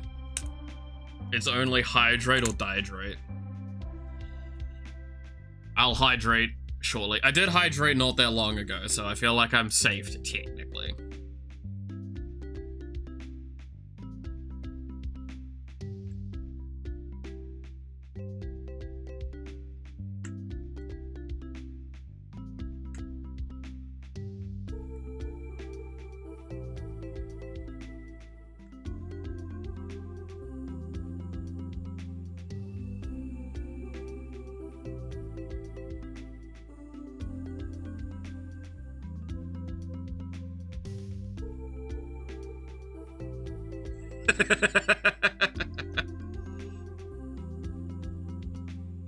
Oh, it looks like Yawa's gone to bed now.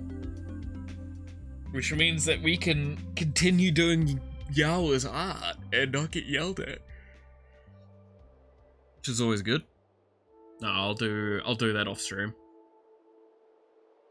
To be fair, I'm gonna probably do both of these off stream today, depending on how I'm feeling. I'm feeling better today, which is good. She wasn't yelling before. No. I was definitely not getting in trouble. To be fair, the reason I was doing the art was to make her quiet, so.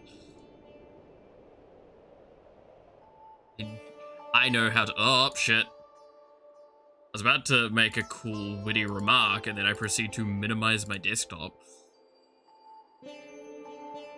There we go.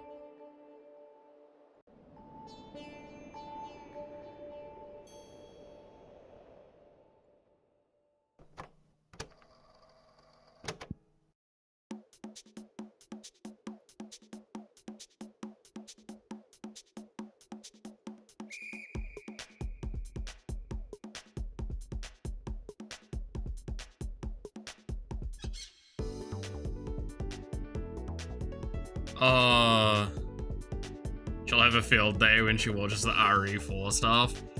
I stand by. I'm gonna get in so much trouble. I know it.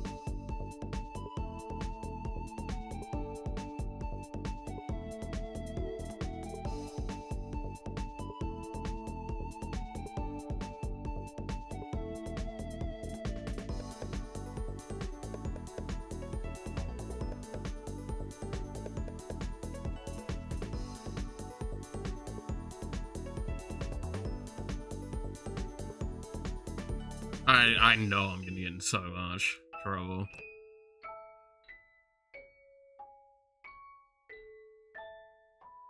It was a fun day, that stream. It really was. I do love that everyone was miserably dead for like the next day or two.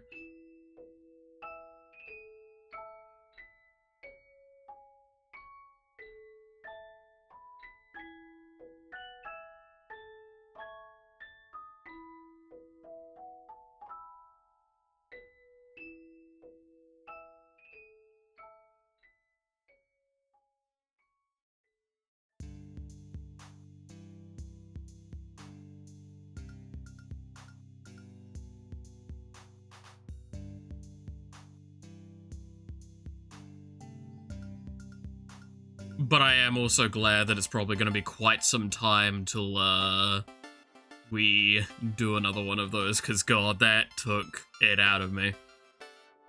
It really, really took it out of me.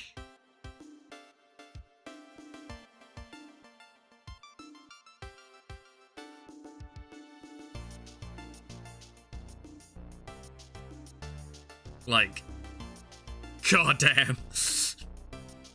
Who would have guessed that,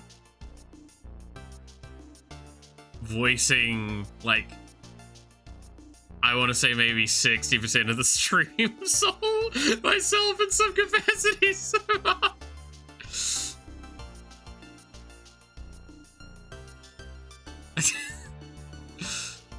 I'm surprised I only said, like, a couple of questionable things and not a lot.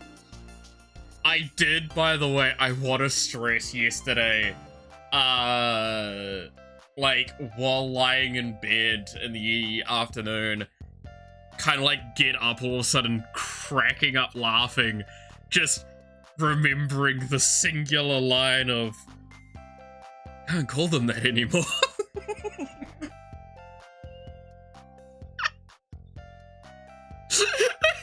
It's like, holy shit! It's so bad! It's so bad! Like...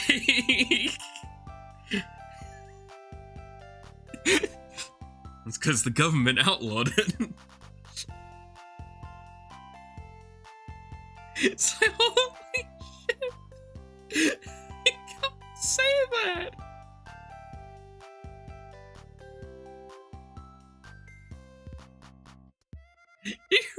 You can't say that.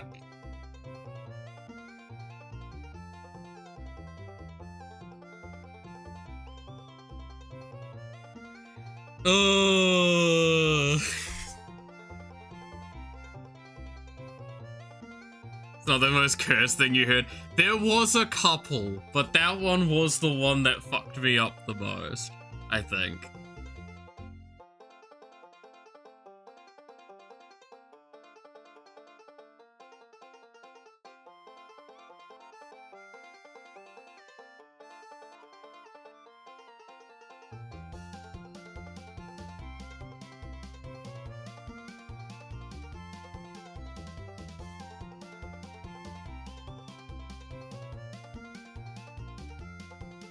I may have a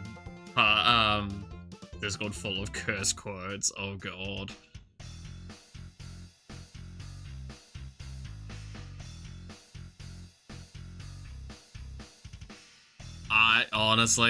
I'm not sure I want to know, but I'm kind of curious.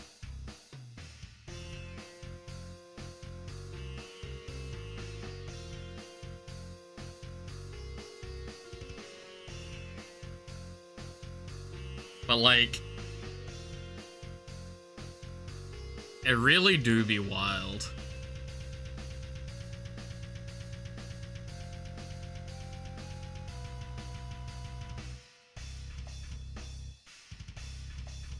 Really do be wild.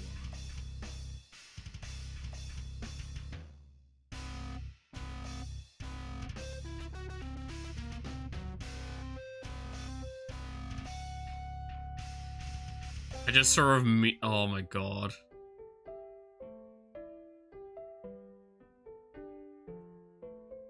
No, I saw a meme that I would dare not share.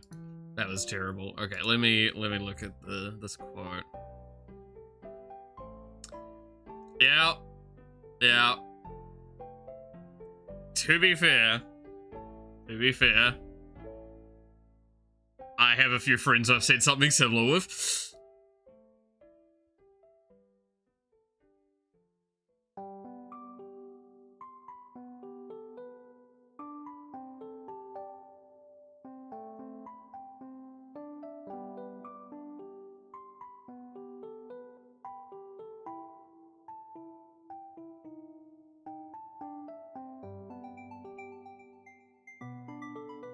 No, there's a quote somewhere.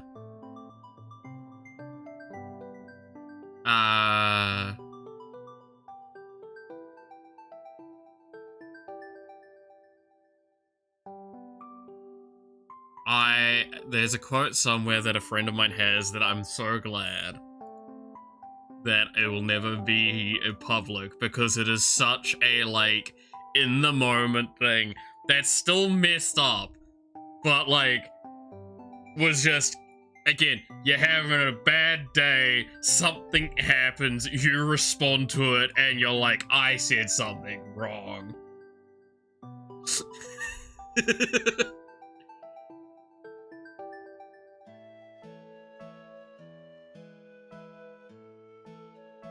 Everyone has joking quotes like that.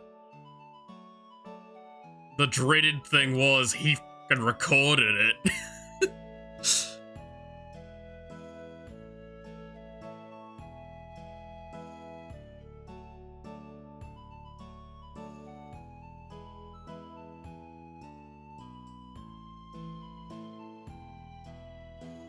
Oh yeah, also it's fucking Takian's birthday. Hell yeah.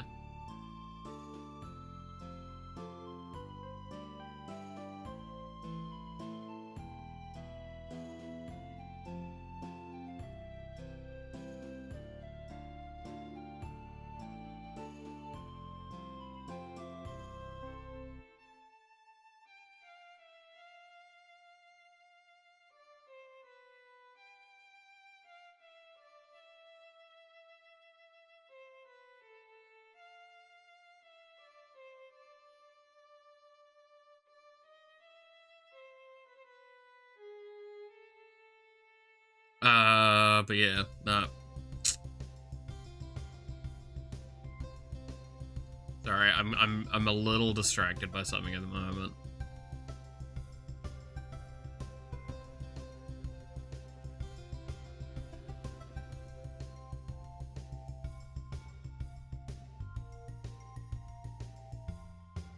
Okay, let me pull back the thing I was looking at. Reference R.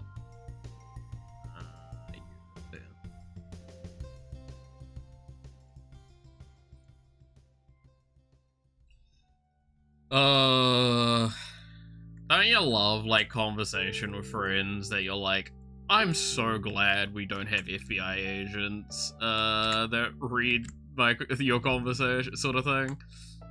I'm so glad my FBI agent's such a cool bro and he doesn't report me. My FBI agent just sitting there going like, I can't report this because, like, even I would get in trouble by just reporting this. Say something so diabolical. They can't even ban you in the chat. No.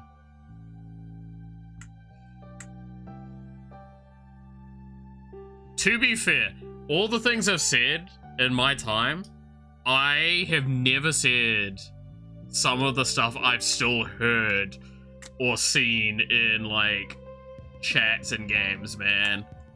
Some people wild. And I've played League and Rainbow Six Siege. I've seen some nasty shit.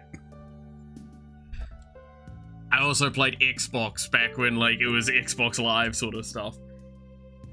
If you're from that era and you played online with a headset on, you know exactly what I'm talking about.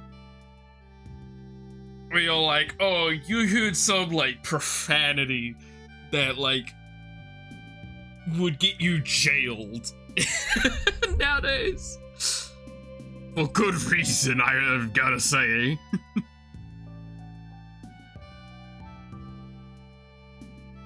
For good fucking reason.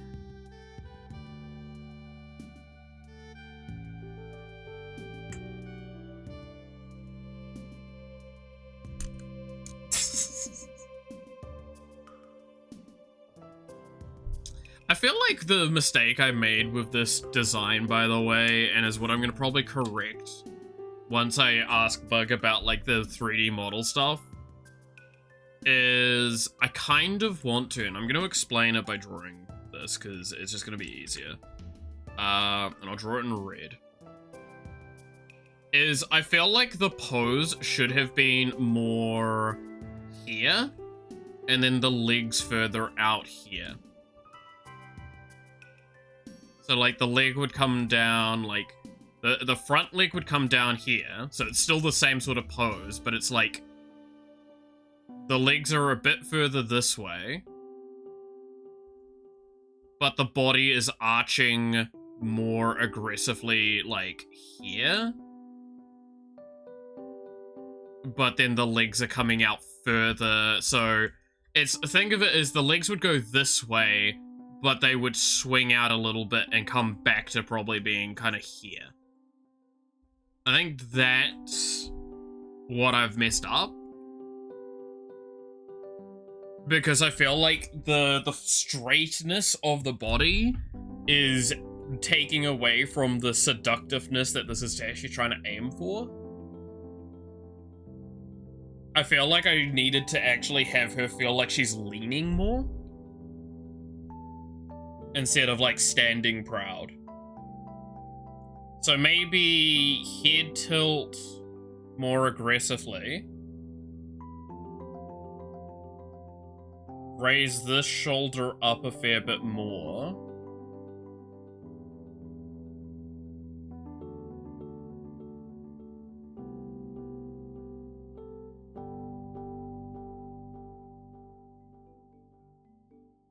The hand still comes in front like this.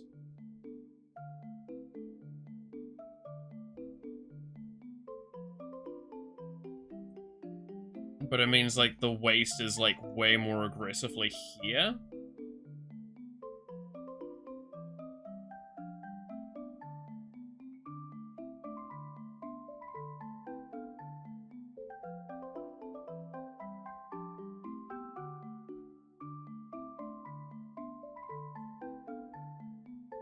Because then it feels like it's a little bit more like the character is pulling back a little bit, but closing around you. Right? If that makes some sense to people.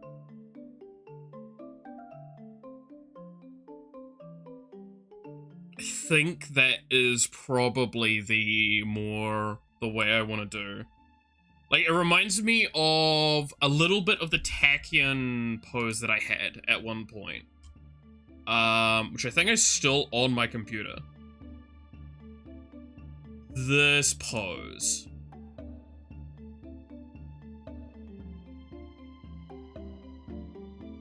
Whereas, like, this one feels a little bit more seductive because it feels like it's curling up a bit more. Or, like, it feels slightly seductive. So imagine if, like, the head's resting just that little bit further forward.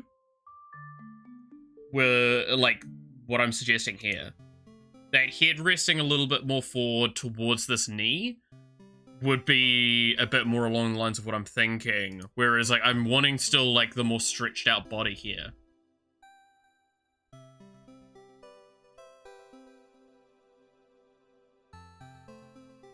But... yeah, I think I'm gonna have to just redraw it, but I want to see if I can try using that, like, 3D pose stuff for this drawing and probably for the Yawa drawing as well, so I can actually get, like, the shapes right.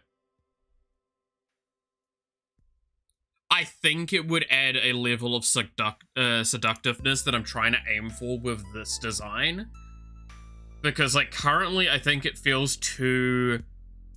more on the mischievous and less on the sexy, whereas I want it to be more on the sexy, but still have the mischievous side, right?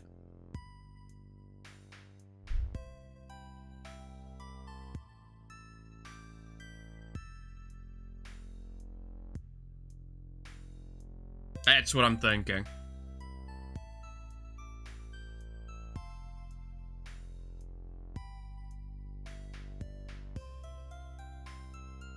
Welcome to, again, how these drawings get done sometimes.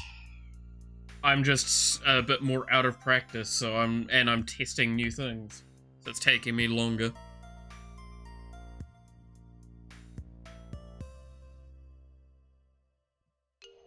Alright. I think I'll call it there then for today.